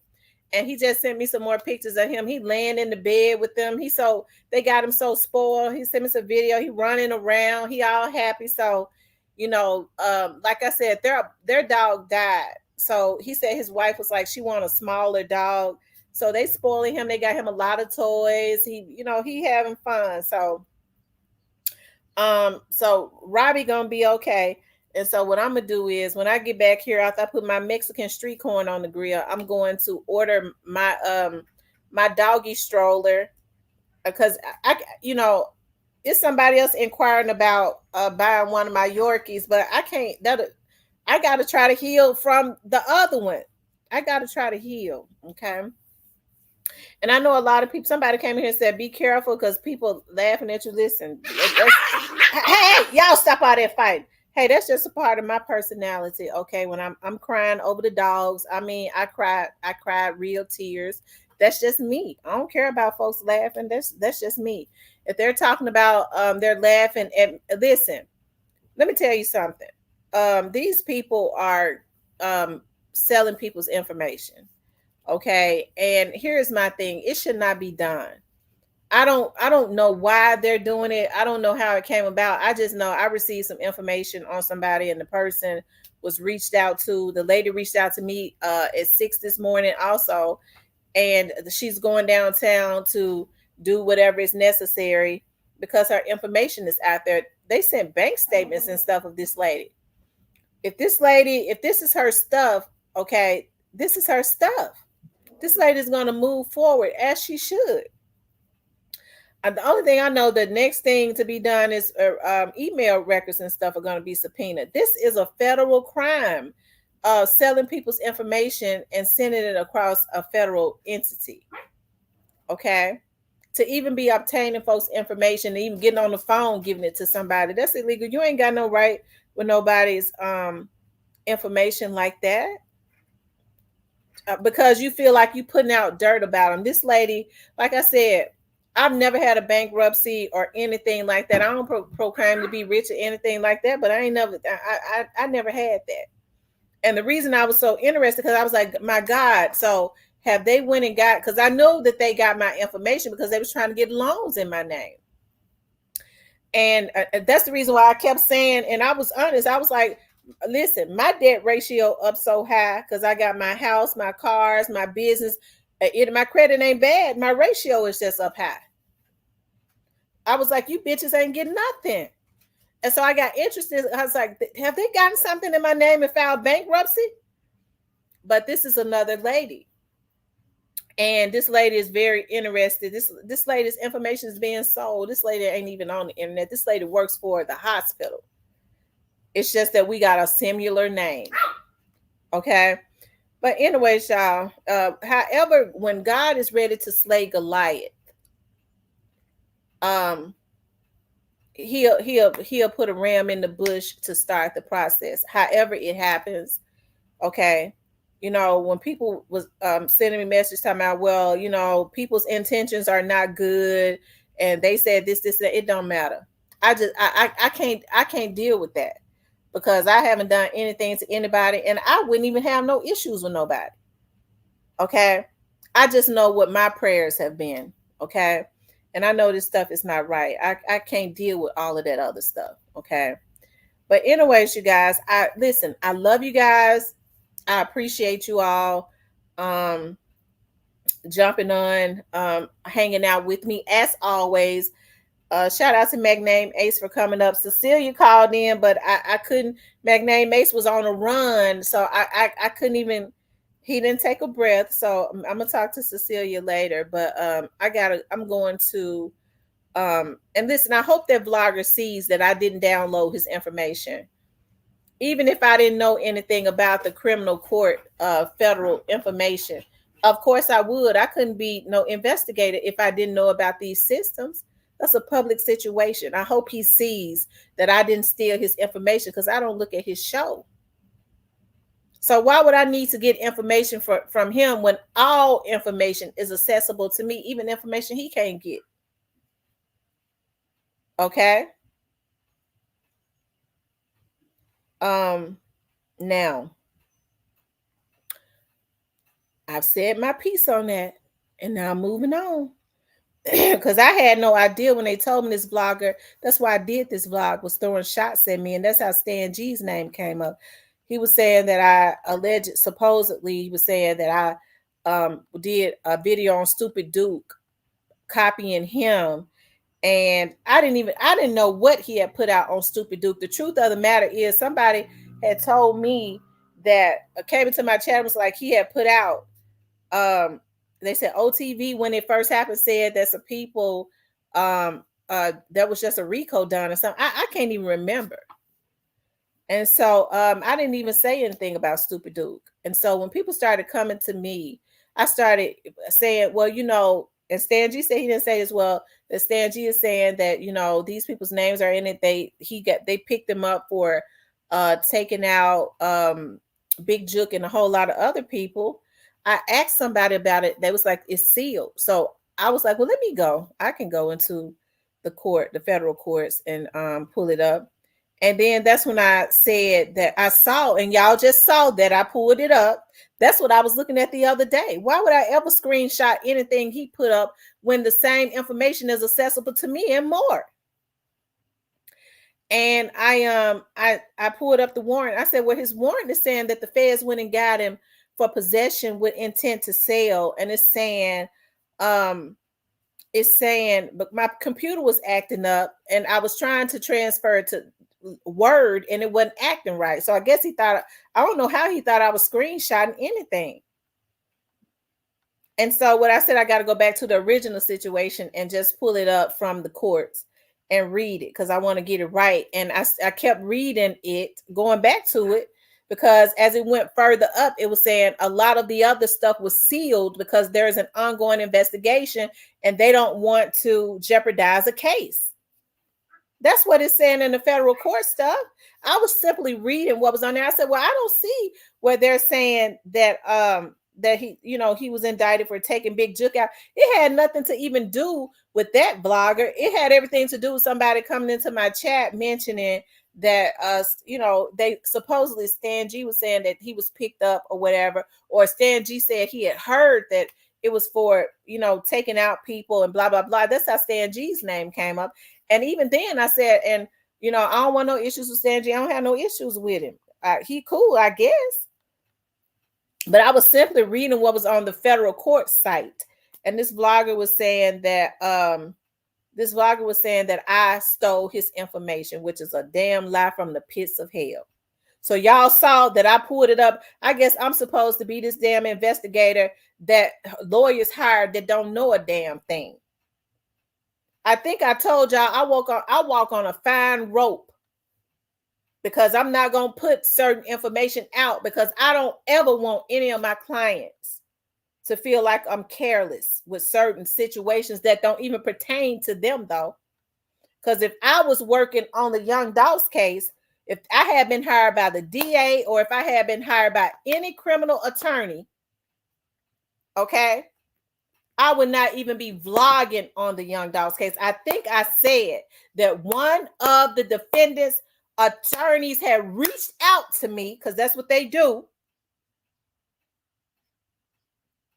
about bring me on as a private investigator to help them to find some witnesses. I didn't take it. I didn't even say who it was. I knew I was vlogging on the case. I don't think they did.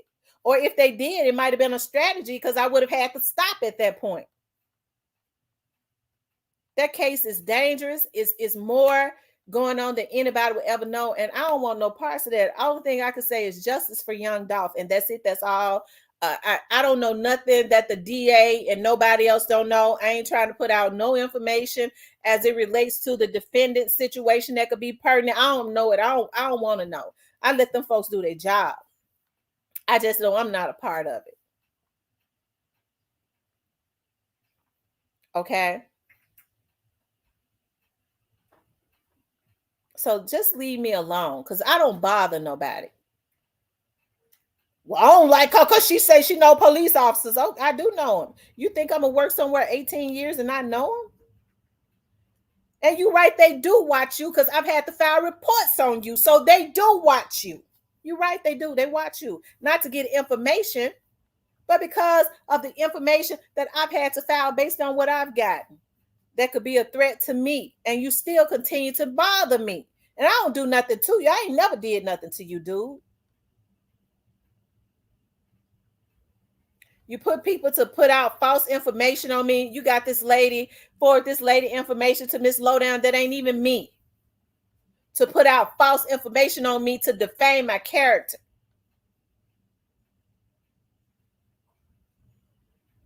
And I still ain't never did nothing to you. You lied on me like I talked about your kids. You know damn well I ain't never said nothing about your damn kids. You got mad because that guy that had exposed you, Street Stepper, came into my chat. You didn't want to go in and he came into my chat. You didn't want to expose. You didn't want to say nothing to Street Stepper, so you came at me, the woman. You was ready to come at me anyway because you was mad because you know I was in the end as it relates to the Young Doss case for real, and you had decided this gonna be my bread and butter, and I'll get this bitch killed if I need to. That's why they watching you, nigga, and have been. Okay? That's why. It ain't got nothing to do with no information that you give. They watch you because of how you send people out to get themselves put up on the investigation with they po pitiful asses to file fake FBI reports. You're dangerous. Okay? I've asked you to leave me alone because you know I understand what you do and what you've done. Leave me alone. Yes, I fear for my life. And if anybody come around me because of you, then I'm going to kill them. It's on paper. They gonna die. Tell the motherfuckers to make up their mind that they got to go. You sent them out. They got to go. Because they are a threat to me. If you let somebody else send you out to come to somebody's job in their house, Romeo must die. Okay? Because I guess they must be your Romeo or something. They got to go. And that ain't crying wolf. When folks get mad, they say you want to cry wolf. They've been seeing what this damn man has been doing because it ain't just been me. I ain't even thought about this man. God put this man in my mama's spirit. And even then she said, I got to go into the spiritual realm because that man got a demon on him. And he don't even know it. He got to be prayed for. He tortured.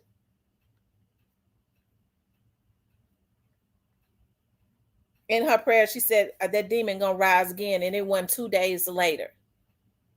Leave me alone. He lying like I'm stealing his information. Ain't no information yours. The information is public. It's for anybody. It's not yours.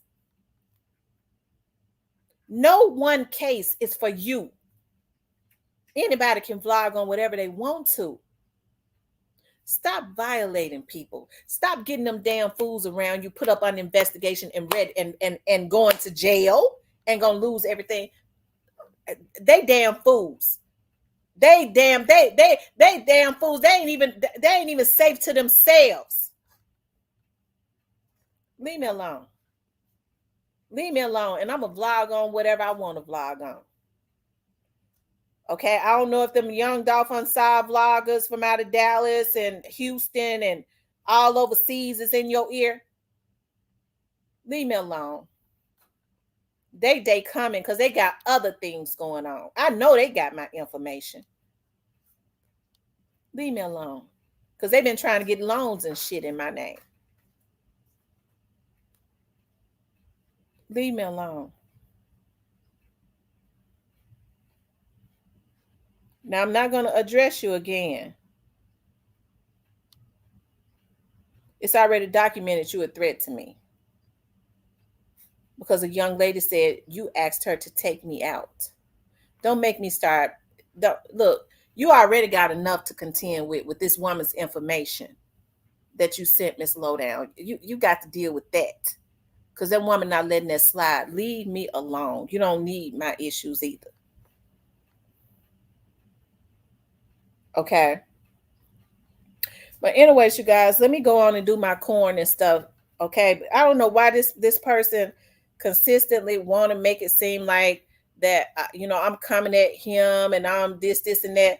When I sat up here the other day, I said, I can't stand him because of what he's done to me in the past. I said, but I sat up and told a person, when they said, Sko was the one that found out about Straight Drops Baby's mother was the one, he had a boyfriend that went missing. I said, no, that vlogger, okay, Orangutan TV put that shit out. He put it out first. See, I don't have a covenant spirit like y'all. Because, see, I'm going to get mine. I said, no, Sko didn't put it out first. I think Sko did an interview with the people's family. But Orangutan TV, y'all know who I'm talking about on there. Orangutan TV put it out first.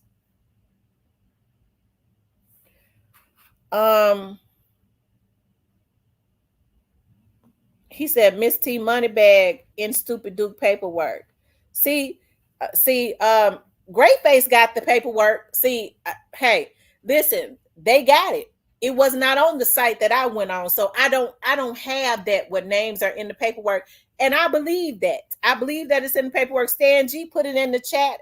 Evidently, he got it. I said maybe somebody gave it to him, but it's not on the federal site. And somebody reached out to that man just that quick and told him that I was talking about him. Okay. So Greatface says that Moneybag's name is in his paperwork. And I believe it because I believe they're the ones that put the folks on them. They was just as happy. I believe not just Moneybag. I believe some people, Big 30 them too. Because Head them was just as happy. You don't ever see Head on I don't see him ever. But Moneybag was posting him jamming and rocking. They was just as happy Stupid Duke was gone. That's why I say that Jizzle and them, because trust me, BEO Lil Kenny is an ongoing investigation. So it leads me to believe that there is a RICO or something going on. It's an ongoing investigation. That's what's on the federal site. So if it's an ongoing investigation, I'm sure they're gonna come for Lil Kenny, and they're gonna come for CEO Jizzle, and they're gonna come for Kenny Money. Those are the threats, especially BEO. BEO is a threat because BEO stand to go far. So rest in peace, Young Dolph. Somebody says that they have been, BEO was blazing, that Gotti and them supposedly been trying to blackball him, and I can believe it. Because that's what they good for. But let me tell you something, Yo Gotti. I know they be getting mad, but it don't make me no difference. Because I listen, you can't win. You can't win when you play dirty. Okay, you planted those seeds because you wanted that boy out the way, and look at what you've done. You started a domino effect that has started a war in the very city that put you on, nigga. You ought to be ashamed of yourself. It's a shame before God. And any of you niggas, let me just say this right now. Any of you niggas, okay, that call yourself out there, okay, threatening people, feeling like y'all gonna take people out in the name of Yo Gotti, you putting yourself in a bad situation. You better understand you got family. Okay? These men need to start being men and stop upholding. Listen, when I have people around me that do wrong, hey, I listen. If I got real love for him, like I have cousins and stuff that was in the street well, you know he was wrong. I said, let me tell you something. Yeah, he was wrong. But don't talk about my cousins to me. I don't want to talk about that. Okay? Because they've done things that I couldn't defend. But I wasn't gonna hey, I'm just not gonna talk about it because I'm gonna tell you something. Yeah, I'm loyal to my cousin. So I ain't gonna defend him because it was wrong, but I can't. I tell you what, I'm gonna just stand down on that. I ain't gonna talk about it, and you bitches ain't gonna talk about it to me. So I'm gonna remove myself from that. That's how I do that. And so that's what them niggas around Gotti need to do, because it wasn't nothing right about what they did to that boy, nothing, and they know it. And so it ain't got nothing to do with me and what I say or what nobody else say. It's got everything to do with the laws of the earth. And when I was going to say about Mia J, when Mia J was getting up and she was doing that prayer, I would be up early in the morning getting ready to go out on cases. And I would be listening to her on my phone. And I said to myself at that point, and this was last year, I said, Mia J knows how to tap into the spiritual, because God says, with 2 or 3 agree, I would be in the midst. And she had upward of 60 to 100 people on that line, on that Instagram, agreeing with her, because I was one of them on there, listening to the prayers. I said, you're going to start seeing Goliath fall. Okay? It's written.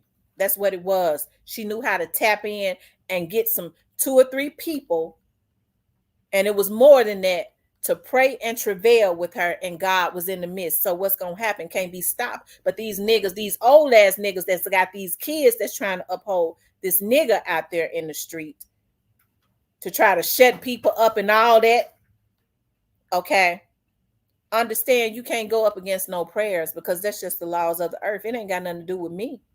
So if you're going to be mad at anybody, be mad at God. Be mad at yourself, because he created that bad karma. He couldn't stand to see him be blessed. If he couldn't stand to see the dude be blessed, he should have had a damn seat or stayed in his lane. And so now them weeds that's growing up in his own front yard, he planted. That's the good thing about it. I didn't plant them. Nobody on this internet planted them. He planted them. Okay? So people be mad at the wrong somebody when they all to take a look at themselves and say, I did that, because I ain't even have to mess with that dude like that. I should have just made my money, and I'd be able to stay out and continuously make my money and be through with it. But it's a damn shame when you have to constantly look over your shoulders, because he understands the laws of the earth is that you reap what you sow.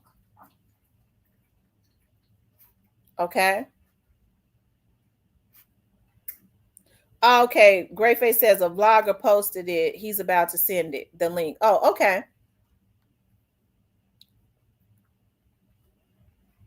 Because, see, I was looking at the courts. Okay. That's why I said maybe somebody gave it to Stan G.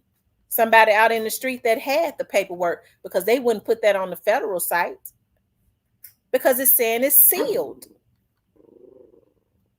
Okay. And they immediately, somebody, I just wonder who it was that reached out to that guy.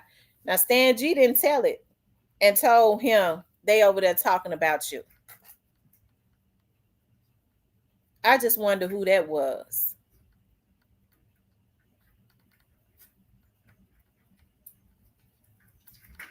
What's up, Cypress? Oh, he said, look at Greyface. Not me, a blogger just posted it. I'm about to send the link. Okay.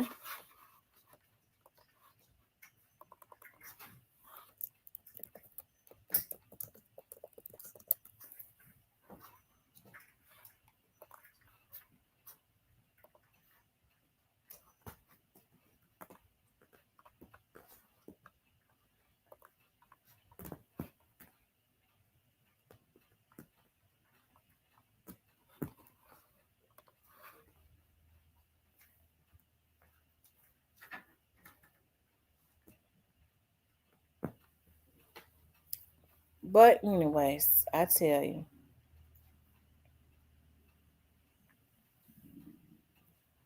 when people know that they're doing dirty stuff, I never understood why they consistently go at folks. When you know you're doing dirt, you doing illegal stuff, why go at people?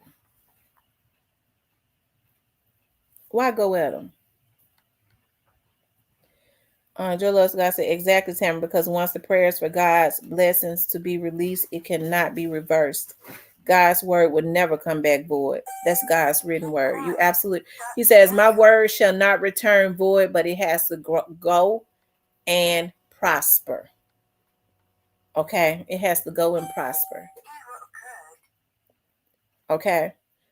So that's what a lot of people forget. So when they're around here talking about, this, and that, hey, you get what you put out. What you put into the atmosphere, that is what returns to you. My grandmother used to say, be careful of the words that you spit. She said, my grandma used to say, be careful of what you spit into the wind. Spit out. Yes, she said, be careful of the words that you spit out, because a strong wind might come and blow it back into your face. Be careful what you say. In other words, be careful what you say. Those were the old folks saying, be careful of what you spit out in the atmosphere, because a strong wind might come and blow it back in your face. So the very words that you put out might turn on you and happen to you. That's what she'd be saying. And a lot of these folks old as dirt, and they don't realize it yet, or do they think that they could just get away with doing whatever it is that they want to do?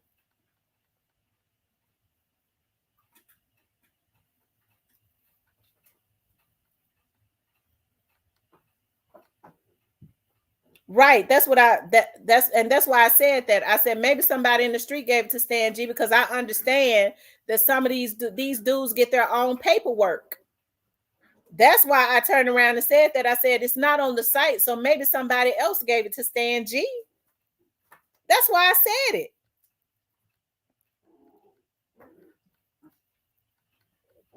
Because I had not even seen it. Because these dudes do get their own paperwork. And I'm sure stupid dude got his paperwork and what's in it. And hey, he gonna put it out there to make sure that the vloggers put it out, especially if it's another rapper.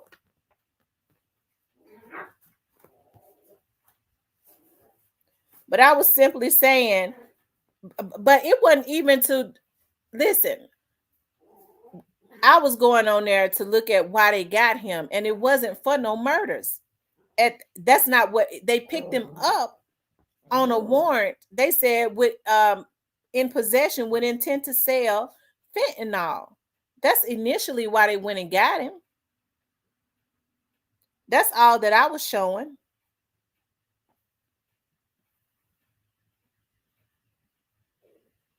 And it was saying that everything else is sealed.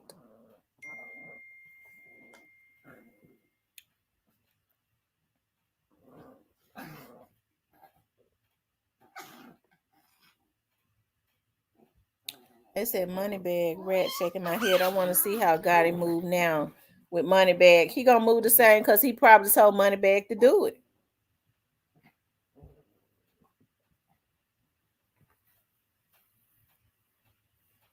Ramona.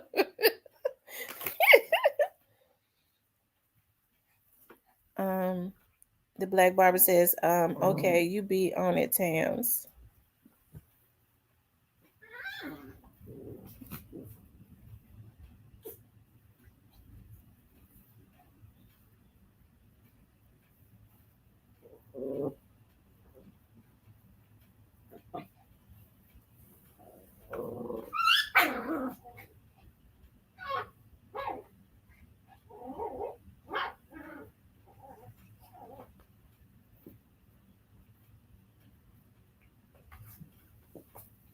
Great face says that's the only one. Right. So I mean, if his name, if they got their paperwork, and they do get their paperwork, their lawyers do, and show if his name is in it, of course, Stupid Duke will put it out.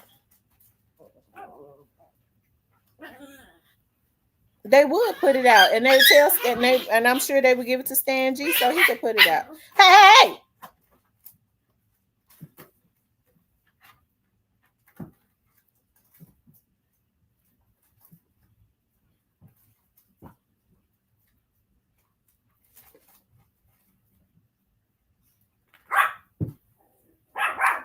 because I think Stan G kind of has access to some of those people on both sides. We know he interviewed BEO Kenny. We know that.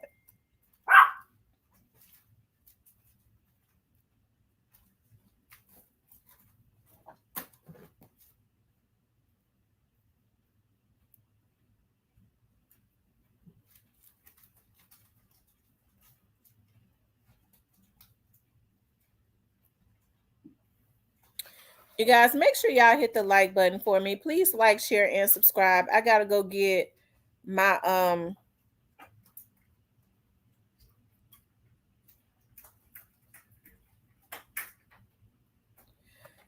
gotta go get my stuff for my Mexican street corn.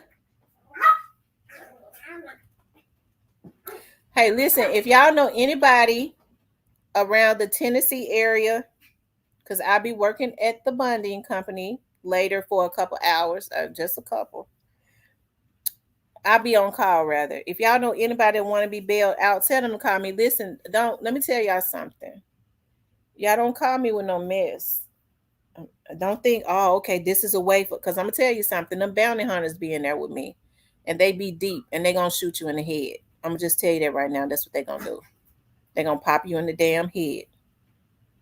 I already told them. They already see what be going on here. They gonna hit you in the head. Okay.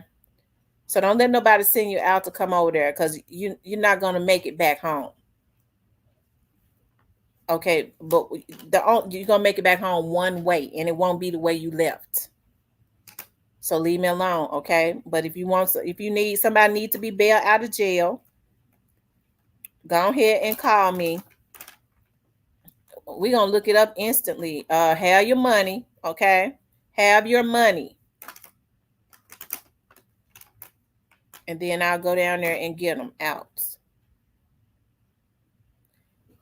Um,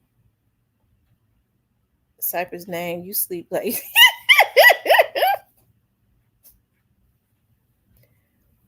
Anyways, y'all, let me go. Let me go so I can get started with my corn because I got to go over there for a couple hours, and then I'll be make me nervous giving your right, but I didn't give my location. I'll give them the location. Um, I'll give them the location when they call me. I never said where I work at. I'll get them the location when they call me, and once we make sure that everything is legit, and then I had them sitting there with them white boys, right? and they'll take the money and stuff, and then I'll go get them. I'll go get them out. Cause them bounty hunters be them white boys, them big white boys that used to be in law enforcement, come out the backwoods and stuff that be hunting. Okay.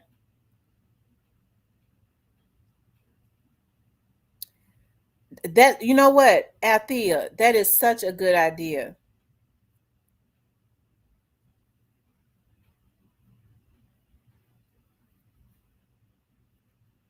So just leave me alone. Cause I don't be bothering nobody. Only thing I be doing is making my money. We all get on here vlogging, speaking our opinions about stuff. Even when I start trying to talk about other stuff, I could talk about a frog, and people gonna have she talking about a frog. She just knew I was gonna talk about it. Y'all hear how she talk about that frog? Why are you talking about a frog? Like, people just have issues with me. Somebody that don't even be thinking about them or saying nothing about them. I don't be saying nothing about these folks. Hell,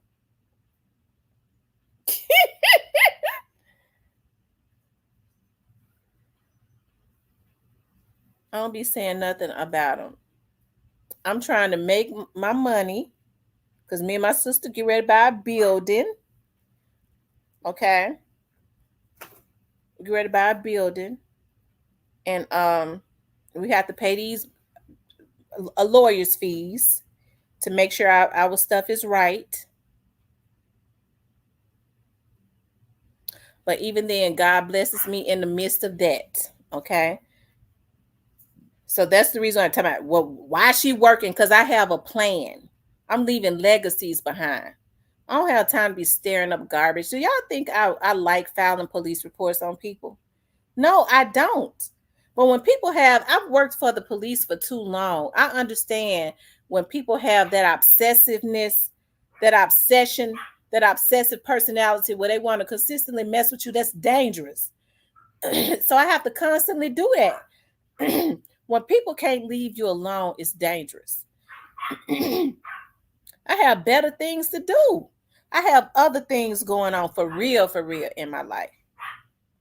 We can get on here and vlog and be great and have fun and laugh and talk about what everyone to talk about, because we talk about a plethora of stuff. I don't want to get into that garbage. Leave people alone. Just leave people alone. Cause if it was in the dirt on me, I'd tell y'all. If y'all they listen to my phone conversations, they violated me on that, and they still be. Listen, I'm telling y'all, these folks sick. Okay, that's federal crime. Okay,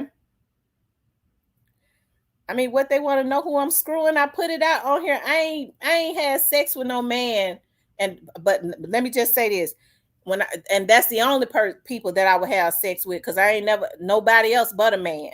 So I guess I haven't. I've been celibate for about 15 months. Let's see, February, March, April, May, June, 12, 13, 14, 15, 16 months. I've been celibate for 16 months. If you want to know something about me, all you got to do is ask me. If it ain't your business, I'm gonna tell you that ain't your business. But I put it out there. I said I ain't been touched in 16 months. So it ain't really no dirt on me. My life boring. I work all the time. I said I was gonna wait until I got married to have sex, but I changed my mind on that. I'm gonna get me a man so I can get me some that I like. But we got to be in relationship, okay? And then I'll just tell God to forgive me later, okay? But other than that, it ain't nothing. I'm a mother and a grandmother, and I love my daughters and my granddaughter and my puppies. I get on here and tell y'all how I cry about my puppies. What is it to dig up? When you start trying to get my bank statements and stuff, that's federal. You violating me. You sick. That's what I'm saying. That's a sickness. I ain't messing with nobody husband. I ain't nothing like that. I don't want nobody husband. I want my own.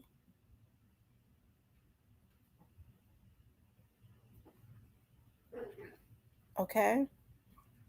I don't want to pounce on nobody's husband. I'm gonna bounce up and down on mine.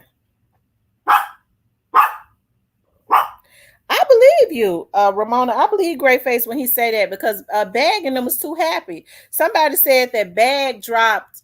Somebody told me that Bag dropped an album when Stupid Duke. I'm gonna tell you something. They feared Stupid Duke. I told y'all that the other day. They fear him. When people fear you, your life is in danger. I'm gonna tell you that right now. When people fear you, your life is in danger because uh I'm telling you, I knew they feared Stupid Duke. Stupid Duke them be outside instead of going and getting at Stupid Duke. And I'm sure he would have preferred they got in him rather than to take his baby mama out. That's when you know men ain't nothing but a bunch of sissies. When instead of getting at the man, waiting and laying on Stupid Dude, they went and took his child's mother out, took a mother away from her child. Nobody should ever have street credits doing that. Ever. They should have been stripped. Okay.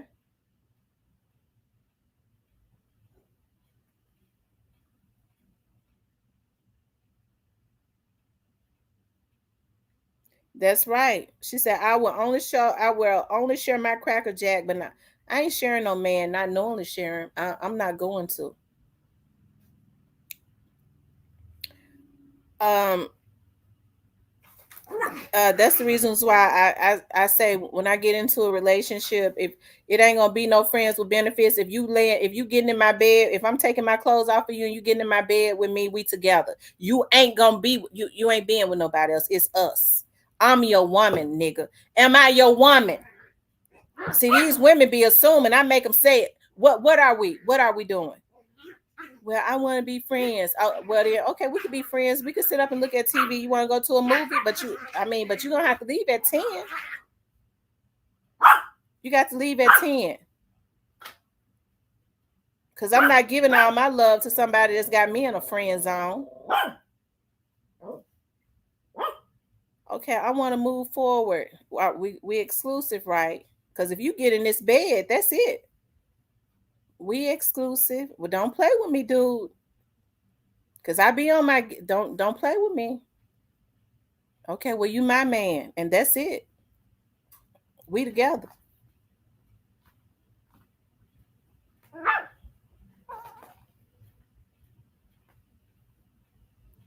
You're not getting none of these good cookies for free. You're gonna have to sacrifice that lust.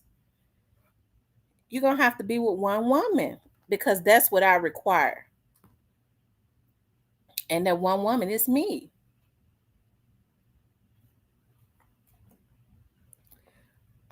Gray faces, little Miss Muffin. I'm not sure what Shad mentioned. What y'all think about a mob Shad or a Shad mob? Because now I gotta give Cypress his um I gotta give Cypress his props.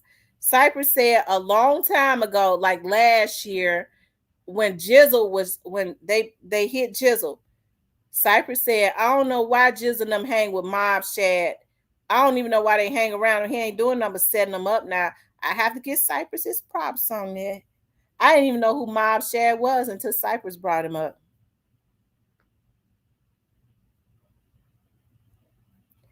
He said Big 30 about to clown Moneybag. Sure he is. But Big 30 said it.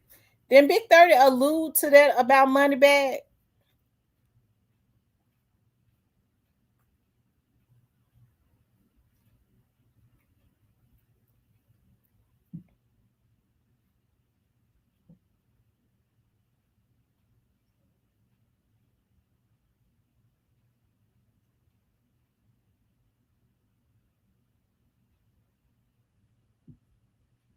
Little Miss Muffin said she seen Shad in there.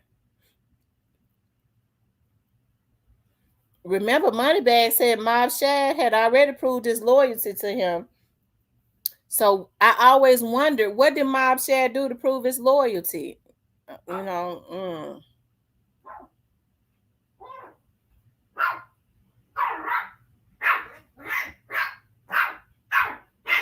Hey, get over here, Ranger.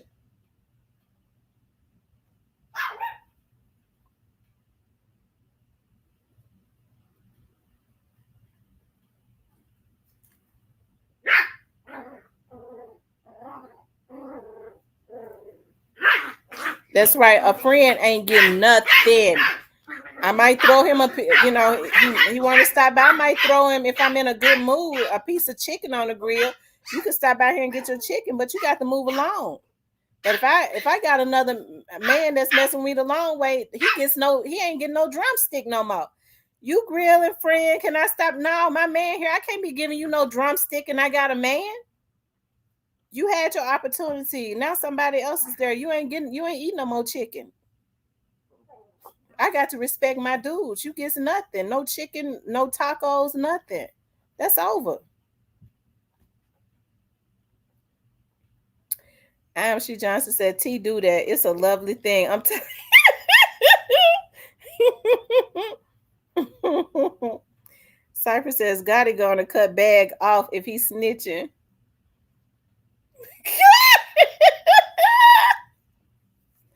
He says, Gotti gonna cut bag off if he's snitching. This shit gonna be a mess. Gotti know what he doing. You think Gotti don't know what Moneybag doing? Gotti was doing it to Dolph. That's what they do. Didn't Dolph say that? Cypress, you should have listened to us. Great Face says, just like he cut his brother off, huh, Cypress? What's going on? Wait a minute. Where you at? I know damn well you ain't got your ass stuck up under that couch. Come away from up under that couch. I can't get up under there and get you. Why you get up under there?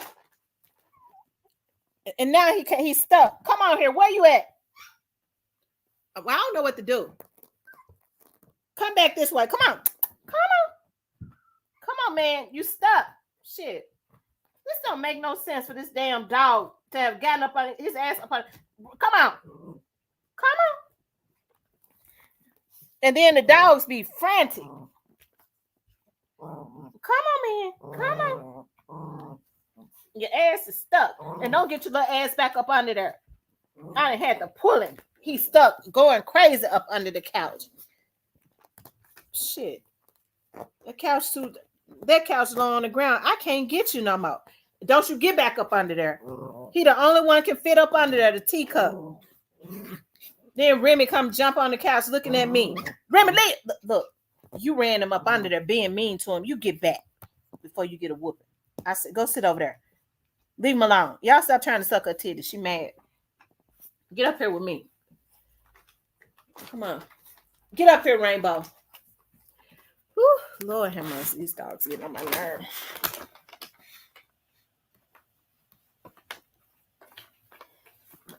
Yeah, if something comes up tonight, I'll come back on.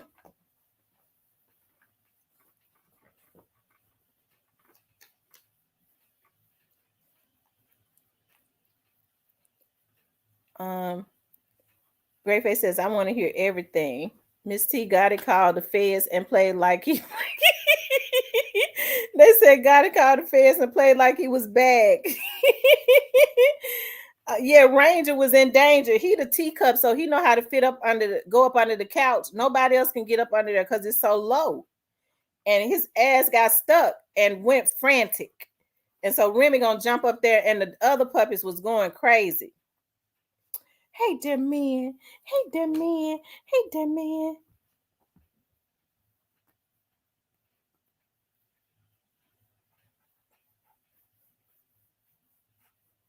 Come on, Rainbow. When I try to pull you up here, you didn't want to come up here. Oh, shit. She cries about everything. You better not, Remy. I'm not playing with you. You better not bite him. I'm watching you. I'm watching you.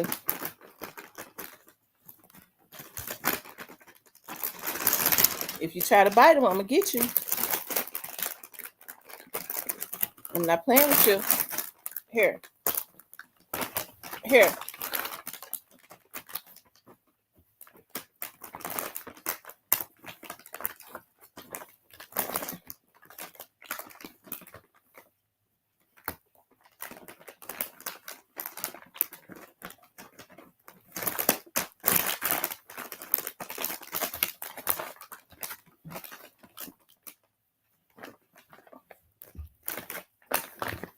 put that jump down.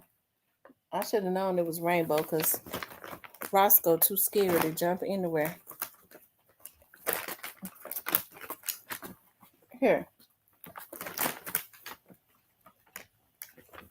Yeah, they so bad.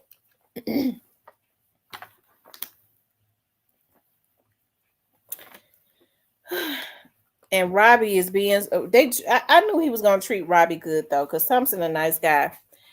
But Robbie laying up in the bed with them. I told him, I said, make sure you let Robbie sleep in the bed with you, cause he used to sleeping around his on them and stuff. He used to sleeping together. So he sleep in the bed. He's sleeping good too. Hey there man, hey there man, hey there man, hey there man, hey there man. Here. I know they say she is a kook bird. I know they call me a kook bird, y'all. One minute she cussing somebody out, the next minute she crying. But guess what? I takes care of business, okay, and I makes money. Okay, I knows how to take care of business. I don't make the kind of money I want to make, but I know how to make it.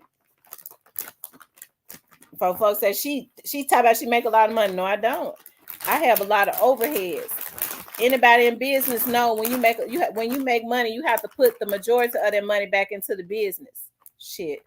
That's why I'm supposed to say my business make a lot of money. How many overheads you got? You have to pay studio time. You have to pay for your office. You have to pay for all that airtime I got. And I come on in Huntsville now, you guys. All that airtime I got with Comcast, it costs me. Okay. And people say, well, why you buy because older people still look at Comcast. Churches still, I gotta make a trip down to Huntsville, me and some of my people, sis. I got some interns that's coming in to market to Huntsville churches, just like I do the churches around Arkansas and Memphis, to get them to put their church services on my TV network because I own the airtime on that particular channel on Huntsville because I bought it, and I have to pay to keep that stuff up, and I have to pay myself. It's been plenty of times that I've had to hold on. I'm getting ready to tell you right now.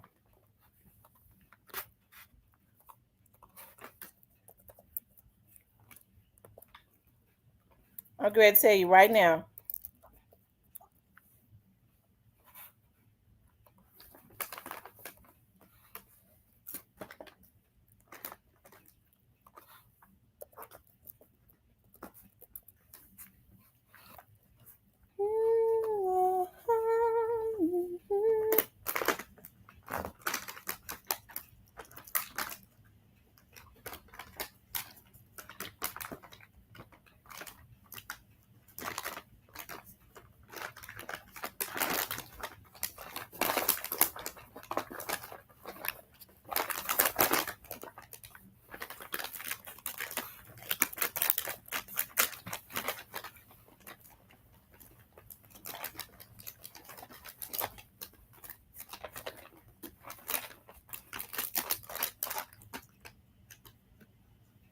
Hold on, you all.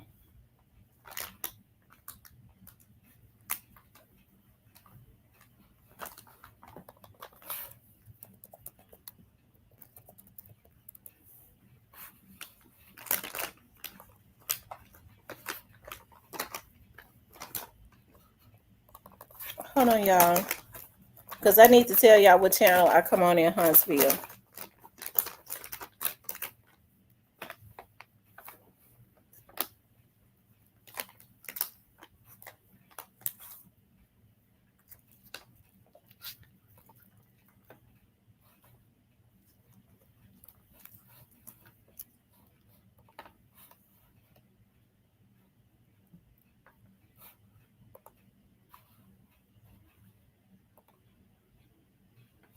Hold on, y'all. I'm getting ready to tell you right now. I just pulled it up.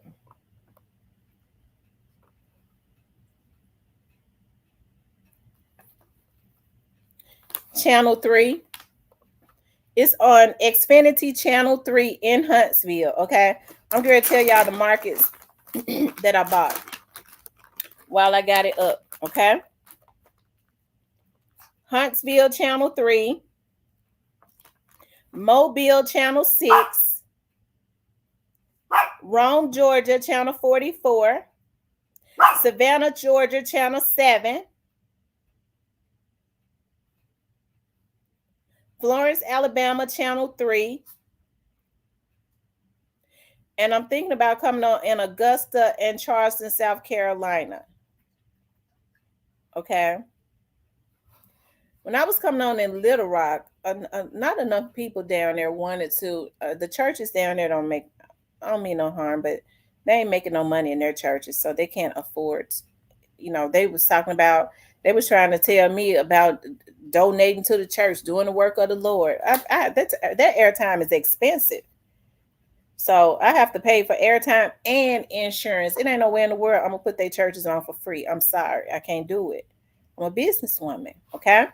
So y'all make sure. So I'm thinking about Charleston, South Carolina,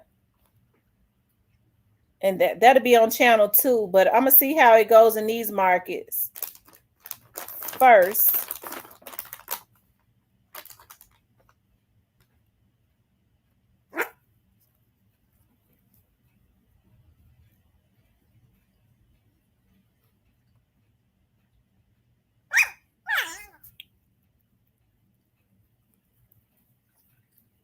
Oh wow. I said I was gonna start back coming on in Birmingham, but it looks like they removed it. So I don't know. I have to talk to them about that. Hey, Damien. Hey, Damien. Anyways, you guys, y'all know some churches in those areas, and they want to put their stuff on TV because a lot of the older people don't look at the internet because they don't know how. They still look at TV. That's why my network's still going. Um, Tell them about me. We'll come down there, and what I'll do is I'm gonna connect with some people that do production and get them to start. They'll go if they need to. It will be cheaper if they recorded their own services and had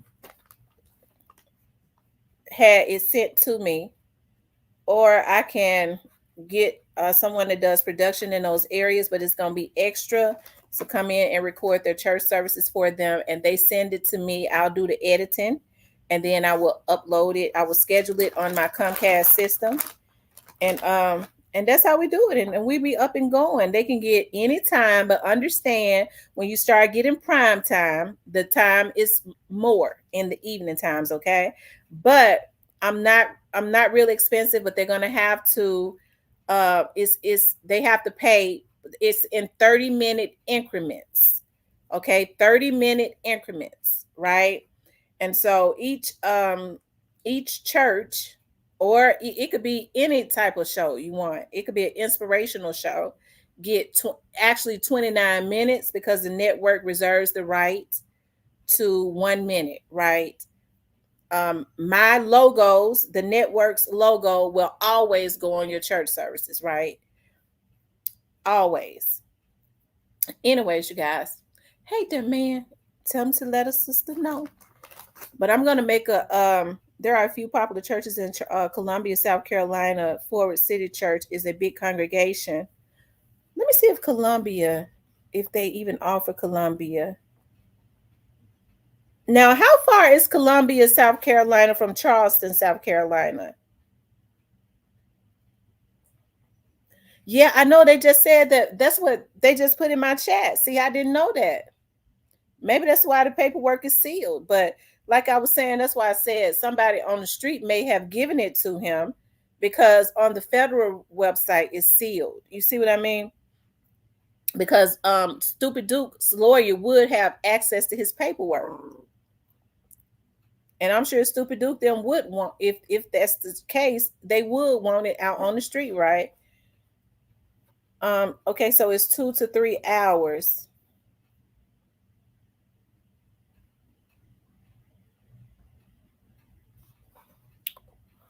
What I got to do is I got to make my profits and stuff and make my money back and make my profits in I'm gonna see how they go in these cities, in which I believe I'm gonna do good in those cities because it's quite a bit of money circulating in Huntsville. Let me see something. I'm gonna tell you something. I'm gonna talk to them about Florida too, because there's quite a bit of money that's circulating in Florida, and I would love to go down there. The Especially around Jacksonville, there are a lot of big churches around Jacksonville. It says the Memphis documentary is 10 years gone, be the wildest thing ever. The Memphis documentary in 10 years gonna be, yes, it is. Nova, you absolutely right. You absolutely right. Because I'm gonna tell you the thing that scares me. The thing that scares me is the thing that scares me is that when this young dog situation starts kicking off, all of the bodies and stuff that's more than likely gonna be dropping. All of the bodies that's more than likely that's gonna be dropping. Keep my pipe on in Jacksonville. It's that bad in Jacksonville? I'm gonna tell you something. When we went to Jacksonville, I went to Jacksonville probably about 11 years ago, and there was a lot of people walking around on drugs then. Me and one of my best friends, she lives in Fort Lauderdale. We went to a church conference and we drove from Fort Lauderdale to Jacksonville. It was like 2 to 3 hours or something like that. And when we got there, even back then at that time, you started seeing that it was infested with a lot of drugs. So I'm sure a lot of drug addicts and stuff was walking around. So I'm sure it's a lot worse now because you have harder drugs that are out now. That's so sad. That's so sad. Cypress says Jacksonville is like Memphis. Oh wow. Oh wow. And see, Jacksonville is like in northern Florida. It gets cold in Jacksonville. Girl, my man is a landlord down there and he going to collect money and they asking him to borrow money. Oh my God. Oh my God.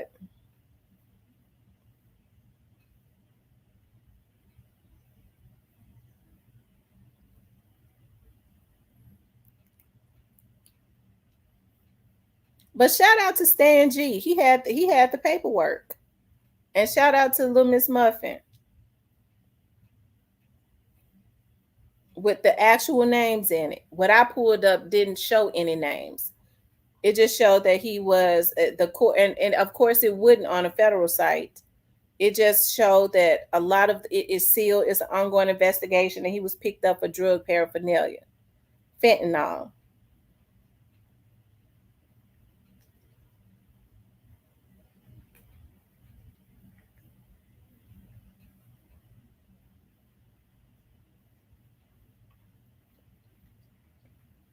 Yeah, I can't believe I've been on here 5 hours. I done rocked my baby to sleep and everything. He got stuck up under the couch, and once I was able to get him away from up under there, I started reaching for his hands because I couldn't put nothing up under there but my fingers because it's so low. When I saw that he grabbed my hands, I had to pull him on up away from up under there. He's so smart. He turned to the side so I could pull him, but he slid his little butt up under there. Ashley, girl, it had got so bad I had to ask the attendants before if he was on the lease because I was finna pop him. He got real quiet then and told my boyfriend, "You got a feisty one." Last thing was Stan G never said bad, though interesting, and I believe it though. Especially because Bag be around that Mob Shad dude. He young Mob as well. Oh, okay. So Stan G didn't say Money Bag. Okay. I thought they said okay. Well, see, I don't know. Somebody, I believe Grayface and Little Miss Muffin said Money Bag. Okay. Is in the paperwork.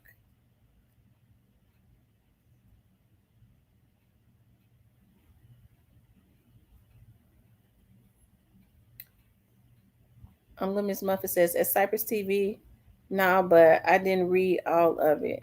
It was Memphis Street News just broke. Oh, Memphis Street News said it. Okay. Shout out to Memphis Street News. I be going over there looking at him sometimes.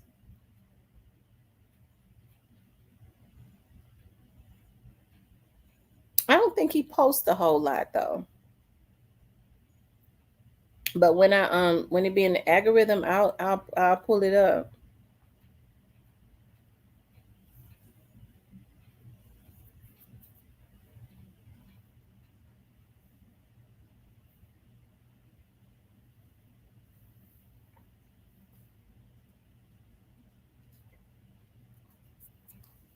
Cypress don't want to believe Moneybag in the paperwork.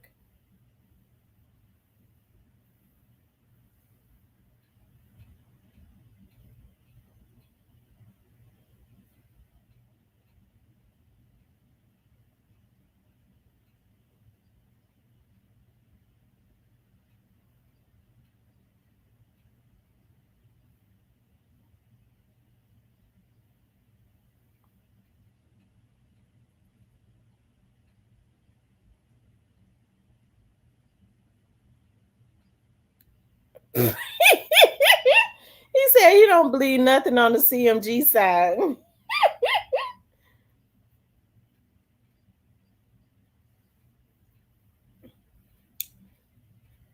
Um, I'd be happy when you keep talking. I've been on here with y'all 5 hours. I gotta grill my corn. Have y'all ever did Mexican street corn? You roast the corn and cut it off of the cob, and then put all the corn in the pan with the cream cheese, the sour cream, the mayo, the cilantro. Um, what else do I put in there? Oh, the cheese.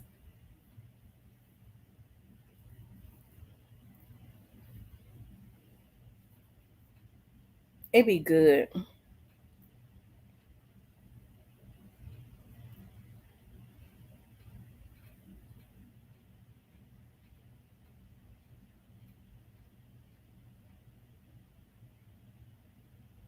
He said, Greyface said CMG headed to a dead end. She said, "Nah, but that dip is so good, and it's so good when you put it on the grill and let everything melt and cook on the grill." I love grill food anyway, so I probably put me some chicken on the grill and eat it tomorrow. It'll already be grilled. Miss T, the one you seen online didn't have no name. No, it didn't have no names. It says that it was sealed. What I saw. It says that it was sealed because it was an ongoing investigation and they had sealed it. They asked for it to be sealed so that they wouldn't jeopardize the investigation. That's what I saw. But what it said was that, and I only pulled up Stupid Dukes because I know he had some more people that was arrested with him. It just said that his warrant was not for any type of murder or anything. It was for possession with it, and that's the only reason why I pulled it up to see what the feds actually went and got him for. That was it. Not to see who names, just to see what he was went and got for, and it was saying everything else was sealed. It said that Andre is his attorney. Andre and them cool boys, they are. Miss T, I will send you an email with some popular church info tonight. Okay, Ashley, I appreciate that. Greyface says DW was what was mentioned. DW is Demario White, who is Moneybag. Ooh.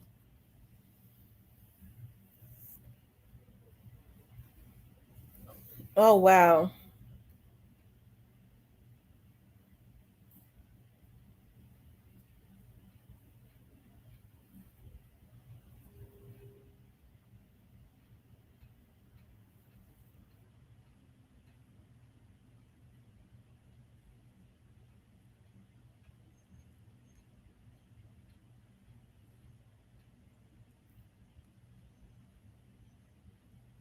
Oh, let Miss Muffin says right. It was drugs and guns.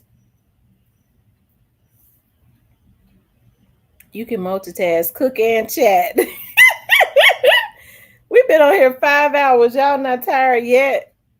I'm gonna see. Let me pull up Memphis Street News. Let me see what he said. I'm getting ready to pull up what Memphis Street News said. Hold on. Let me pull it up. Shout out to Memphis Street News. Y'all make sure y'all go look at Shadon and Kareem because they be kicking some knowledge, on some stuff. I like them a lot. Let's see, Memphis Street News. Memphis Street. I supposed to be doing an interview with True Dat, Big True Dat. I gotta reach. I don't know how to reach out. I don't know True Dat's. I don't know his. He asked me to do an interview with him, but I don't know his social medias. Memphis Street News. Let me see. Okay. Okay. It said Moneybag Yo exposed for snitching on Stupid Duke and Young Mob after name filed on paperwork. Hey, there he is. Let's see. And what's going on, bro? It's your boy Memphis 3 News, man. I'm here today with some more updates on the Young Mob Rico. I told y'all I got y'all, man. You know I got y'all, bro. So apparently, man, your boy, Bread Gang CEO, Moneybag Yo, he has been exposed for being in Stupid Duke's paperwork or whatever, allegedly. Now, I'm going to read this portion of this paperwork or whatever, man, and you guys tell me what y'all think. Now, first and foremost, man, if you familiar with Memphis, bro, and the Memphis rap scene, we all know who DeMario White is, man. You can make a quick Google search and see who that is, bro. DeMario White, of course, is Moneybag Yo. Now, in the paperwork, there is a person who is giving information referred to as DW. Now, I'm going to read this paperwork for you guys. This investigation was initiated in response to a series of homicides and aggravated assaults that arose from a long-standing dispute between Lackland and a person known to investigators and identified herein by initials DW, the founder and owner of a music label. Now, stop right there. What label does Moneybag Yo own and the label that he founded or whatever, man? Come on now. Bread Gang. But hold on, let me keep going. The animosity between Lackland and DW escalated while Lackland was incarcerated for attempted first-degree murder. After his release from prison on April 21st, 2021, Lackland publicly criticized and disrespected DW on various social media platforms and music videos. Now, of course, we all remember, man, when Stupid Duke first came home, bro, he dropped a Big Homie G diss, a Moneybag Yo diss, and a couple of more guys diss. But he was mainly sending shots at Moneybag Yo at the gate, man. We all remember this. The Quinley Lackland was shot in front of Magic Barbershop, reportedly by members of Knock S Back Gang or KSBG, a criminal gang closely affiliated with DW. Man, DW is DeMario White, man. Stop the foolishness, bro. We all know who Moneybag Yo was closely tied in with before they started beefing. Big 30, bro. KSBG, and it's crazy that these guys have all this information from this one person, quote unquote DW. And when have we ever seen in paperwork, you know what I mean, someone's initials being used or whatever, man? Usually we see someone full name. So Moneybag, apparently he tried to throw this under the seat or whatever, man. Now, hopefully, we get more of the paperwork and see what's all going on in the case and what's all being used against Stupid Duke and his guys, bro. But this is crazy for Moneybag Yo to be living this quote unquote street image, but putting the feds on guys at this point, man. This is outrageous. Now we can't say DW is for sure the Mario White, but who else initials DW? You know what I mean? The owner of a record label, founder of a record label, tied in with Big Dirty and his guys. Like, who else is all this adding up to, man? Now, Moneybag Yo, of course, he most likely does not care about the streets anymore, with the fact that this guy is, a millionaire or whatever, man. So, he probably don't even care about the street credit or whatever, man. But this definitely is going to affect his street credit to a lot of people, bro. And, it's for sure taking a toll on Stupid Duke and Young Mob, man. But I will keep you guys updated every time I get an update on this case, man. Let me know what you guys think in the comments, bro. Like, subscribe, and comment. Find me on Instagram at Memphis Street News, man. You're right. I wouldn't be surprised if they're not putting the information out either, because Stupid Duke's attorney would have access to that information, and they make that access available to their clients. Oh, of course. JM901 says, so it's true that Zach Randolph is the money kingpin front of most of the street crimes in the city. Do research. Miss T, I wouldn't be surprised if someone from Young Mob putting this information out, they expose him bad. Well, okay. Y'all know what? I think I mentioned Zach Randolph 2 years ago. And then I kept telling y'all to somebody I know, um, kept saying every time we had conversations, he would mention Zach. He never said that. Every time I would talk about the Young Doss case, now he didn't say that Zach was involved, because he don't say a whole lot. He said more to me the other day than he had ever said. And that's because he was doing a little drinking. But only thing he would say when I mentioned Young Doss case was, well, Zach Randolph ran heavy with Trula Mafia and the Fast Cash Boys, because it was my guys at my precinct that had to handle that. That's all he would ever say. And I told y'all, I said, well, I was reading between the lines, because I would be talking about Young Doss case. And he would just out of the blue mention Zach, but he never says, he never accused him of anything. But I mean, I know, I've been knowing that man for 20 years. I know how I know what I can read him. And so I said, so he doesn't say that for nothing. I said, that's the same person. I said, I haven't accused the cookie shop of being involved in the case. And he said, good. That's what he said, good.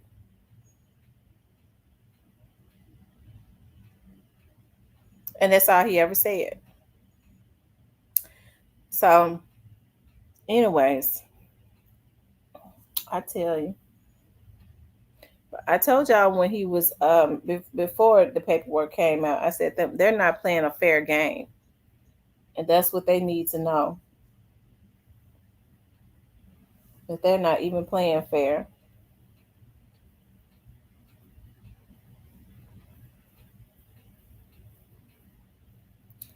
He said Zach Randolph funded endless entertainment and bad career in the street empires they both have to this day, and was in on Dolph unalive, and Straight Drop was heading to Indiana to Zebo.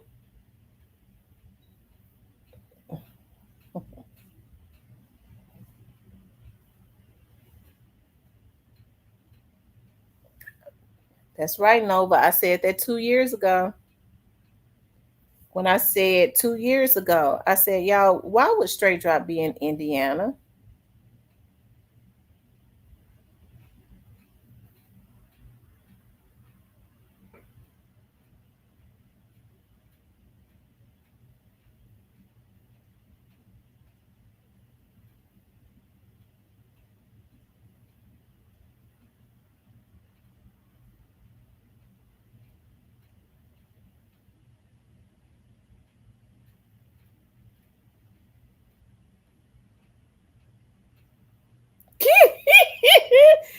said, I need one now. It's making my head hurt. Cypress,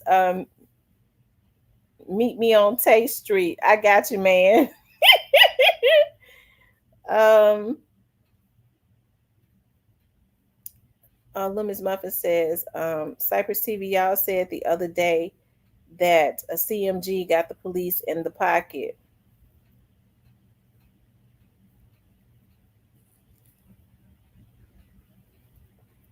But wasn't Trula and Fast Cash beefing when J Money was living? Fast Cash shot in Kamisha house. They must have got cool. Well, that's who Zach dealt with. I don't know if they were cool, but he told me that that's who Zach messed with, the Fast Cash Boys and the Trula Mafia.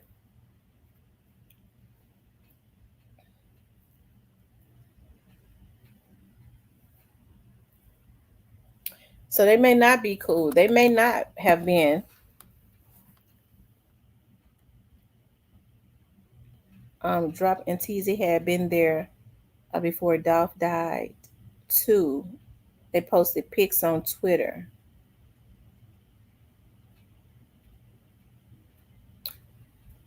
Cypress TV, y'all said it was a good thing to have policemen in your pocket. The Black Barber says putting the information out there to make it look like someone else put it out.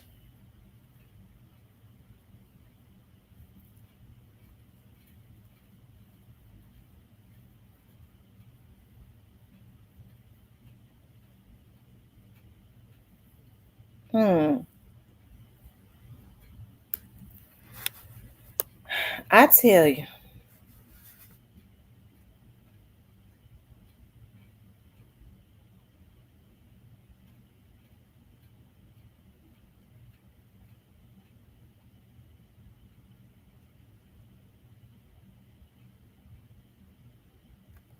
just saw a documentary on Zach. He has heavy ties in Indiana. Yeah, I think Zach was in a gang in Indiana allegedly. I think allegedly he was, because I remember even before my friend told me that my auntie and them said that he used to hang on their street all the time with those gang members.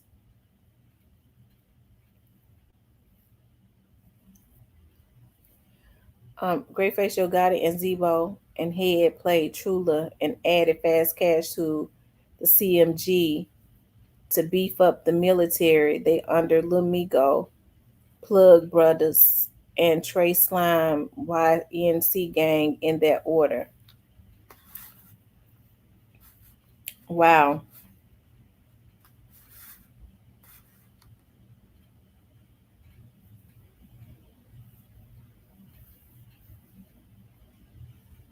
He said, no, he is Tamara. Can we wait to find out who DW really is? Cypress, I'm with them now. Now it do sound weird, them initials. Um, and the person got a label. Who else with the initials DW got a label? Um, Big Pat says they all knew Dolph was a problem, but a young mob with money is a major problem. Miss T, did you check your messages? No, I haven't checked my messages yet. Let me check them because I'm laying up here rocking this puppy to sleep. Um, Cypress, we're running out of time. Ain't no waiting.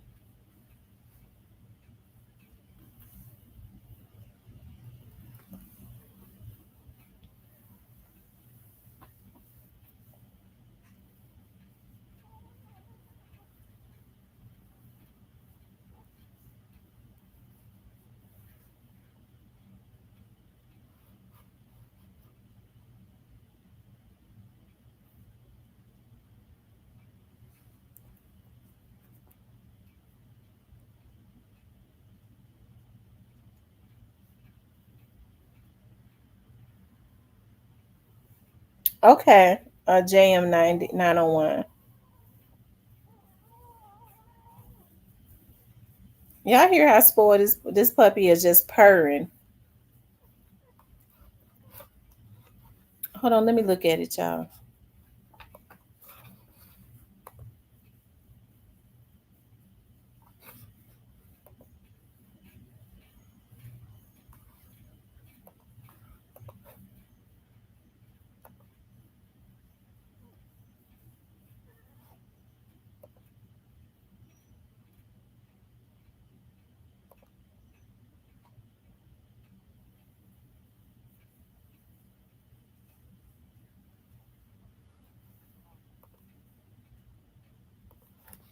Hold on, y'all.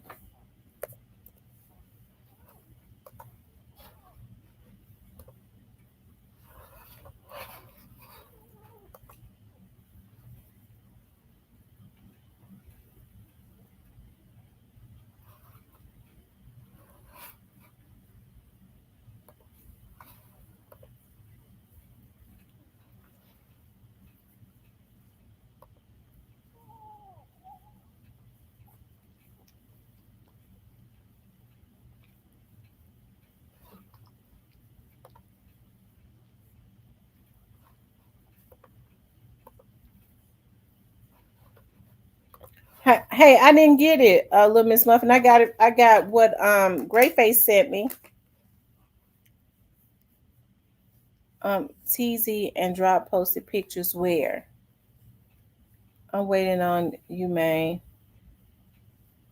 Um, he says this is bad, y'all. This is very bad.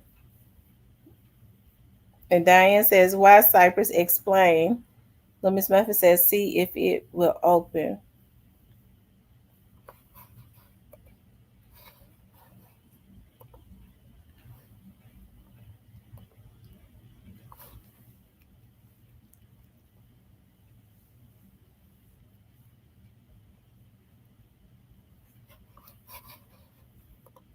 It opened. It's a video.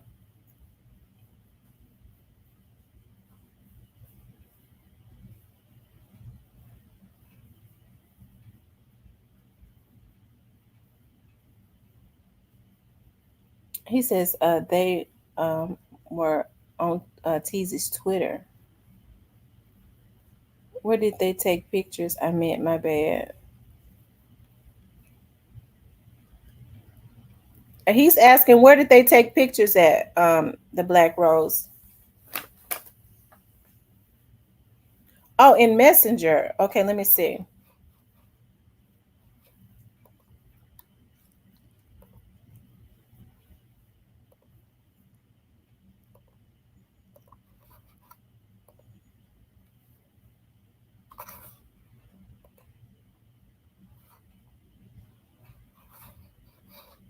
I don't see it in Messenger. I don't see it in Messenger at all.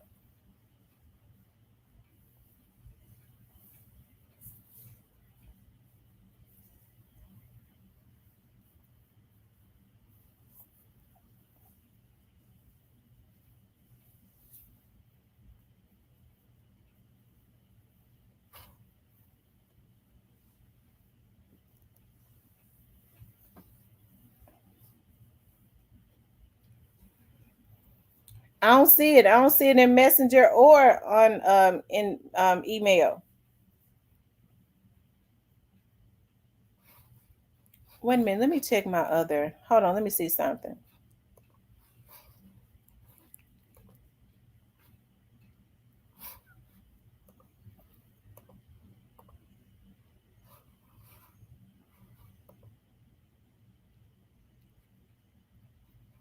I don't see it in Messenger.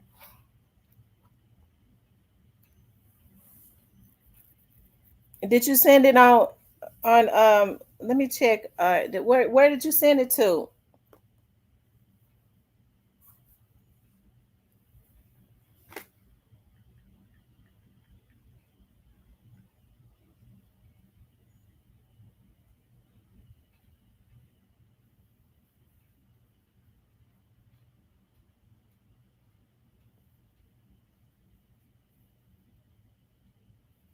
Hold on, let me see.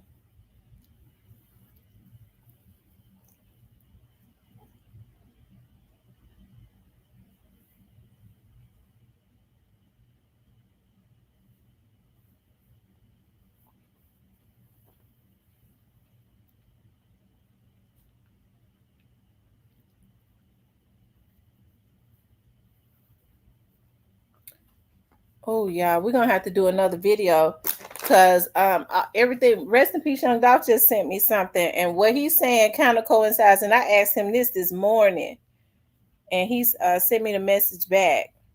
So it is kind of going together. We'll get on here and talk about it. She said she sent it again.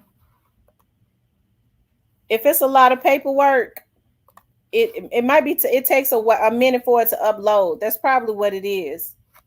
It takes a minute for it to upload to me.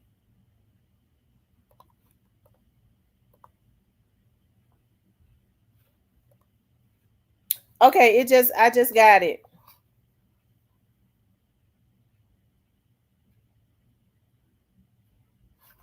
Okay, I just got it.